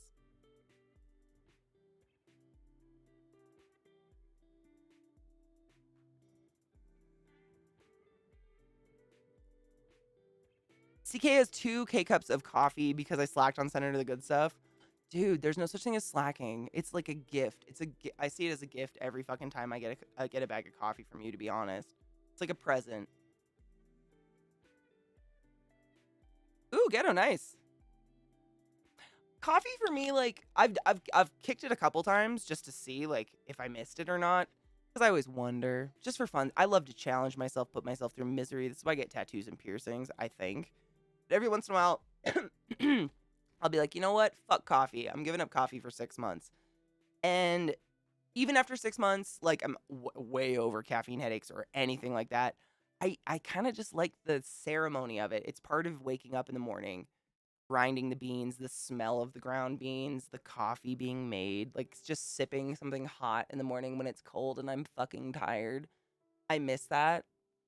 Nothing really replaces it. Tea is okay, but it's a ritual, yeah. It's something that's like part of my morning that I really missed and I liked. It might be completely unnecessary, but it's not killing me. It's not hurting anybody. Like, I'm gonna keep it. I like it. Absolutely, Lizzie. I know you feel that with me, and this is why I love Etsy. Etsy is one of the best places where you can find cool Harry Potter merch that doesn't feed into a turf mindset. Transgender men are men, transgender women are women. They owe us nothing, and I love you.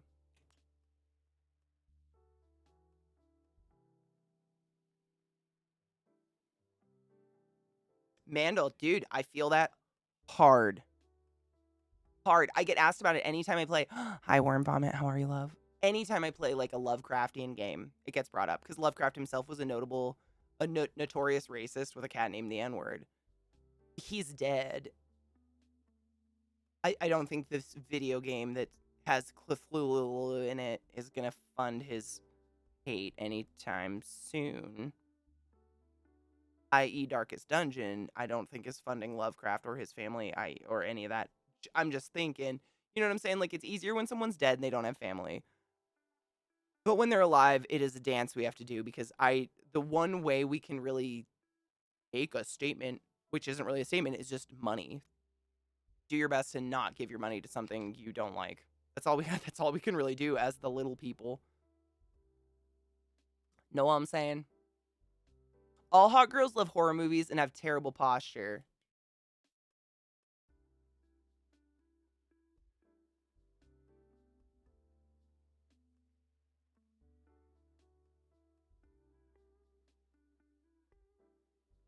Just say that randomly. That's a tweet. I have great posture. I blame my posture on being tall. However, I have heard from many a tall fellow person, we subconsciously hunch a little when we're in a crowd where we are very obviously much taller than everybody else. It's a natural like human instinct to blend in because otherwise you're the target. You're the prime target for, predator.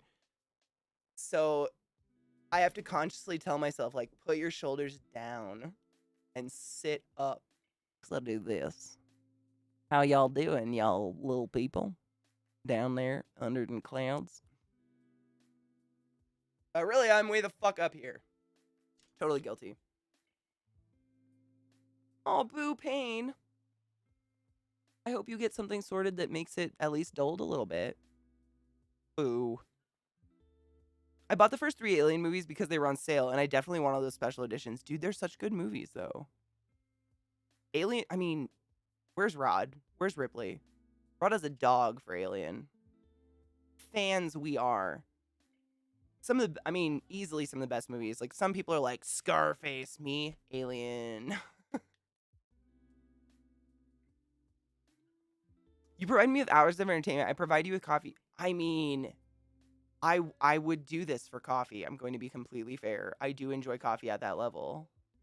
Do you too, BDO? Okay, I was wondering if maybe you had the same thing, because I know BDO is one of our species. I've been 6'5" since 14. I understand. Do you have the same? Do you ever, like, feel the back of your neck and wonder if that little lump is forming? Like right there? Right where my bra is, so it's hidden. It's right there. I wonder, am I going to get this stalactite? And that's when I do this for a bit. Because a lot of people that, like, just do that, they get that fucking knob. I don't want a stalactite yet. I'm not a dinosaur. Although I could be. But we don't do it on purpose. It's not like, it's, bitch, fussy. Thank you for the biddies. It's not like a lack of confidence, like hunch, like hiding. It's literally like, being an albino animal in a herd of animals that are naturally brown, you're gonna get killed first because you're easy to spot, kind of thing. So like we naturally will bring ourselves down to the whole crowd until we get a fucking bump. I don't want to bump. Hold up. What's been what's been important in my understanding of myself and others is the fact that each of us is so much more than any one thing. A sick child is much more than his or her sickness. A person with a disability is much, much more, amen to that, than a handicap. Amen to the other one too, but that one's strong. I'll read it again because I fucking interrupted it to agree. Um, a sick child is much more than his or her sickness. A person with a disability is much, much more than a handicap. A pediatrician is more than a medical doctor. You're much more than your job description or your age or your income or your output. Fred Rogers. God damn it, Mr. Rogers. Cheers to Mr. Rogers. Forever. What a wise bitch. I love you, Fussy. How is your soul? I think about you every day. And your heart. And our babies. You got the spine bump? I know I'll have it. I know I will. Like, I know it's gonna happen. It's just inevitable. If you're tall and you have a neck, it's like right there. Do I have it yet? Is it happening? I don't know. It's gonna happen. I'm gonna be a pterodactyl. What is it? Not a pterodactyl. Stegosaurus. I keep trying to say stalactite. Stegosaurus has that, right? Theoretically, allegedly. Not work? Oh shit. I must instead go to a hematology appointment. I hope I drank enough water. And have salt, because if you don't have any salt, they're gonna make you go home and do it again. It sucks. Good luck. I'm sure you're fine. Be safe. Wash your hands. Cheers. Before I forget, I'm trying to keep up on the chant.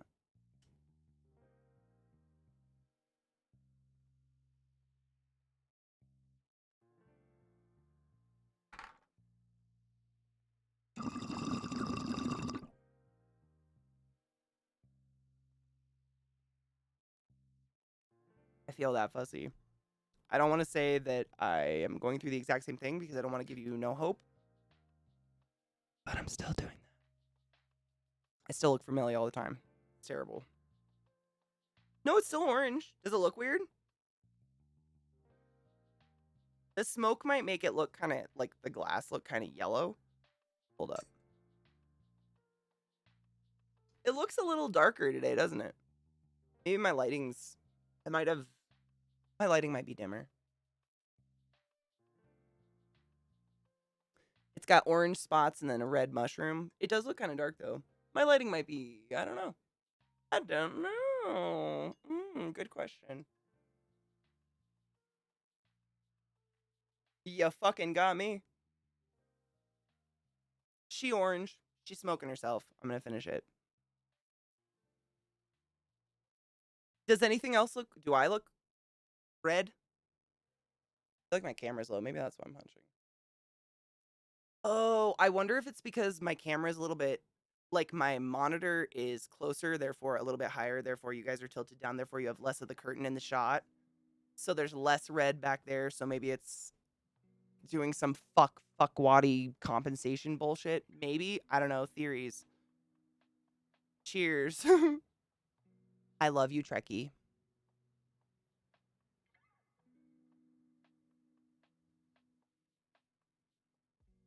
I'm burning an effigy for you tonight.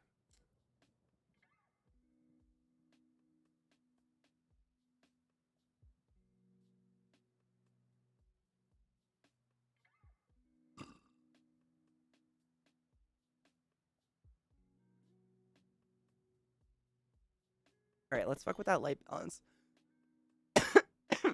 Echo. Hail Satan, bitch. Hail yourself, more importantly.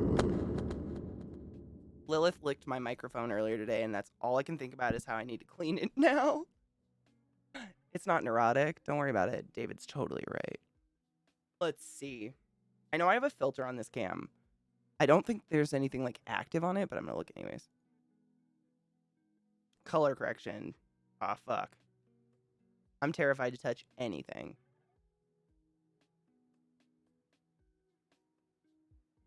I don't know what way does what. It's at 14.82. 14.82. All right. Scared. Scared, you guys. Does it look different or the same? I moved it like a fucking pube hair wide. Oh, David, why do you feel bad?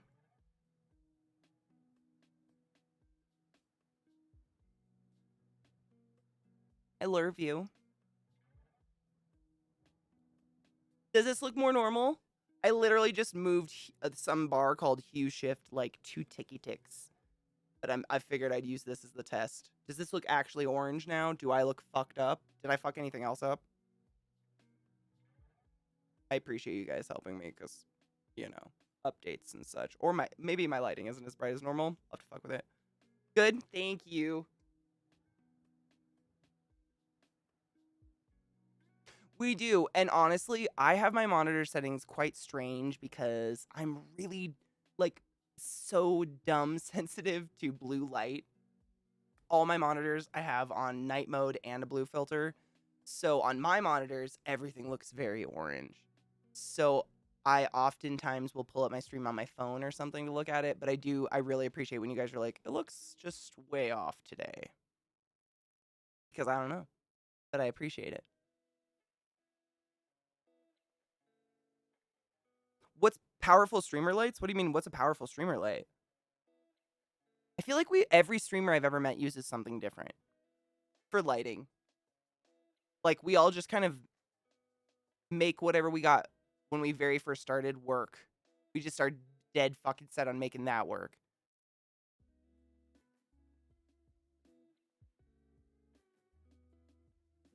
I do appreciate you guys helping me, though, because I don't know. It always looks... And honestly, like, the resolution and the color never look as good in OBS as they do on Twitch. Or they never look exactly the same. And all I have up is OBS. Because I know it sounds super weird, but I don't want to stare at my own face like 50 times on like a daily basis. Not only that, I don't think it's good for you. I know. What a concept, though. I know. Doesn't it suck that we can't hang out without, like, maybe getting COVID and dying? Oh my god, fly. I think people are getting COVID but not dying, though, right? Any nurses in chat got any, like, how are your beds looking? I don't know. I haven't talked to anyone in the nursing world in a while.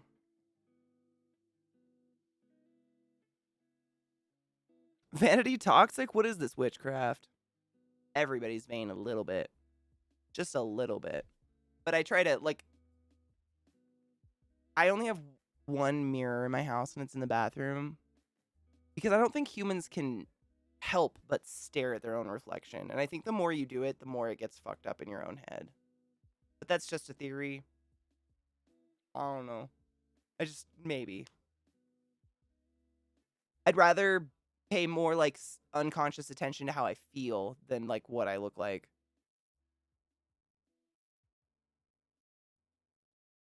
What kind of light, though? Is it like a ring light? I said you were neurotic. No, David! I honestly think you're fine. You have things that you think are important that I might... No, David. I love you to the moon and back. And I completely don't take neurotic as an insult, especially from you. We've known each other way too many years. Like, you could call me a slutty McSlut poo brains, and I'd be like, David, I love you too. You know what I'm saying? I just need you to know that. You probably didn't know that, but I love you so much. Like, it'd be pretty hard to, you know what I mean? I love you. I never took that as an insult, and I never would. I super am neurotic about a lot of things. I love you. Sleep well, and take to your bed and your heart that in no way was I offended or had any negative emotions. And I just love to see your face every day. And by that I mean your username, and I hope you sleep well. Seriously. I would not blow smoke up your ass. I love you. You're a wonderful, compassionate human, and I love you immensely. Thank you for being you. You know what? I do my best. I appreciate being your friend, though. Fireball, what up? Cheers, bitch. How are you? I think I need to pack a bowl. I do. I need to pack a bowl. But then I shall post chiz. I'm also hearing studies on some neurological stuff that doesn't sound good. Granted, It's an early study, but stuff like people developing ADHD symptoms, brain fog from what? From what? Oh, from like staring at themselves all day?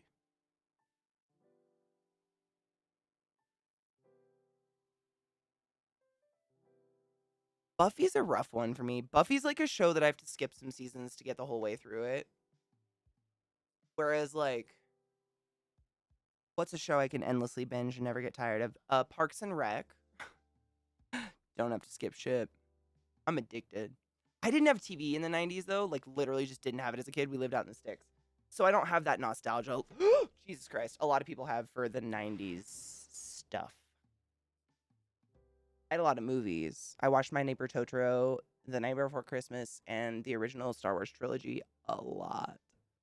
And The Sound of Music. Like a lot. Like every night. For like all the childhood. Sounds like a lot, but I mean, you guys know life flies. What are you gonna do? You are a slutty McSlut poo brains though, and see, Banana gets it.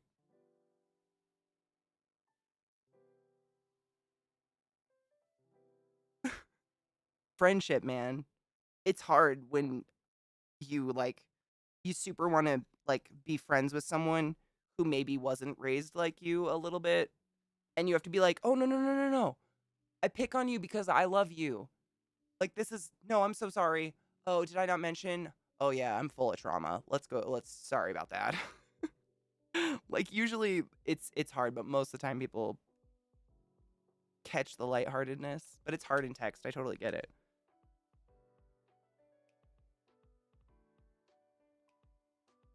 I used to have a ring light and it gave me migraines. I swear to fuck, my nose itches. It gave me migraines really bad. And then the first day that the IRL category of Twitch got launched, big flex, they asked me if I would launch it for them because I just chatting a lot and just hang out, and I'm fairly like I'm a fairly safe bet in that I'm not gonna pull my titties out or like jump in a hot tub or something weird. uh and within like 2 hours my ring light set on fire and melted like while I was live on the front page. It was fucking hilarious. It was so funny. I was so anxious and nervous, but it was fucking funny in retrospect. But then I didn't get those again. I got like mine I think are still LEDs, but they're those flat panels and I face them towards the white walls or the ceiling. So then all I'm getting is the reflect from it, which seems to work pretty well. My nose itches so bad. I'm gonna freak out.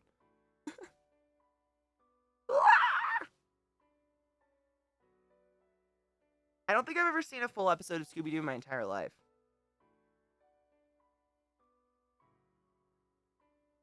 Although I'm very familiar with the concept of Scooby-Doo. Do I have a booger? Just kidding. I know I don't. Just fucking itch streamer nose. Scrappy-Doo is a cunt. Was he? Was that the little one? Isn't that weird? I mean, come on, I didn't grow up with TV.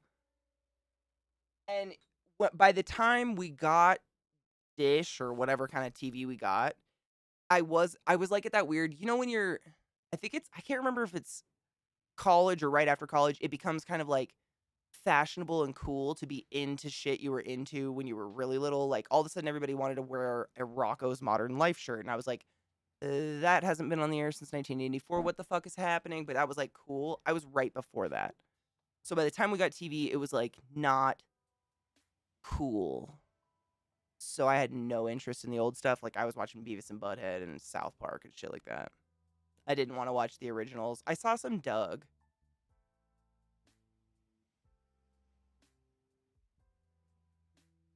I think that's. I saw a lot of Cartoon Network. A lot of Cartoon Network. So any like Ed, Ed and Eddie. I fucking loved Ed, Ed and Eddie. Or what else was on there? The Powerpuff Girls was pretty dope. But that was TV at like friends' houses.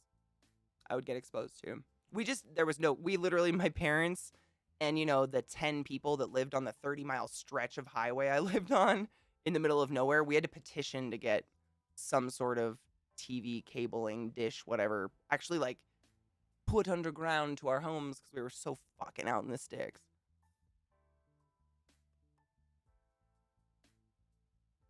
Ooh, Ren and Stimpy. Ren and Stimpy, that one, like, I liked it, but it also kind of scared me. Do you remember the stills?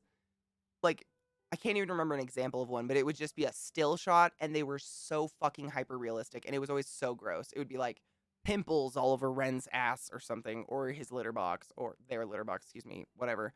Something like that. And as I was just at that age where I was like, I like it. Actually, now that I think about it, those might have been formative years. I shouldn't have seen those things. I don't know.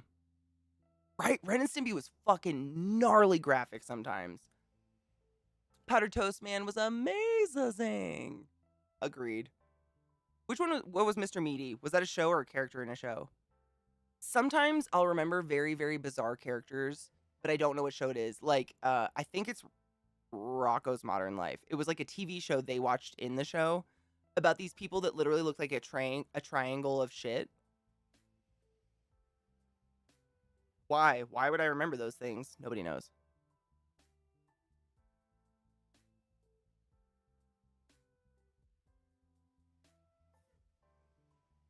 Pendragon, did you know?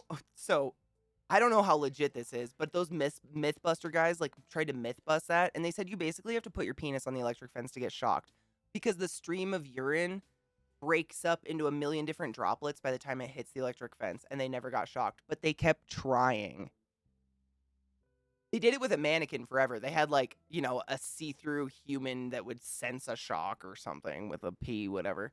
And then they tried it, and I'm like, you're brave. Like, you must really trust this myth-busting shit to do that over and over. As someone who has gleefully fucked with a lot of electric fences, nah. I wouldn't want my genitalia on that shit. But I don't know how legit that is. Again, no physical penis, just an enormous spiritual one. I think I liked Ren and Stimpy because I was at that age where it was like kind of adultish. There were definitely adult swings to it, and I was like, feeling sassy. Like Daria. I fucking loved Daria. Of course I did. My little sister is Daria, and I am the Jane to her Daria. It's disgusting. I own Daria on DVD. Like, I'm sick. But those are the things I'm more nostalgic for. The shit before that I just didn't have. I remember my sister had like I think it was a recording off of a TV, like of a bunch of episodes of Barney, and that was on repeat a lot. That was a hellscape. Because we had a TV. It was one of those TVs with the VCR built into the bottom of it. High tech motherfuckers.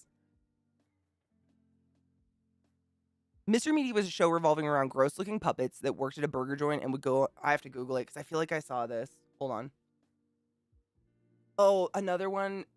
Speaking of meaty, Meatwad, Aqua Team Hunger Force. That's not that old. I don't even know if it's off air. I think it is. I think they made a movie or something. Loved that show. Fucking ridiculous, but Meatwad was precious.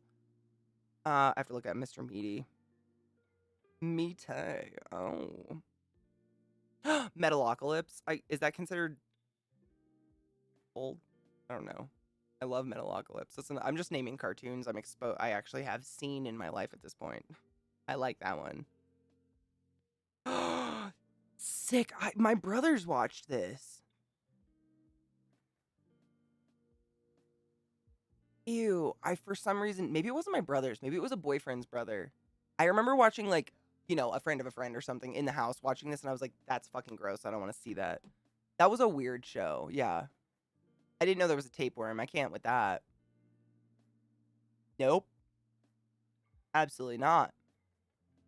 Aqua Team Hunger Force was so relatably funny. Like, I feel like in every character, there was little bits of them that I was like, yeah, I feel that. Even the angry Shake, like, when he would just want to fucking, like, beat the fuck out of everybody. And Meatwad was so innocent. Do you guys remember the monster in the attic that loved juice? So relatable. What a nice dude. I mean, that was like the Henry Winkler of fucking monsters.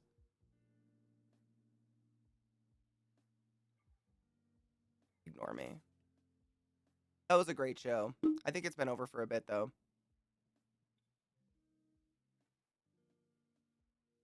Honestly, now that I think about it, most of those 90s shows were very cringy. But I don't know if we had the word cringe yet, did we? It's been a while. Been a lot of pot since then. I don't remember. But now that I think of like most of those shows are pretty horrifically cringy, and I don't know if that was like the humor of the time. So watching them now, I'm just like, oh, I don't like it.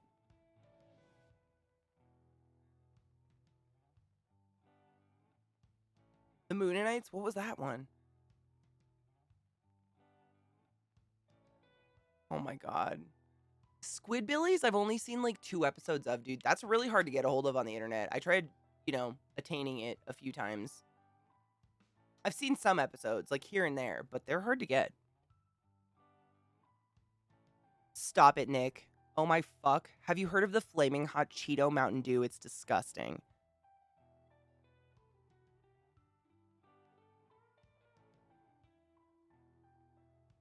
No. But I don't want to be alive suddenly. What? Wait.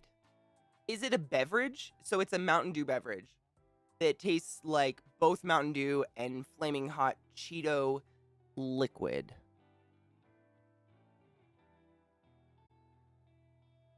What a great time to take a break. I have to pee. Here's some eye bleach. Well, just took a struggle shit. I apologize for that. I just can't leave the door open because they might burst through my fence and run into traffic and die. But it's so weird just like watching your dog all hunched over in your yard pushing, and like in your mind you're like, hurry, but also like, how dare you think and say something like that to someone struggle shitting. I don't know, it's such a strange place to be. Welcome back if you left. Robot Chicken, oh my god, I never Ghost something Ghost was a weird ass late night show I used to get to see every once in a while at a friend's house. Every fucking once in a while. My shorts got wedged up my asshole. That was great. Did you know that right now on Hasbro YouTube channel, they're playing the old G.I. Joe cartoons? Oh my god. Never seen them before, but I bet they're great. I've seen a few Captain Planets. Captain Planet. Da-na-na-na. Space Ghost Coast to Coast. Yep. That was with the praying mantis dude. That was like the weirdest, weird, nonsensical interview. That was shit. Like when I first started.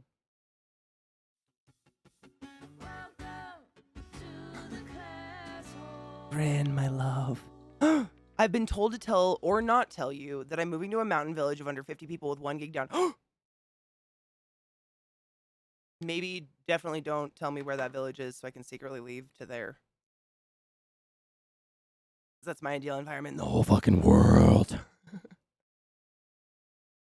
Thank you for the resub, love. Also, Hail the tank, Lord, motherfuckers. why do I do that? God Nobody knows. Satan! Thank you, cum sugar. Heart. It was Heart. The poor kid with the monkey. They were like, everyone gets magical powers. Heart and a monkey. Excuse me? That was some shit. Oh, but I might never leave.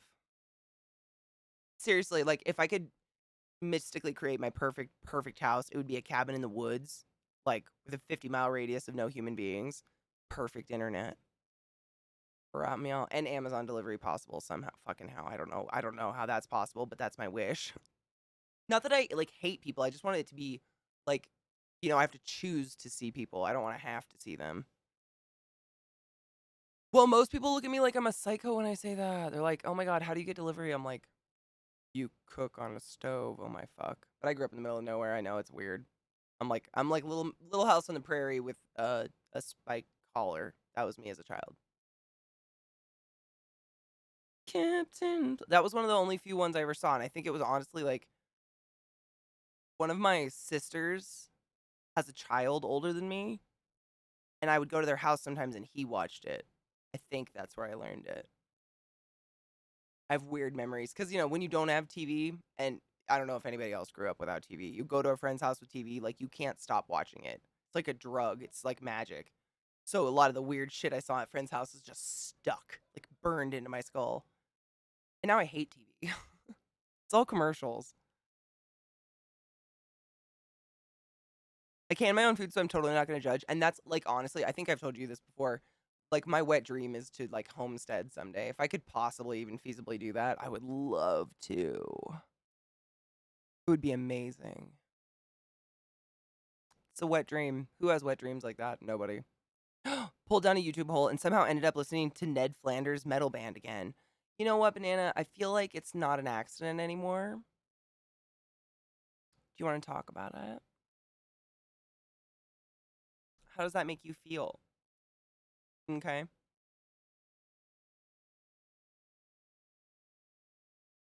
I'm a dumbass. It's fine. Just ignore me.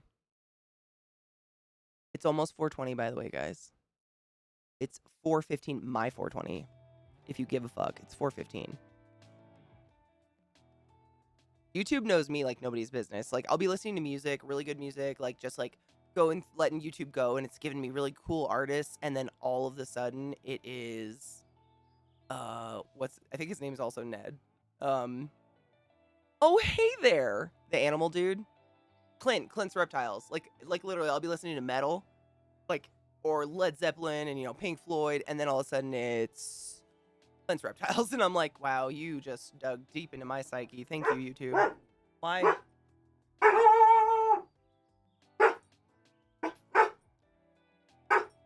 The male. He loves to knock. It's my favorite.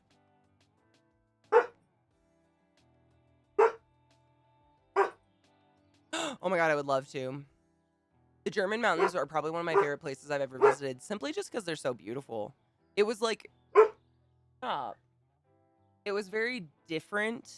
Like, or I was gonna say it was very similar to like going up in the mountains in Washington, but a lot more established, like actual trails and stuff to walk around and stuff like that. It was so beautiful. I did so much.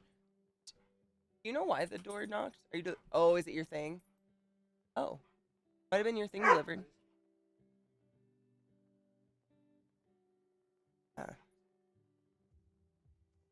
I ignore them. They eventually shut the fuck up, but I appreciate it.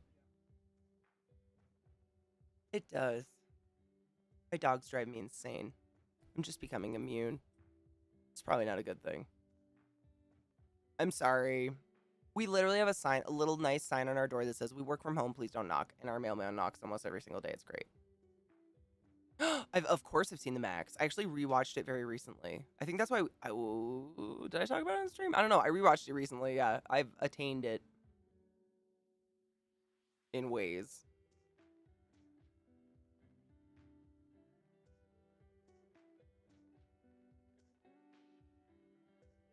I know, and that's the thing, like some people I feel like take homesteading super, super far. I don't know if I'd take it to the point of like I'd still get some groceries. I'm not making my own toilet paper, like that kind of shit. Just because it's not efficient to have a life outside of that. Like I don't want my life to be homesteading. I like having a little farm, having some chickens, canning fruits and stuff. Like I grew up canning pears and peaches and making applesauce. I know. It's like Little Women. I swear we weren't. It was like to the tune of my mom telling us what she pulled out of a patient's ass the day before, just to clarify what our kitchen was like. Oakley dokley fucking rocks. It's a great, I mean, honestly, it was pretty decently made. I totally agree with you. If we could play that licensed bullshit, I would. We live a miserable existence. I hate this. It's 2 minutes till 4:20. No, you can derail anytime. Dude, I'm ADHD. I love a derailment. I get all the psychology and neurology news in the world, what my sports balling teams, the odd social relevance and TV and film and I've been watching lately-ish. I watch a lot of late night hosts. I feel like they summarize a lot of stuff well. And if they don't, you guys usually mention it and then I go research it. I think all mountains are beautiful. I'm a mountain fan. They're not, I mean, all mountains are unique. But they're not, you know, like I've been up on like, you know, Helens and Rainier and shit. And I did not climb Rainier. Don't be crazy. But I've been near them. I've been to all the mountains of Washington, been to the Alps. Like they're in general, like cold as fuck, windy, icy as fuck. They're mountains, but they're beautiful. And they're kind of a biome of their own. No, I love that you didn't tell me. I'll totally not mention it and research the fuck out of it out of nowhere because it wasn't mentioned to me at all. Don't worry about it. No one told me, but I love you. Gets you, but not quite. I feel that. Sometimes I feel like YouTube's really repetitive. Like, sometimes I'm like, didn't you play that song 5 minutes ago? Do we have to listen to a 30-minute extended version of it? Cheers, everybody. Hold on, I had a really bad itch on my foot. Sorry. Cheers. Happy 420. My 420. The mountain. Ooh. Ooh, banana, thank you. You want to know what weird videos? Well, weird. I guess just new, interesting, like, video hole I've been down. Someone in chat sent me down the hole. Something. I can't even remember what instigated this. It was like a month ago. But it's people making tiny replicas of things out of like garbage, but they're perfect looking. Like they literally use like cut up plastic, but like one person created Howl's Moving Castle, like quite literally from garbage. It's incredible. But it's this big, but it's perfect. He paints it and stuff. I mean, he's not like looking for garbage that's the same color. You know what I mean? He's reclaiming things. I guess I shouldn't say garbage. He says garbage because he's funny. But it's, you know, just it's what I like to do to make my tarantula things. So I get a lot of really good ideas. Holy shit. Maker YouTube is a fucking sex pot. Cheers, everybody. Sorry, I was going to put a dab on it. That's why. Sorry. I was visually like scanning my desk while I was talking, trying to find this. I'm just going to be late on the floor. It's fine. You don't care. Nobody cares. Banana, you can send me Maker YouTube any fucking day. I've found one person particularly I really like to watch simply because his voice is very soothing. There are a few, I guess, is that what it is? Maker YouTube. There's a few makers on there who either talk way too fucking much or their voice is just not calming, which is probably very judgmental and rude of me to say. However, I kind of watch them because a lot of them are just super calming. You probably know what I mean. It's like, it's not ASMR. They have just very soothing, chill voices. I don't have to worry about at any point in their video is the volume going to have to be turned down randomly because they're going to decide to scream or whatever. You know what I'm saying? Sometimes I need that. I love a good screamer. Giggity. You know what I mean. Like Bob Ross. Exactly. Rin, I could not have thought of a better fucking example. When I worked at the hospital, I used to go to sleep every fucking morning to Bob Ross. I'd put it on my laptop or my iPad and just lay with my head as close as possible to it and go to sleep.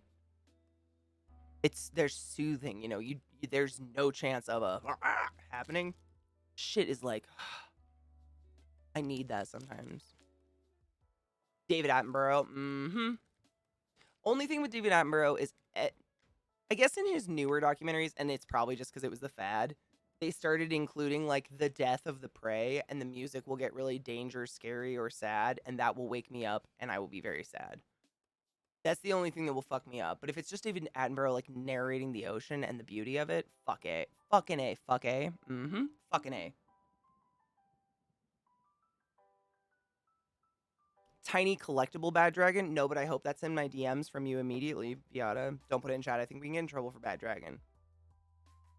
I don't know, but it's a dick. So don't get in trouble. I'm cheersing now. I just wanted to put a tiny, because it's 420. Oh. Jesus fuck. The dab is called Honey Hiker.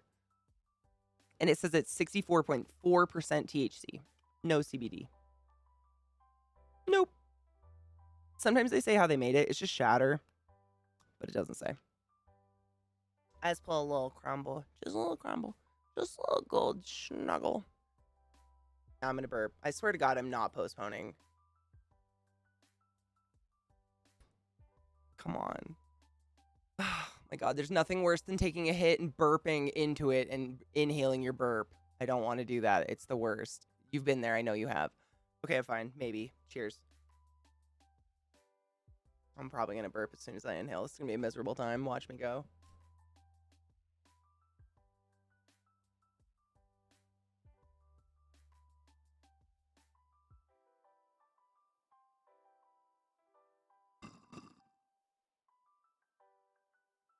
Banana, yes.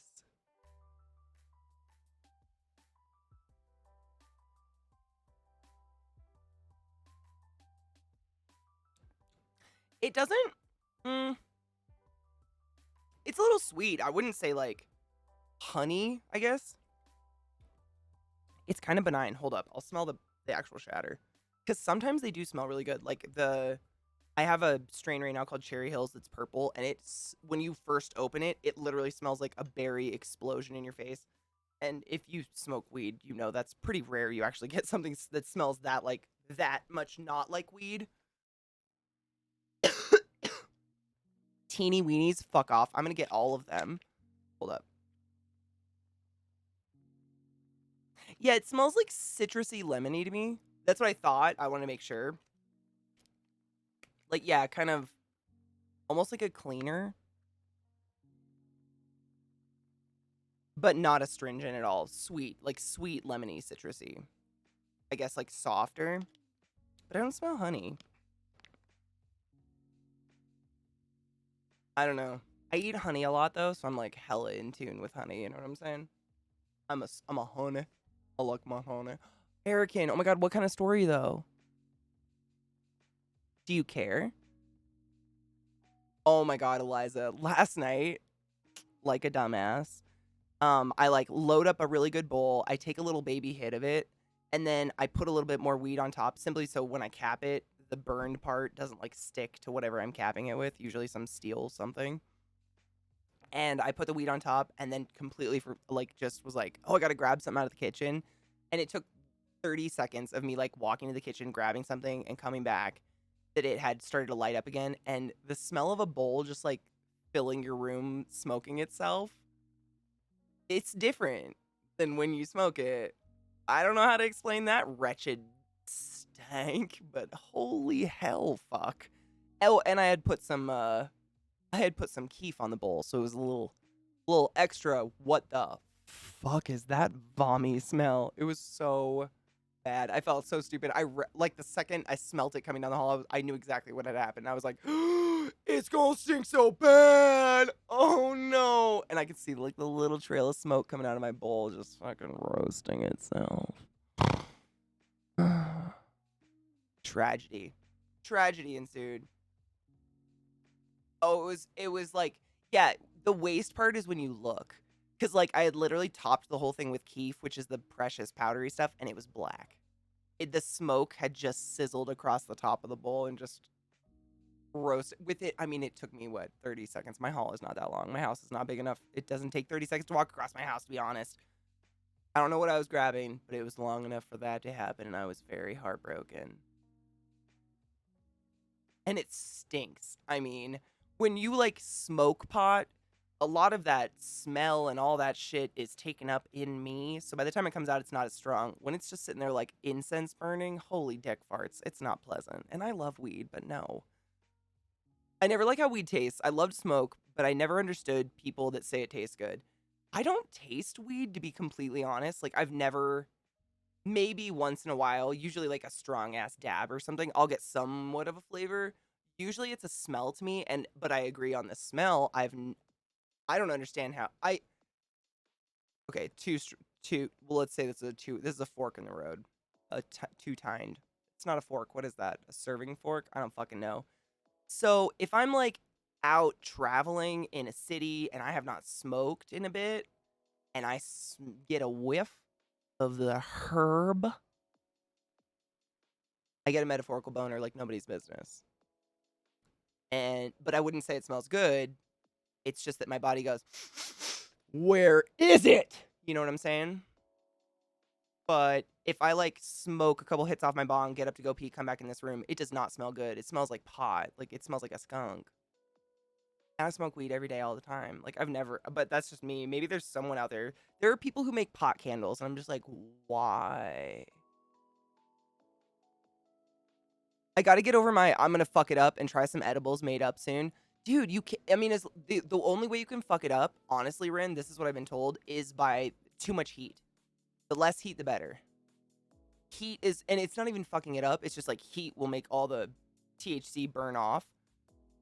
So, depending on how you wanted to make it, I know Lee did it, and Lee did it successfully. Sit Lee.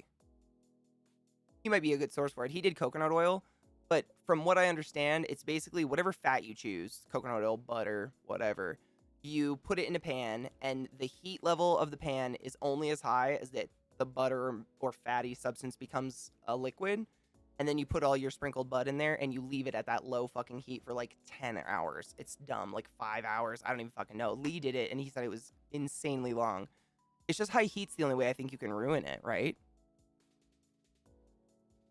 I have faith in you. You're not an idiot. Come on, you smart. You know. Although, I mean, I'm just going to tell you right now, like, I too am terrified. I have never, like, done it. So, pot and kettle. However, I have faith in you. When I do get the balls to try things, it's very inoften that I completely ruin them. Ron DeSantis is pushing for a new law that would make it so anyone who provide medical or psychiatric treatment to trans people themselves must register as a sex offender. Is Florida trying to one-up Texas? Is this like a thing? Is this like Battleship? What the fuck? And they're using the trans community as collateral? Maybe that's not the right word. That's fucking gross.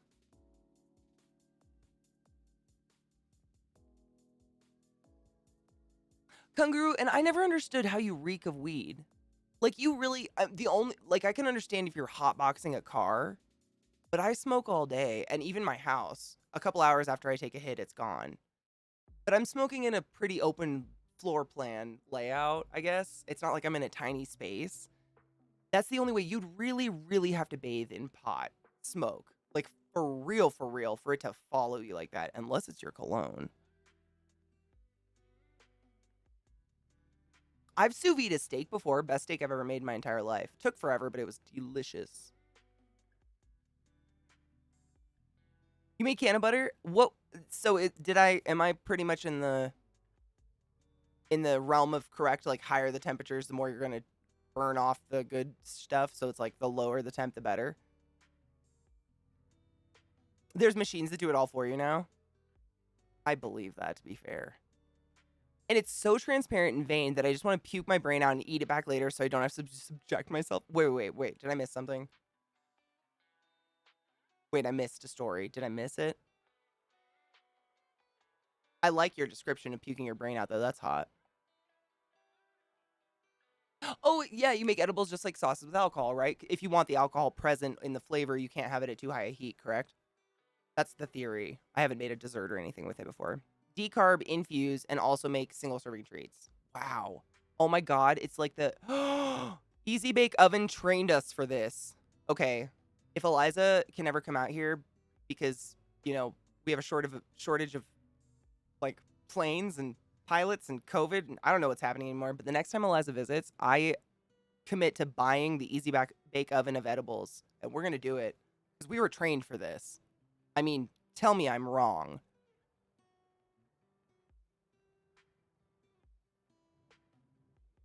Oh, Nady, you know, Florida trying to one-up Texas by making you a sex offender if you take a young trans person to the hospital. Like, hard stop, I guess? You know, just haters hating. I just don't even... Everything hurts. Sous vide chicken breast is the only way that I cannot fuck it up. Dude, I'm like, fucking a steak up is so easy because it takes like 1 second. You guys know, if you've ever tried to make a steak at home, like a good quality steak, it's some hard shit.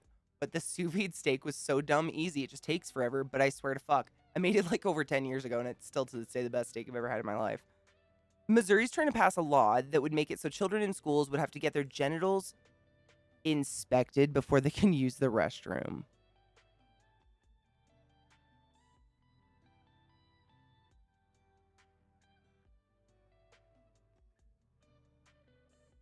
What?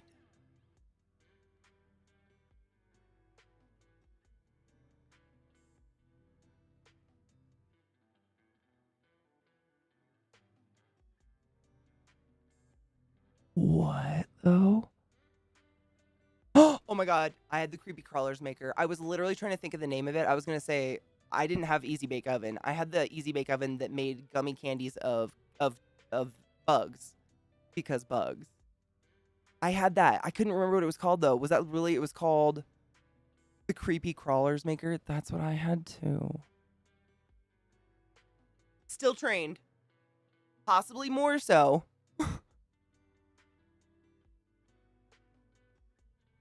Oh, Bubblicious. It's disgusting. Like, I just can't. I don't have words for it. If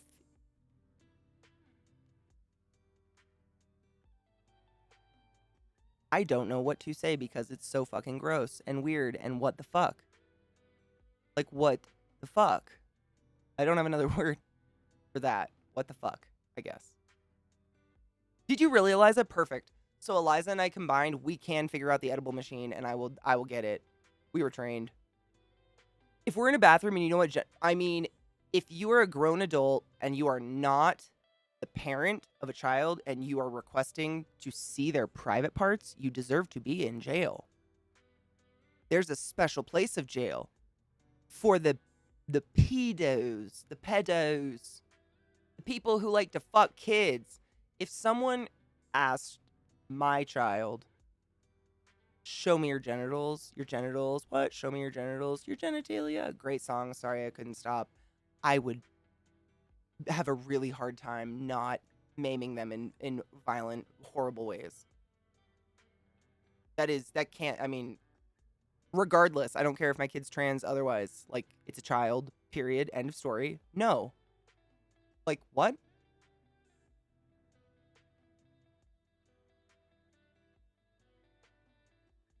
Oh my god, Eliza, that explains a lot. Creepy Hog Candy Maker. Yeah, it was basically you were just making gummy candy in the shape of bugs. I don't even think they tasted good, but it was fun. Dude, I would. I mean, I would. Like, Trove, I'm right there with you. Like, how could you? I don't have children, and that is something universally, I mean, accepted that we don't ask to see children's genitals.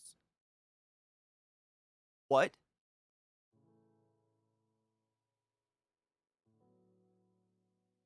Yeah, exactly what Bubblicious said. Like, if you are a young person in high school or otherwise, do not tell me, do not say your age. We are all 69 here because my channel is 18 plus. We have to kick you out just like by rules. So just don't say anything. However, if any adult that is not your doctor and you are not there pertaining to your genitals because something is bothering you, or your parent because also they are worried about any of your private parts, if an adult asks to see your privates, scream and don't stop fucking screaming. Just scream. Let it out. Let out all your little years, and you scream and you scream and you scream and you scream and you scream and you scream and you never stop screaming. And you use your little fingernails and that is a no. That is a big fuck no. Absolutely not. You can't convince me otherwise.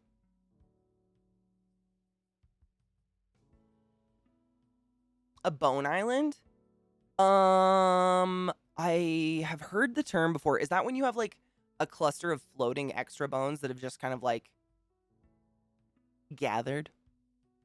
But they're like little chips and stuff? I could be totally wrong. I think I've heard the term before, but I don't remember what it is. A Newberry knife and a scalpel, right? Oh, it made plastic bugs? I don't know if mine can make plastic bugs as well. I don't remember. I know it made gummies and they weren't very tasty, or it made plastic bugs and I was eating plastic, which also highly probable.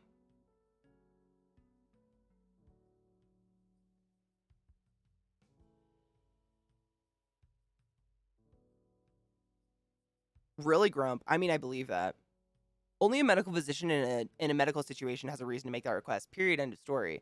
And if you are under 18, but if you are the age of 13 or you have had your period, you are now an adult in medical eyes, and we are required by law. If you say, please don't tell my mom, we are required by law not to tell your mom or your dad anything. You have rights to your body.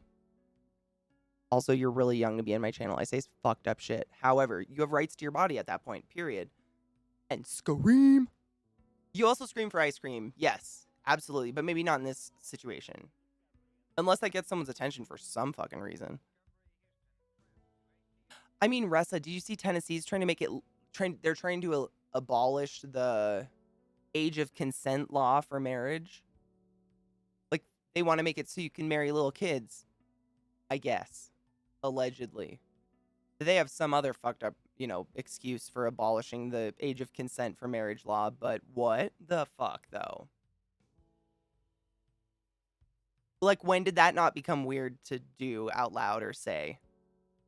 And, in general, just like, people say, what the fuck, though, did you say, though?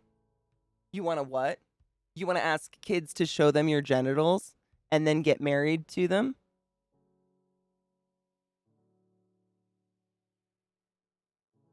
But, like, transgender children are a crime. All right, we're going to give you this nice white jacket. These two gentlemen, this is Jimmy and Bib Bob, and they're going to give you this nice white coat, and it's going to help you hug yourself forever. Now stop screaming. Shh. You know what I'm screaming? You don't even have to hear it. Because that's pedophilia and that's a crime. That's what I'd like to do. These are my fantasies. Don't go chasing children. Damn it, Katie, I'm 43, and you say some fucked up shit that makes me shake my head on occasion. You know what? Fucking score in my book. You're welcome. Bitch, there's a, what's her name? Tommy Tomlinson or something. She's a comedian on Netflix. I don't even think she's 30 years old yet, and she's so successful and so fucking funny. I'm like, how did you get more trauma to be that funny, bitch? God damn it, why didn't someone rape me sooner? I'm just kidding. That's a horrible joke. However, I was. Apologies. But sometimes you're just like, fuck. Fuck. Fuck. I have a hair on my nose and it's driving me nuts. Get a guy in Mississippi talk about putting trans and supporters up on a firing line.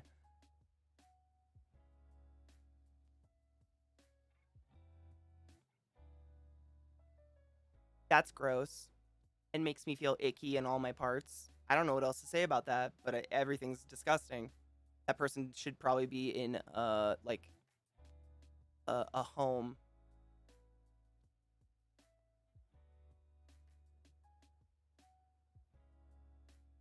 Taylor Tomlinson, she is so goddamn funny. Do you like her, Banana? She makes me cry. She's so relatable. Shit she says, I'm just like, oh my god, me too. You know what I'm saying? Like you're crying laughing because it's like horrible, but it's so funny. Trove, I mean, I think everybody has like a super dark corner of their brain. It's just some people choose to spew it on Fox News, and then some of us are like, I'm gonna keep that one to myself. Everybody has them, and if you deny it, you're lying. Like everybody has horrible thoughts, but it takes action to like, especially people that type shit out. Like I've definitely said some shit when I'm angry that I immediately am like, oh my god, I'm so sorry, I was really really angry. But to type it and hit enter, man, that takes a lot of extra steps.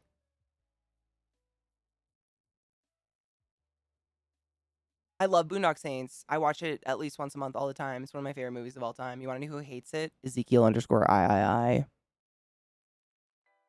I love that movie. There was a firefight! Willem Dafoe is the queen of my soul forever and always. Did you know he's been cast to be the new Nosferatu in the new remake of Nosferatu? Like, can you imagine anyone better? Because I can't. Hello, Outlaw. How are you, love? Oh, Banana, the medication part. Oh my god, when she's like, one of her friends is like, I don't like taking my meds. They make me feel not like myself. And she's like, mine too. It's fucking great. Something like that. I think I spit food out and pooped or something. I don't know. It's just so dumb relatable. I think honestly a lot of people in our generation can relate to her shit because it's so, oh my god. It hurts, but I love it. Can we all agree that a firing line like probably shouldn't exist anymore? Like that shouldn't be a thing that we talk about or use in reference to a population of people, period. And just because this is a hot topic and we're talking about it right now, transgender women are women, transgender men are men. They owe us nothing in ambiguity or androgyny, period, end of story. This is a safe place and we love you. If you feel the need to argue anything I've said, please unplug your keyboard and walk the fuck away. Thanks. Love is love. Be kind. Because again, typing out some of the terrible shit I see typed out on the internet really takes a lot of steps to get there, for fuck's sake.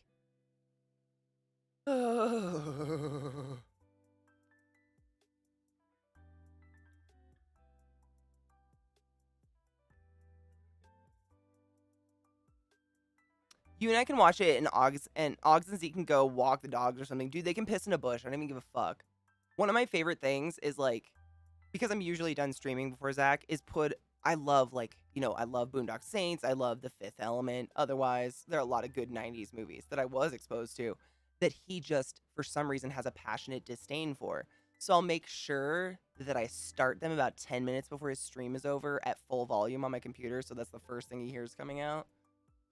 It's a cruel thing to do. But it feels so good.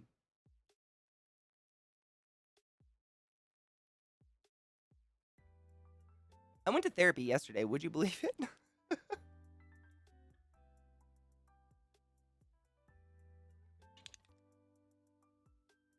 How can you hate those movies? The fuck? Ruby Rod's a legend. Sorry. Willem Dafoe is amazing. Shadow of the Vampire, yes. I liked it.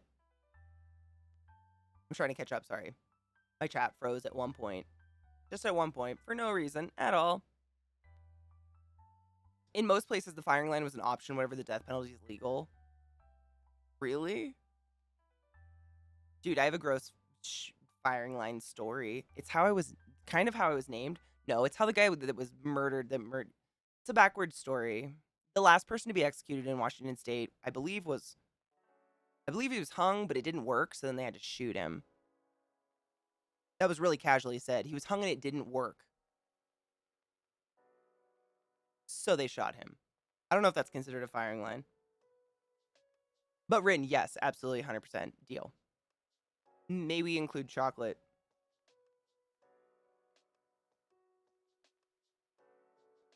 Dude, Kong, that is a huge hang up of mine.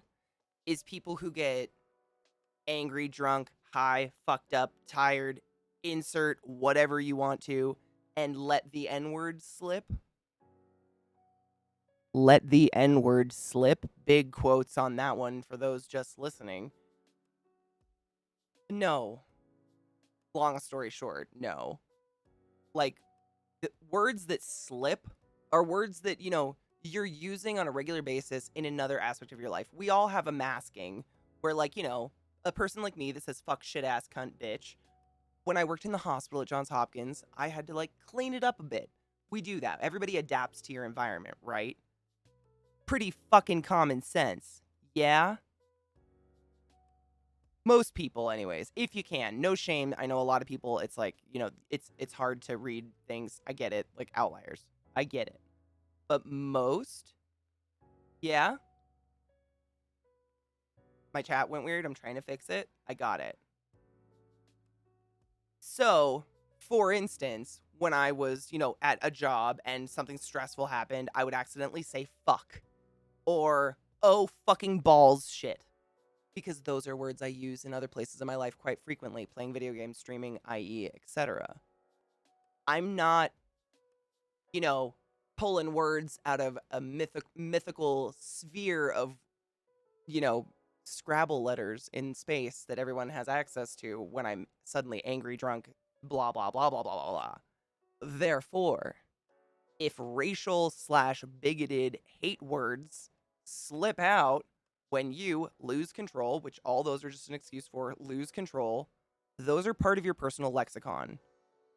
They're there. And you're using them somewhere. And it's one thing if you're trying to actively change. Apologize. Own the fuck up to it. Change your language actively in the moment and be present with those people and be very apologetic. Don't be. I was angry. I was drunk. I was bad.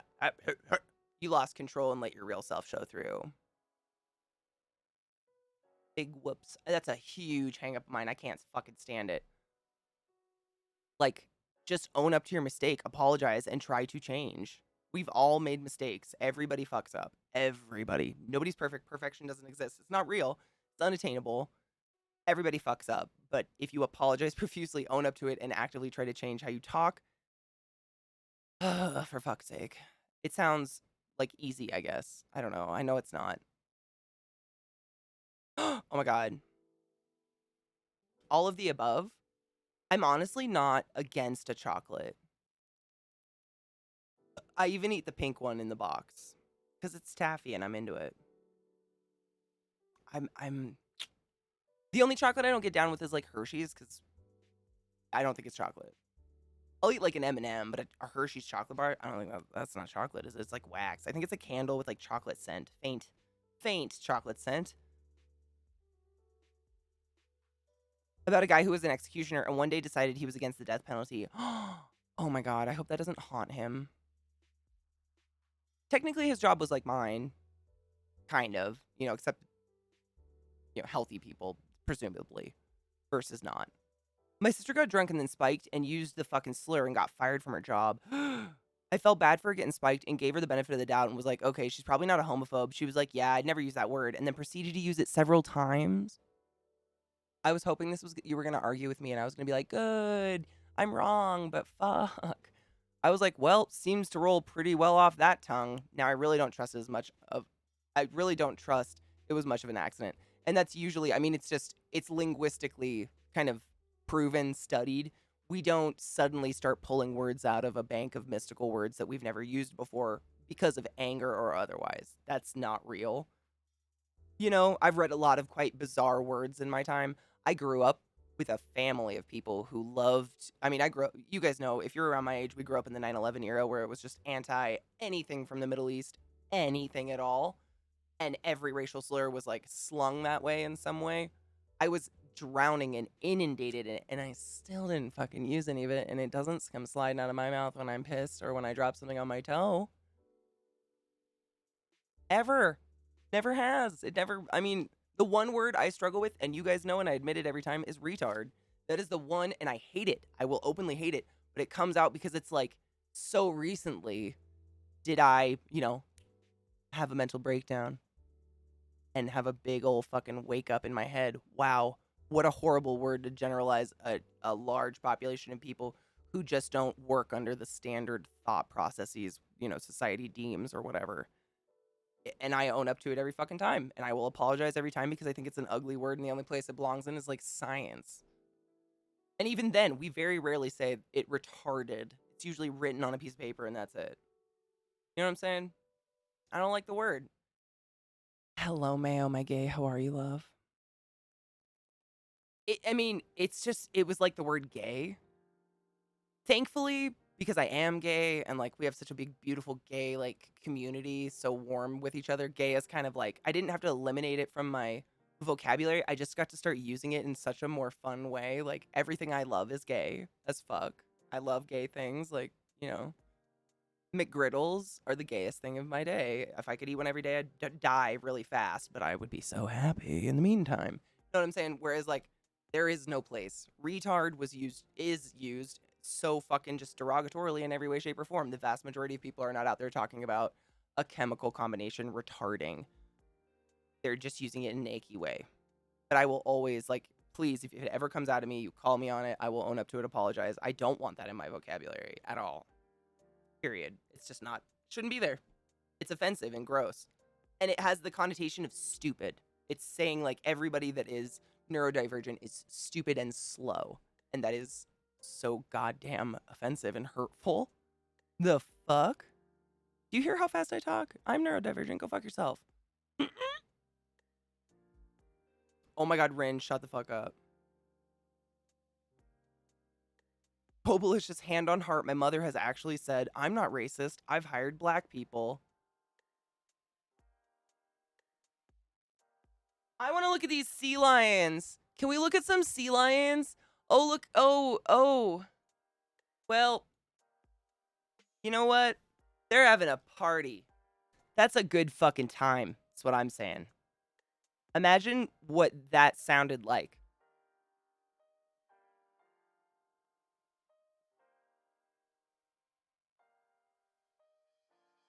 Dude, Gay used to be a super popular name back in the day. So was the name Guy, which is almost weirder. Honestly, I think it's way weirder than Gay. It's like, I'm going to name it Woman. What? It's got a vagina. Let's name it Woman. What? Imagine being a trans woman whose like dead name is Guy. Holy fuck. How wrong were their parents? That's all I'm going to say to that one. Jesus Christ. Hi, gay. These guys are having a fucking good time. That's all I'm saying. Dude, imagine both of them getting on that boat at once. I mean, is the scale of this real? Because, like, holy shit. I didn't even put the scale into my brain yet.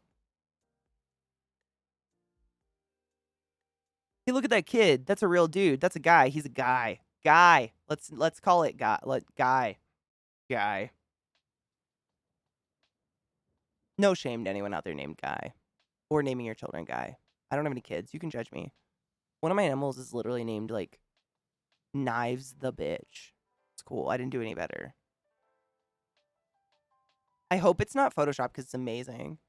I knew a vegan named Hunter. I'm not even fucking with you. I went to college with him. It was and he was like so pretentious about it. Like he was one of those people who he needed you to know that he rode his bike everywhere. You know what I'm saying? Like and if you didn't know, he would somehow find a way to make you know. Like one of those. And that he was vegan. And that his carbon footprint was negative. And then his penis. You can be a good person to the earth and not talk about it all the time. It happens. Been there. Named Spatula. Oh my god, I love it. My rats were named Bella and Pumpkin. It is fun. I mean, because really, like, animals have no idea what you're doing, and at the end of the day, does your animal's, like, genitalia really make any difference to anything ever? No. Fuck it.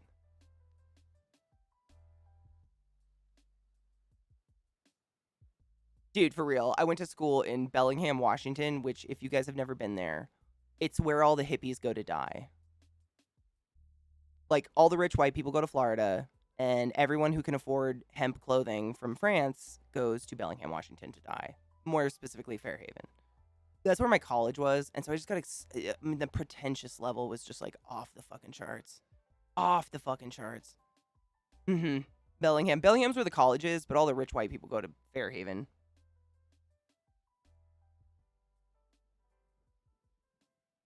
Paige Turner, shut the fuck up. One of my older sisters' name is Paige. But you know how that relationship goes. Richard Dick, shut up.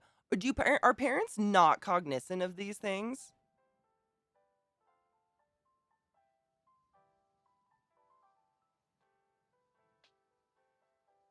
Mojo, that's pretty good though. I mean, I think they still count. Just maybe not to Jesus.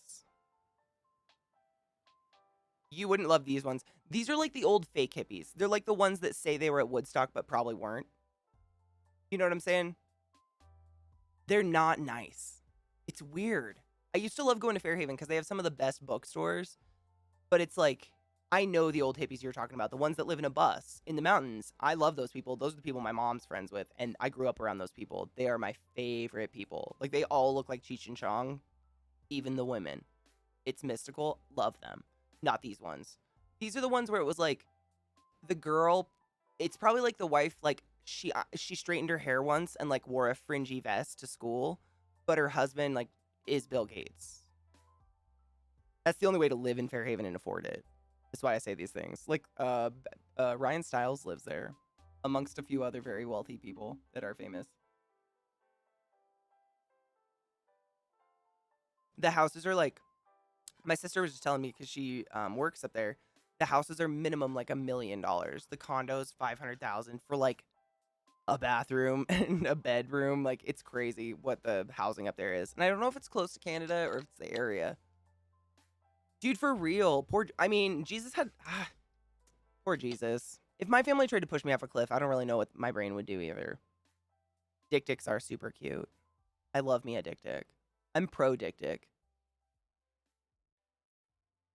Dick pits? Shut the fuck up. That's beautiful. I don't think I had any fucked up nicknames. My name doesn't really lend to a fucked up nickname very well.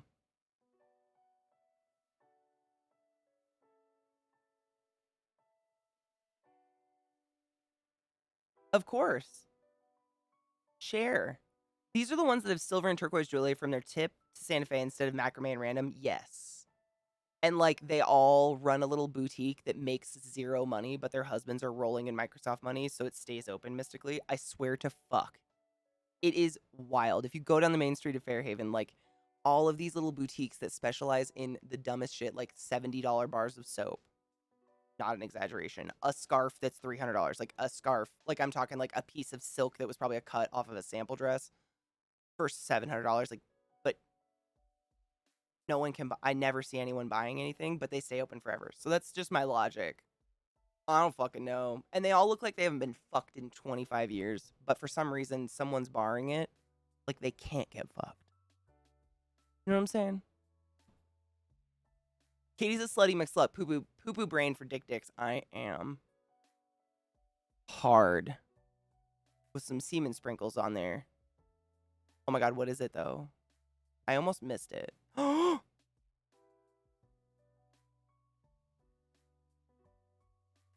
love this frog almost more than most things in the world. I love frogs, to be fair. Just like look at them. Oh, stop it. Why do you autoplay? Don't spoil it for the kids. Sales had a surprise. I know what it is, but it still makes me smile every time I watch it. It's what your anger is. The war cry. I know. I love it so much. They just they like have that tough guy like bulldog stance. I just fucking can't. I love it so much.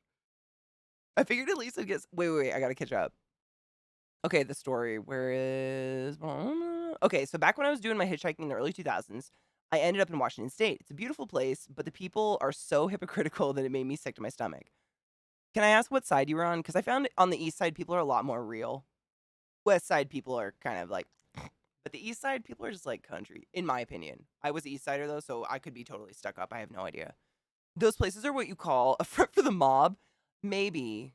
It's possible. I just assumed he was hella rich husbands. Like, you know, it was like they were selling handmade wooden tables that still looked raw edge, you know, from the wood for $10 billion. Like, how much business do they really make? And the rent was asinine because it's like, you know, it's Fairhaven. It's like to do, it's whatever.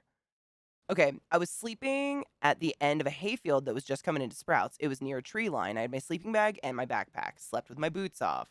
Wow, what time of year was it? I would have been fucking freezing. You're crazy. We used to sleep out on the trampoline as a kid, and by 4 a.m., we were all covered in dew and like close to having hypothermia. We'd run inside and go to bed. Michael, do you think a kid was named that though? Because how unfortunate. Michael Hunt. I mean, that's just, ugh, my heart. So the sun was coming up. There was a bit of mist over the field, and I heard a noise. And I saw two people making their way across the field towards me. Put on my boots, packed up my stuff, and sat on my backpack. It was about as tall as a bar stool. They introduced themselves and invited me to church. It was apparently a Sunday. Keep in mind, this is like 2001. All right. I say, sure, why not? I figured at least I'd get some coffee and a piece of toast or something. Right, maybe it's just a group of good people. Yeah, you never know.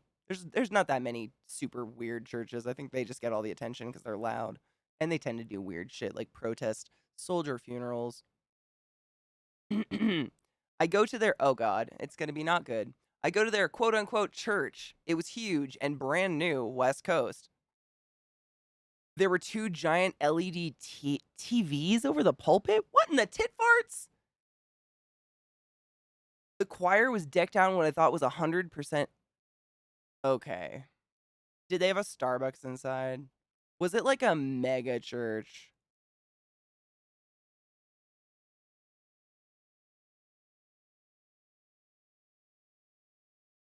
It was so ostentatious. In the lobby, they had donuts and a Starbucks. Yeah. I've seen a few of those. I've never been inside one. Those, I mean, I don't even know if they're really a church. I know they claim they are, but if you asked a true religious person, I don't think they would say. West State people are fine. Some of them are. The ones that, like, the ones that want that lifestyle, I feel like. The ones that move downtown Seattle, spend way too much on a shitty apartment, they, like, want that. They're the ones that come off, like, pretentious to me. Like, they're basically spending every penny they make to live in, like, what used to be Seattle but isn't really old Seattle anymore, which is kind of sad. I'm a hipster for Seattle, though. Sorry. It used to be a lot dirtier, and I liked it. Where am I gonna watch people shoot up heroin now? I'm just kidding. It's a terrible joke, but for real, it's just yeah. It's a little sad to me. Oh my god, a red panda, stop it. Hold on. Hold up. You shut I have something that like gets rid of autoplay, but every time my PC updates, it turns to off again, and I fucking hate it. So much. Okay, wait, I gotta catch up. In the lobby, they had donuts and Starbucks, all kinds of breakfast foods. All of it was expensive. Oh my god, it wasn't provided? Oh, interesting. Permission to post cute yes, let me give you a permit so everyone can see it, but I got it. Sorry, boo. I was trying to catch up and I got, chaos. I'm slow. Yeah, that's not, I agree. I agree with you. I agree, Mayo. The Righteous Gemstones is great. Oh my god, what a good fucking show, though. If you haven't seen it. Oh, yeah. I mean, there's a bunch of them. I'm sure you heard of that big one. I don't remember where it was. If it was I think it was Oregon, where it's one of those mega churches, and there was a bunch of flooding, and the guy wouldn't, the owner, the pastor, what do you call the dude? I guess whatever they call themselves. He wouldn't let anyone come in. People were drowning and like dying, and he wouldn't let anyone come in because he didn't want to ruin the carpets or some shit. Houston, thank you. Oh yeah, it was after the hurricane. Thank you so much. Yeah, I mean they're notoriously these. I don't know how they do it. It's got to be manipulation and like brainwashing to a certain point. It has to be because there's no way like conscious people don't see what's going on. Like, I don't think your leader of your congressional group. I don't know another word for it to be like all encompassing. I don't think they should be like poor and dying. I do believe they deserve somewhat of an income and one that allows them an iPhone, maybe. Like, I don't think that's a luxury that poor people don't deserve. I don't believe in that mentality. Period. End of story. We're done. Or just because people make less money doesn't mean they deserve to live in squalor. However, that dude owns like mansions and yachts and gets plastic surgery a lot. And like, there's levels of, you know what I'm saying? Sales. Sleep well, my love. Sweet dreams. Brush your teeth, wash your hands, all the good things. Discluding megachurches from religious people fails the no true Scotsman fallacy. This is what religion has become for many, many people. Just because they're not traditionalists doesn't mean they're not true religious people. It does mean that they're marks of a scam, though. I feel like some of them are like, if you guys don't know what that means, the marks of the scam, meaning they are like the victim, like the unknowing victim of a scam. Yeah, I think to a certain level, and it makes me feel bad because I don't think faith is a bad thing inherently. I think it can be used to do very evil, evil things. However, as we've seen, like literally forever.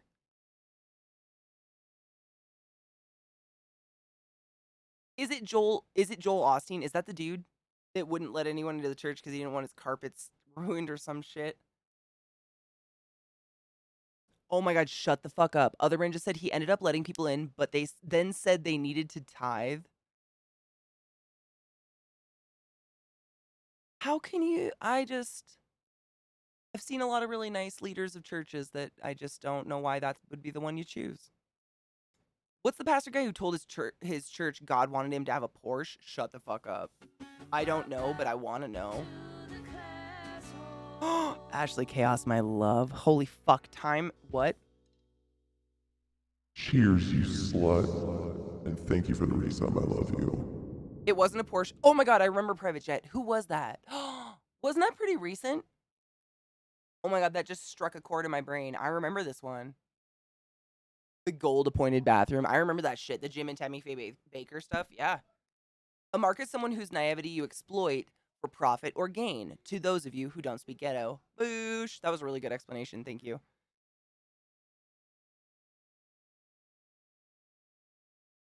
Yuck. Right? Like, I always wonder why they start with the Bible to get to this point. Like, just become a magician or some shit. Get a rabbit. And it was one of Baker's contemporaries, the one with the university. No shit. Ew. Ew. Ew. Ew. Ew. Ew. I don't remember the name. I'm so bad with names, though. They just don't stick, especially shithead people that try to convince their group of followers that they need a private jet. Guys, I need a private jet. I'm just kidding. Please don't. Isn't it ironic, Lizzie? I mean, of all the messages that are repeated amongst the same story told over and over, which Lizzie is much more of an expert than I am, even though I've read it, she's an expert in it. I'm sorry I said that twice, but she really is.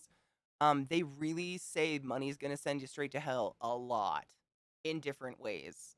Like, that's the one overarching theme. Like, you don't go good places if you have lots of money. I don't know why they get to cut that part out of a lot of it. But I'm a recovering Catholic. Everybody discounts me because I'm like, Latin shit. Who the fuck knows? Hail Satan. Washington's hella weird. It's very interesting. I was talking about that the day before yesterday. It's kind of unique because I feel like it's one of the few states where you can almost cross any biome in one state.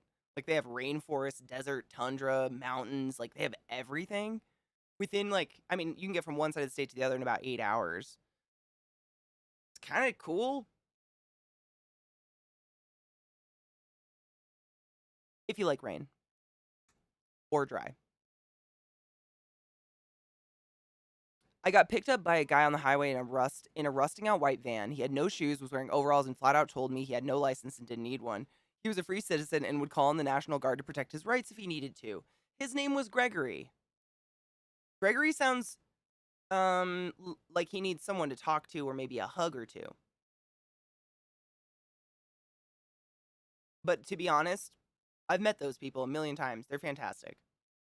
People are vast and varied, and it kind of makes the world a beautiful place. Sometimes.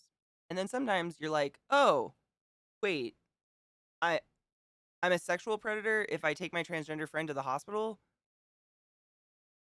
I'm sorry, Florida. What the fuck? Is what I have to say. You think so, Tiger? See, it's so weird. I moved like literally constantly my childhood just because life events, but all over Washington State. I've only been to Oregon maybe like 3 times in my entire life. Weird. I don't know why. It's beautiful. I mean, it's almost exactly like Washington. But honestly, this is my honest thing, and my mom and dad won't admit to this, but I think Washingtonians have like a chip on their shoulder about Oregon. They're like, we're better. Why would we go there? But they're identical. I don't get it. Beautiful. I love Portland is a beautiful city. It's like clean, but not, sterile clean. Eugene's gorgeous. I've driven through Eugene.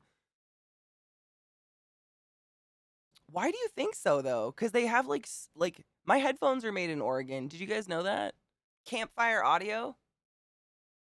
Campfire Audio IEMs are designed and made and came to me from Oregon. It's a techie fuck. I mean, Portland. I feel like they're like under the radar tech, which might be a good idea. Because look at what like publicity's done for Amazon and Microsoft. Might be a good idea to keep it that way. Fly. Oh, Ashley. This makes sense why we're friends. There's nothing wrong with Floridians. Like I honestly I've been to Florida a million times. You guys know this. I love Florida. I love the people there. Most of them are super super nice. But the crazies are loud and they get headlines. Do you think we are a version of the Geth from Mass Effect universe but see ourselves as individuals? Oh my god, I've thought about that a lot, to be honest. Especially after that DLC that I won't mention because it's the best game I've ever played in my life and you need to play it immediately. If you haven't. I'm not gonna cry, you are. Ooh. They're so loud and they get the headlines. It's like Texas. the Texas government is doing horrible things like making it a literal, what it is, it's like a felony or a crime, but also a bounty if you have a transgender child and take them to see their counselor, their psychiatrist, therapist, whatever. Like, it gives everyone in the state such a bad name, and it's like these government officials are doing shit all on their own. How the fuck do you think these votes are gonna? How do you think that would get voted through? If you really think through this shit, you can't think that shit. Like, the people are wonderful people. There's wonderful people everywhere, but crazies scream. Sadly, I scream, but usually it's for ice cream. Florida's multiple places, and all of them involve having lots of money and having none of the money or being a tourist. I feel like that's everywhere I've ever lived. But maybe that's just my view of from being poor. Do you ever feel like your ears are on fire? No. Why? Should they? Sometimes they get so cold I can't feel them.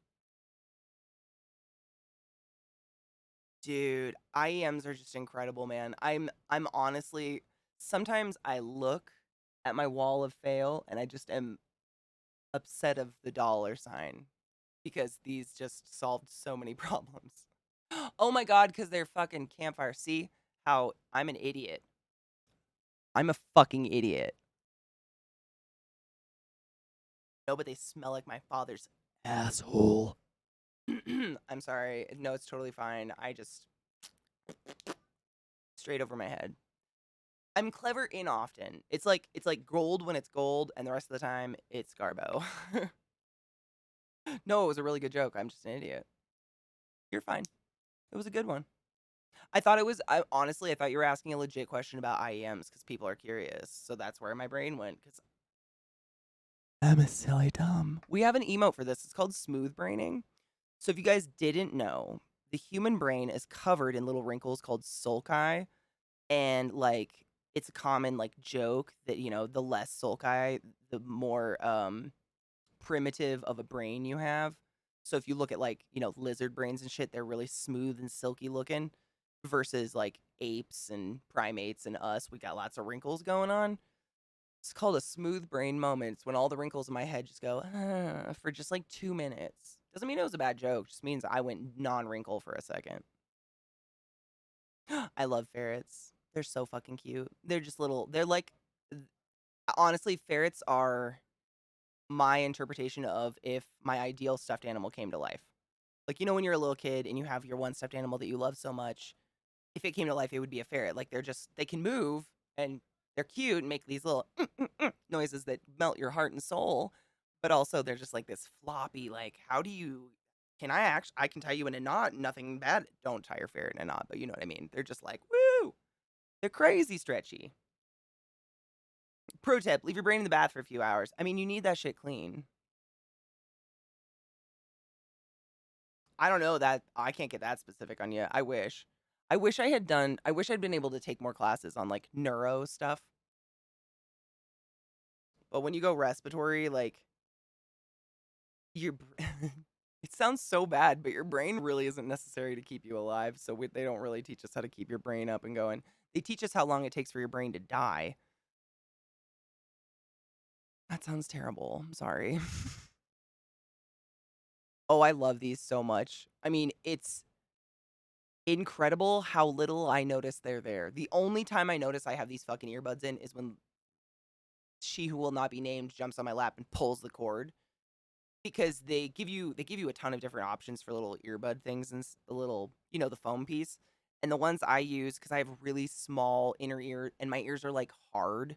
I don't know how else to explain them. I know some people can like fold their whole ear into a little ball. I cannot do that at all. My ears are like hard cartilage. So any earbud I've ever used in my life would make the inside of my ear ache. These are like this incredibly soft yet effective memory foam. So you like squeeze, kind of like an earplug. You squeeze them and make them tiny, put them in your ears, and then they just expand just enough to fill up your ear, and that's it. And they're kind of noise canceling. Not sponsored, not an ad. I'm just really in love with these IEMs so much.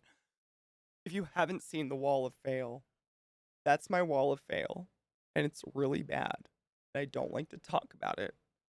I just get migraines. What are you gonna do? What do you mean you have to take them off? Why do yours bug you? If you don't mind me asking. I've never had a problem. I have like, I've seen people that can like take their ear and like but this part of my ear, that's as far as I can go, and then it feels like I'm gonna snap my ear off. I don't like to bend my ears. That's my excuse. Earbuds hurt, AirPods hurt, they all hurt. They give me like over time I just start to get this dull ache in my ear. It's weird. Campfire chillers, I love horror stories. Good ones. I'm actually reading a really fucking creepy book right now. It's called Help for the Haunted, and it's just like dragging me, but in the best fucking way. It's like edging. Um, for me, the problem was not the over the ear, my head, my like skull, and I think it's because I had some head trauma as a child. I have like this spot on my head right in the middle, like kind of where a baby's soft spot is. That's just dumb sensitive, and if anything sits on it, a headband, a hair clip, a bobby pin, it can trigger an instant migraine that just lasts for 3 days. It's a great experience I'm leading. I'm really loving being alive and like breathing every morning. And so I just kept going through headsets, like trying to find a lighter one, trying to find ones with less clamp, more clamp, bigger one, blah blah blah. I tried every fucking variety other than bone conducting because that's a lot of money to experiment with. And then I tried these and I was like, "Oh, that was a lot of a waste." Shit. But I mean, I have a lot of headphones for when people come over, all the friends I have.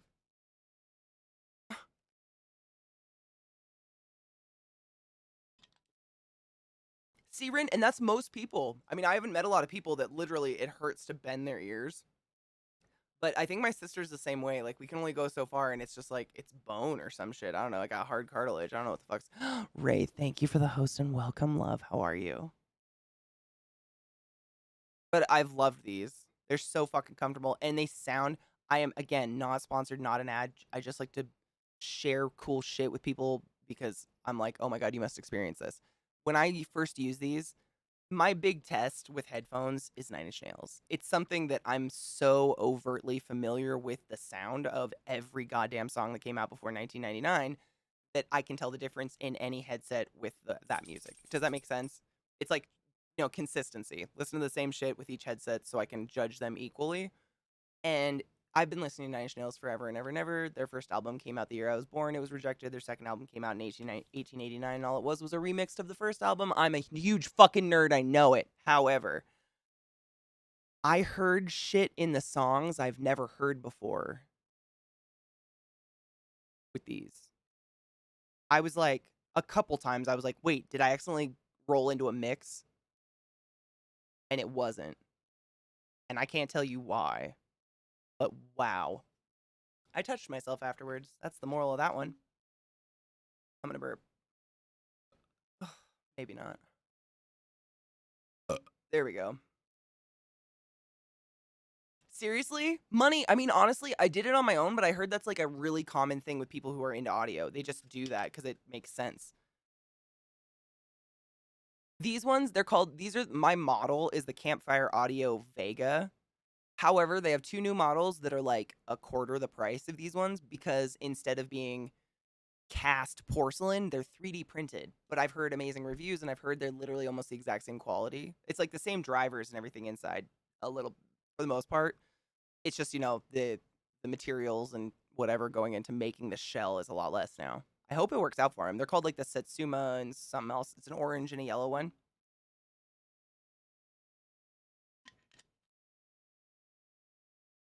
I am. I don't know where I put them. Yeah, I was admiring my cute little cat buttholes today. I think I left them in the bathroom. I try not to sleep with my gauges in because I feel like they slowly start to stretch a little bit more, and I absolutely do not want bigger gauges. Chloe told me the other day that they could never be kidnapped because as soon as that person said they were friends with me, she could scream, liar, and run away. Oh my God. I mean, stop it. That's not a bad idea. My mom actually had a safe word for us when we were kids, mainly because my dad was dying. And when he died, she was like, I might have to have a friend of mine, pick you up at school. So we're going to have a code word. So we had to come up with a fucking weird word that either that person knew or that we would scream hysterically as we ran away from the stranger that didn't know the number. And it ended up being vitamin. I wanted Dragon. My mom was like, nah, they'll guess Dragon because you're a weird little kid. What a dick. It was Vitamin. I screamed Vitamin a lot. Is there a Red Rocket? There might be. My house is a questionable place. Primus is really good. Yeah, you got to pick something with some nasty bass. I usually do like once I'm if I'm you know if the headphones slash IEMs pass the Nine Inch Nails test, then I'll start branching out. I usually go into like um I'm just one more time. We're gonna celebrate. Please help me. My brain is just dead and I can't remember names of anything for the life of me. But that band, I will heavily pound in because I think they've got a really good mix of just like Daft Punk. Jesus fuck. I don't know why I'm so broken. I'm tired. It's fine. And stoned. Daft Punk. They've got a really good range of just like interesting highs, middles, and lows that you can test it with. I love them. And they've got some sick bass. Can't think of another one. Metal, I mean, metal pretty much sounds good to everything for me because metal doesn't usually, most of the metal I listen to doesn't really depend on like heavy ass bass or anything. Most of it's just like recorded. Weird. I love Daft Punk.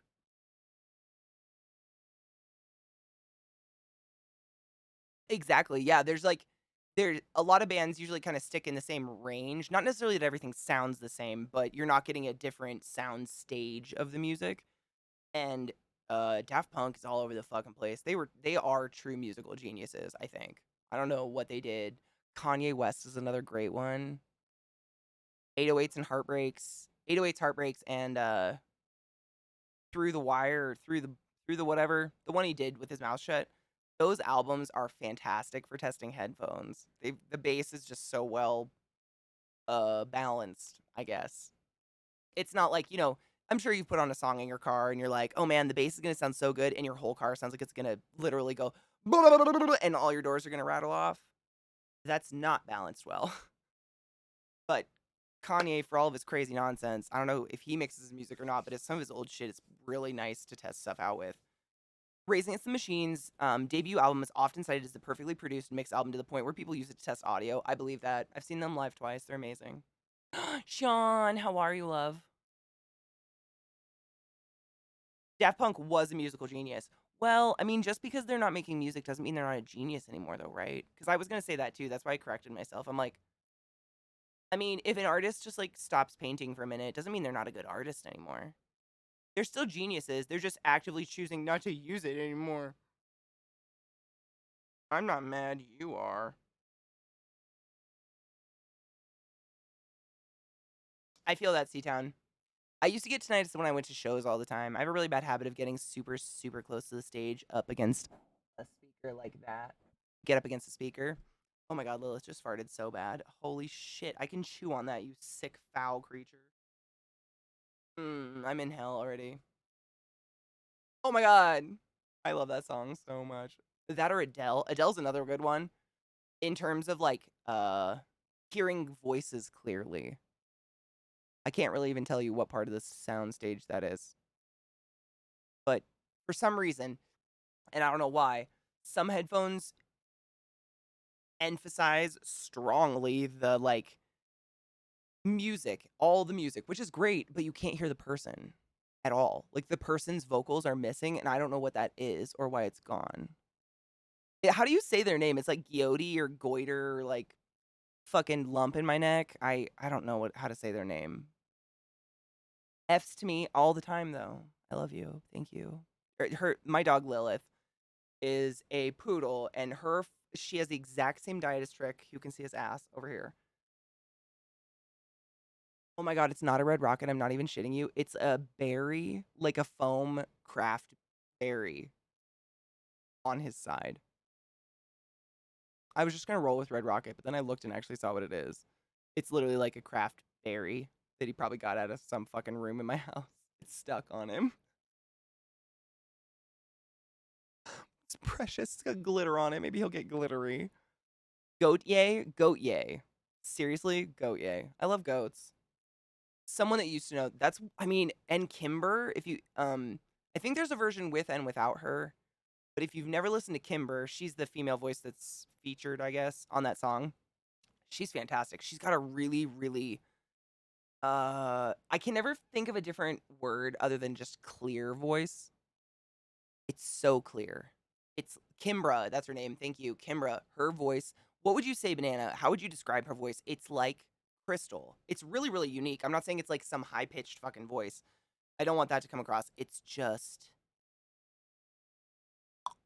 I don't know. I can't think of a word for it. Crystal. It's fucking like pure. It's pure. I love you, Rin. I know. I was literally just looking for someone to host because I looked at the time as well, and I need to get my dogs outside before sun's gone. And it looks like we might be getting shitty weather. I don't know. It's like a game. Is it fire smoke? Is it a 2 feet of snow? Colorado. Nobody knows. I'm gonna do a final cheers with you, Lizzie. Plain Gold Ring's really good. I was trying to think of her other hit. It's the one where she kind of beatboxes at the beginning. She's like, boom, ba-dum, bum. I want to settle down. Is it called Settle Down? I want to settle down.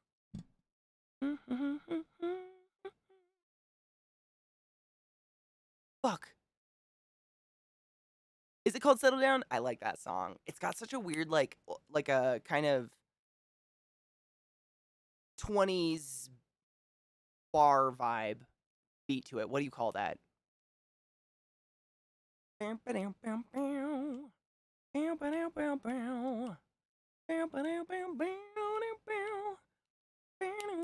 would you call that? Like, I don't know. I don't know the genre of that time. Like, kind of speakeasy a little bit. Yeah, she's got this voice where it's a lower voice, but she can, like, she has that. Is it vibrato? I'm just forgetting words. I'm high. Vibrato. Her vibrato is endless. She could vibrato any note ever. I firmly believe. Banana, would you argue? Bitch can vibrato until the end of day. I can't. I can fucking shake a. I can shake a tube. Bitch can go forever. Kind of swingy. Yeah, kind of like swing. Yeah. She's got that beautiful, like fast, clear vibrato, like a bird almost, like Snow White in the original cartoon kind of shit. Snow and rain feed our plants. Why is that shitty? Oh, because I've been dealing with it for so much. Colorado has an exceedingly long winter. Like we get like I don't know the exact thing. I think we get 3.5 to 4 months of warm weather, and then the rest is winter. I'm just tired of it. That's it. I'm just being bitter. Completely understand we need rain. I'm just tired of being cold. I got to wear shorts today for the first time, so I'm like hella stoked. You know me. The less clothes, the better. She does. I mean, maybe that's what I mean when I say like she's got this pure, clear voice. The control of her vocal cords is off the charts. It's like Beyonce level control. You kind of question like, is there something you can't do? Her voice is, but it's different than Beyonce. Obviously it's different than Beyonce's voice, but she's got a unique thing. I don't know. Please go listen. Can you hold a non vibrato for long? It depends on if I'm hydrated. Sometimes not like Maynard. Oh fuck no, I can't sing as high as Maynard. Doesn't that sicken you?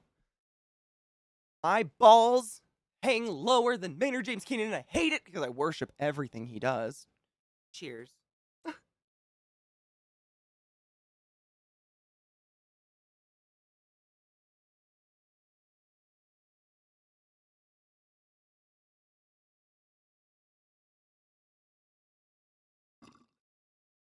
I love Caravan Palace. What the fuck? Did you just growl, wake yourself up? My dog just growl, woke himself up. That's hilarious. Cheers. He scared me. I think I've never really like attached myself to one genre. I love metal. That's like my core that I always can go back to because I think I just started there when I started independently finding my own music that wasn't influenced by my parents' taste. But I love just a unique voice. And Kimbra, if you're looking for a fun, unique voice, let me find the video I'm looking for. I'm just going to throw it in chat before we go. I can't play it because Twitch has barred us from listening to music together because music labels are filthy, filthy fucks. We used to listen to good music all Friday and get stoned together every Friday. It was super fun. Did you guys ever get the impression that I was like doing it to make money off that person's music? Like, maybe that I was stealing their music. Did you guys ever get that impression? Because I wasn't trying to give that impression. But maybe. That's what they say was happening. Uh-oh. Viata, I got a real sweaty one earlier, man. Before you showed up, dude, I had to fan myself with the dab bag. I got very hot. That's the link. You're welcome. That is the Settle Down. I really like that song. It's a good one. I took concert choir in high school and never stopped singing, but I have a terrible stage fright. Oh my god, I'm almost the exact same. I love singing, but I quit. I literally quit taking opera lessons. I took private opera lessons. My school wasn't big enough to offer any music program other than marching band. It wasn't even marching band. It was like 6 kids sat in the stands and played music for a really shitty football team in my high school. Um, but I took private lessons and I quit because she was gonna make me sing on a stage. Same with gymnastics. Quit because I was gonna have to go on a stage. I have horrific stage fright to the point where I will back out of literally anything. It's terrible. I wish I would have kept going, but I made it like 8 years.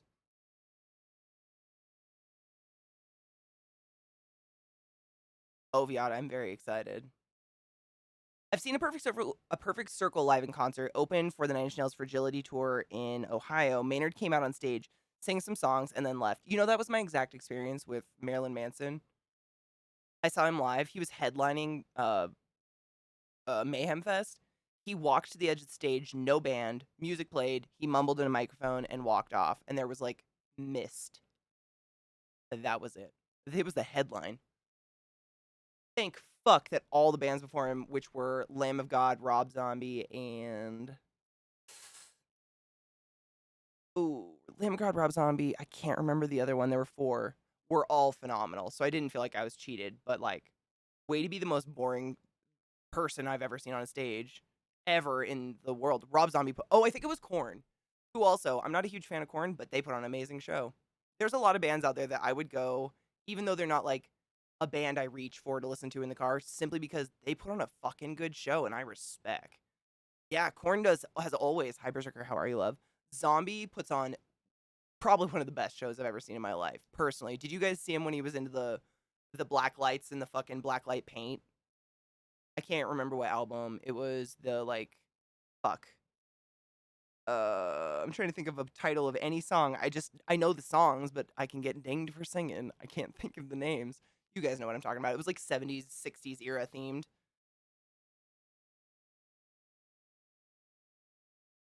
Once I've seen Korn live, I plan on never interacting with another live human being. I mean, money, I've seen them, and this is not to rub in. I've seen them just by proxy because they were part of Mayhem Fest a couple times and other festivals that happened in the Seattle area. One pro to living in Seattle area, lots of music. I've seen them like 3 times, and every fucking time they blow my mind.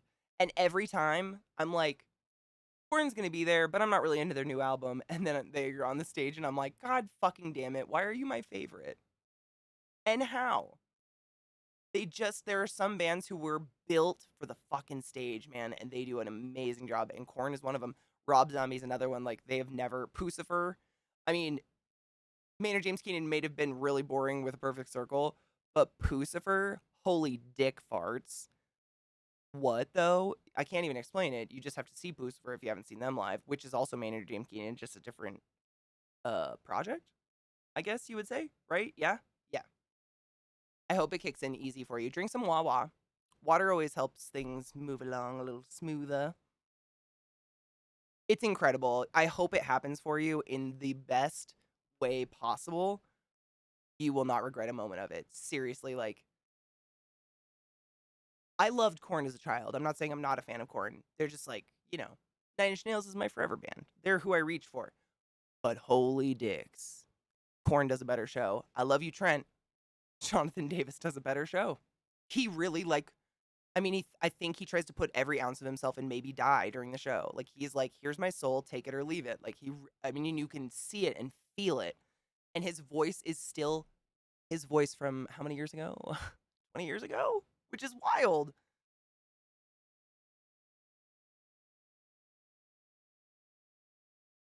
I've seen Pantera, I've seen Slayer was pretty good.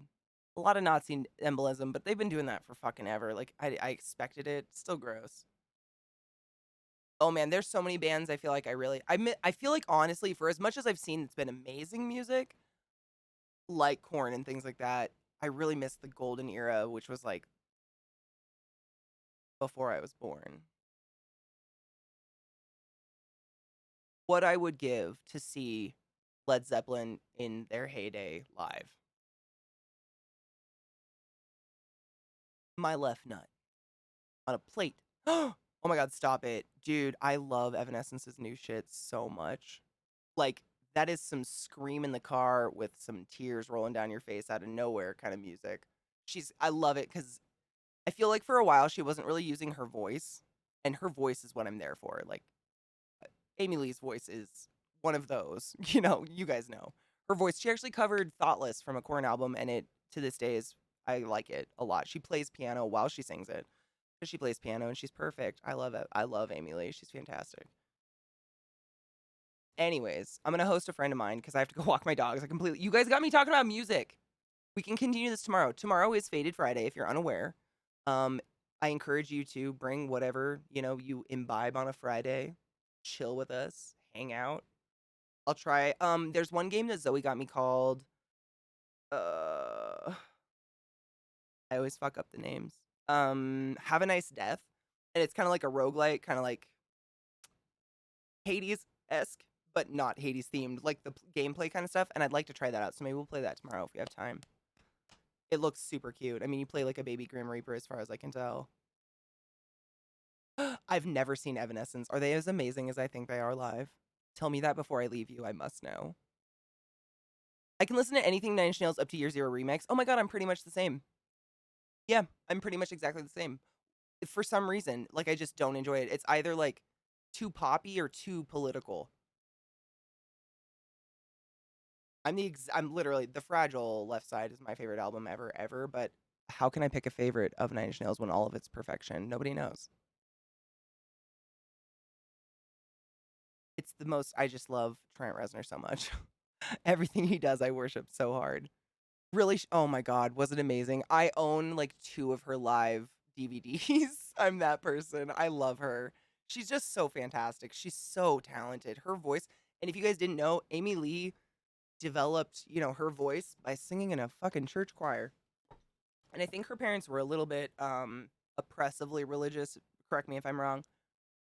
Not that she isn't religious, but they were a little like, about it. And Money, that's the Fragile for me. Like the Fragile is kind of what got me through my teens. The Fragile Left Side, and Right Side, really, depending on if I was angry or depressed. I listened to them so much. They're one of those albums where I can't just listen to a song from the middle of it because I get really mad that the song that comes on next isn't the one from the album that I quite clearly remember, because that's how it is in my head. Like that album's just one piece. I'm sure you guys have done exactly the same. I can't be alone. I can't be alone.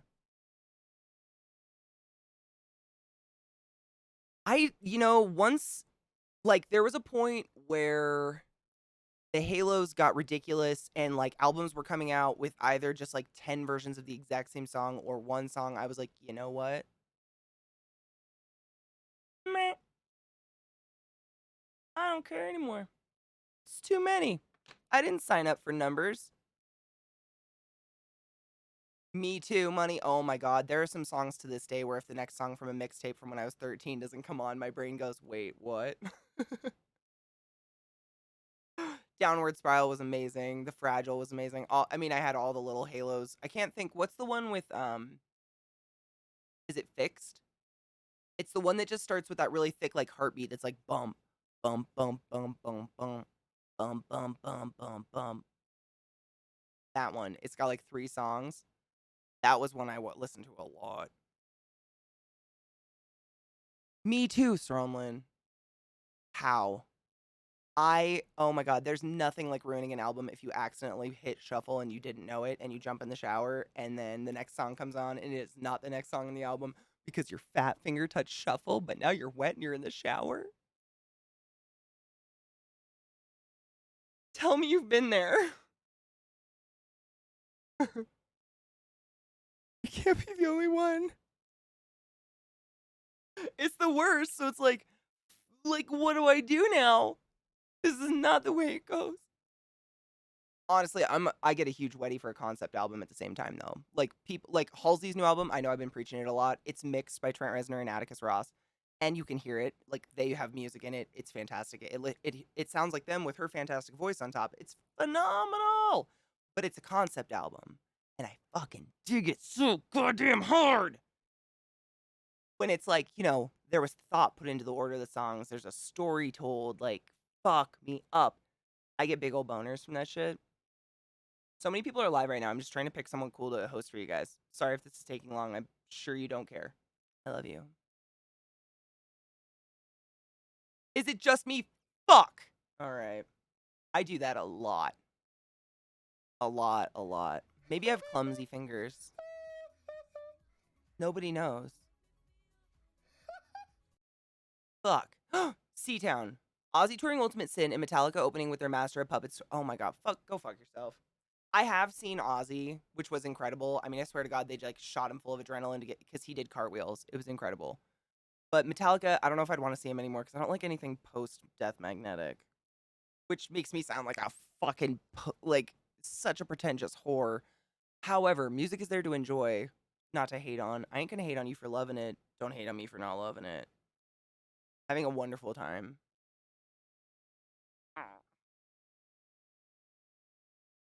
Ooh. I was trying to not be homeless anymore and pawn the entire collection. Dude, I'd do it.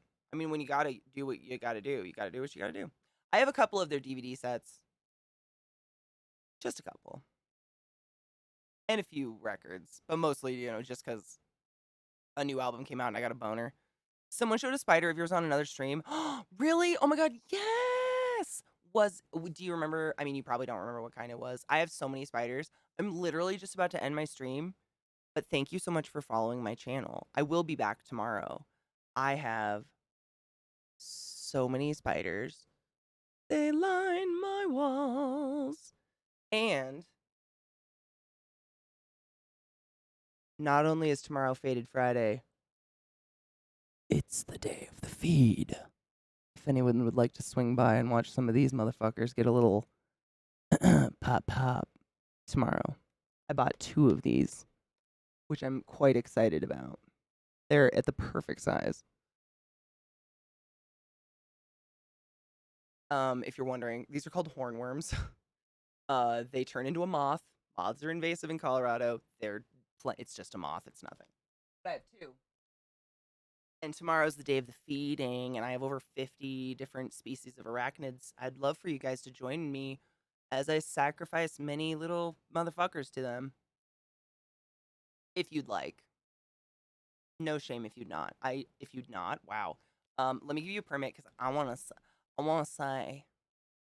see which spider they were looking at because I think all of mine are cute. I couldn't even guess one. Hold up.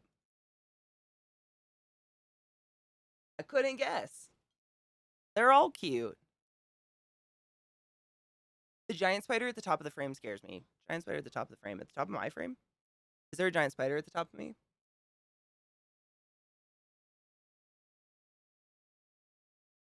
What? What you talking about? What you talking about, Willis? Do I have a spider in frame right now? I can't even tell. I don't see one. On the couch? Like, the sheet? No shame. Like, I completely understand a phobia. My velvet spider. I have that girl still. They are the coolest spiders ever. They're so weird. I have 2 of them that are like fucking like that big. They're so big. And then one of them is a different species. She's about that big, but they're all females. I love them. Yeah. That fly is haunting me. Poison would be amazing. I saw Whitesnake. That was incredible. And I saw, where was I? I think it was Steel Panther concert. And the lead singer of Whitesnake was just in the audience and got up on the stage and sang with Steel Panther. That was fucking weird. That was in Seattle. That was a strange time.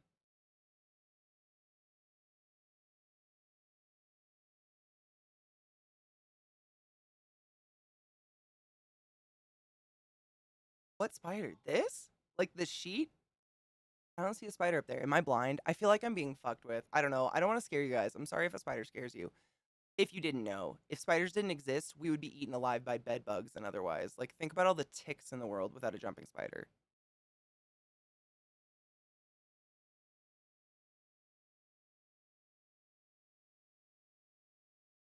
None of my spiders are out. You mean all the spiders? All of them? None of those ones are venomous. I mean, there's not one tarantula in the entire world that can take out a human. If that makes you feel any better. Seriously. Their bites are less than a bee sting. And the worst tarantula bite in the world is critically endangered. I hope that doesn't make you happy, but maybe it gives you comfort.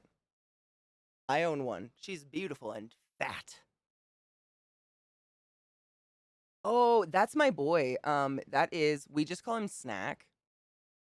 You probably don't know why if you're scared of spiders. I won't go into the details. That's a Brachypelma bome. It's the common name is called a Mexican fire leg, and they are native to Mexico. And they're a terrestrial tarantula, so they just like roam the deserts and live under logs and shit. But that's one of the least venomous spiders in the like tarantulas in the world. Pretty cool. Yeah, that's I mean, and that's tarantulas. There isn't a tarantula in the world that can kill a person. We have a few, very, very few spiders in the U.S. that can take a person out. Most of them, however, I mean, we don't even have recorded deaths of because if you get to a hospital, we can take care of you and make you not die. Nah, dude, I totally get it. Honestly, it's not my biggest spider. He looks really big because his legs are all spread out. He just molted. And when spiders molt, they come out really soft. Because, I mean, if you imagine like squeezing out of a hard shell, you got to kind of be like a gummy bear. So they're really, really soft. And the way that because fun tarantula fact, they don't have a circulatory system. I know. Their blue lymph, because they don't have blood either, is pumped through their body via torsion. Is that what it's called? Via moving. So the month after they molt, when they're, adults like that, they do a lot of stretching. Normally, never. Normally, they're like curled up under a log or something. But the month after they molt, they do a lot of like stretching because they want their hydraulics to go all the way, I guess. Seems like such a dumb, but it makes sense. Yeah. Yeah, it's hydraulics. It's literally how they like keep their shit going. And their breathing is like they have gills on the bottom of their like butt. That's it. That's how they breathe. They're called book lungs. It's crazy. I could talk all day, but I have to go walk my dogs. I'm gonna host one of my favorite Twitch channels in the entire fucking world. It may or may not be the polar opposite of what you have experienced here today, which is a wealth of nausea and education. But I hope you enjoy it. I'll be back tomorrow. It's Faded Friday. Also, the day of the feeding, where we'll be tossing these in with a lot of my spiders. Should be super cool. Not risky at all. I have nothing that can kill me. I have one scorpion that can kill me. However, it hasn't. It doesn't. It's fine. You don't have to see it. Don't worry about it. I hope you come back. I'll see you motherfuckers tomorrow. Be good. Wash your hands. Well.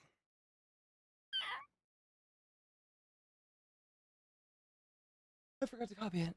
Oh, fuck me in my asshole. I'm fine. I love you, bye.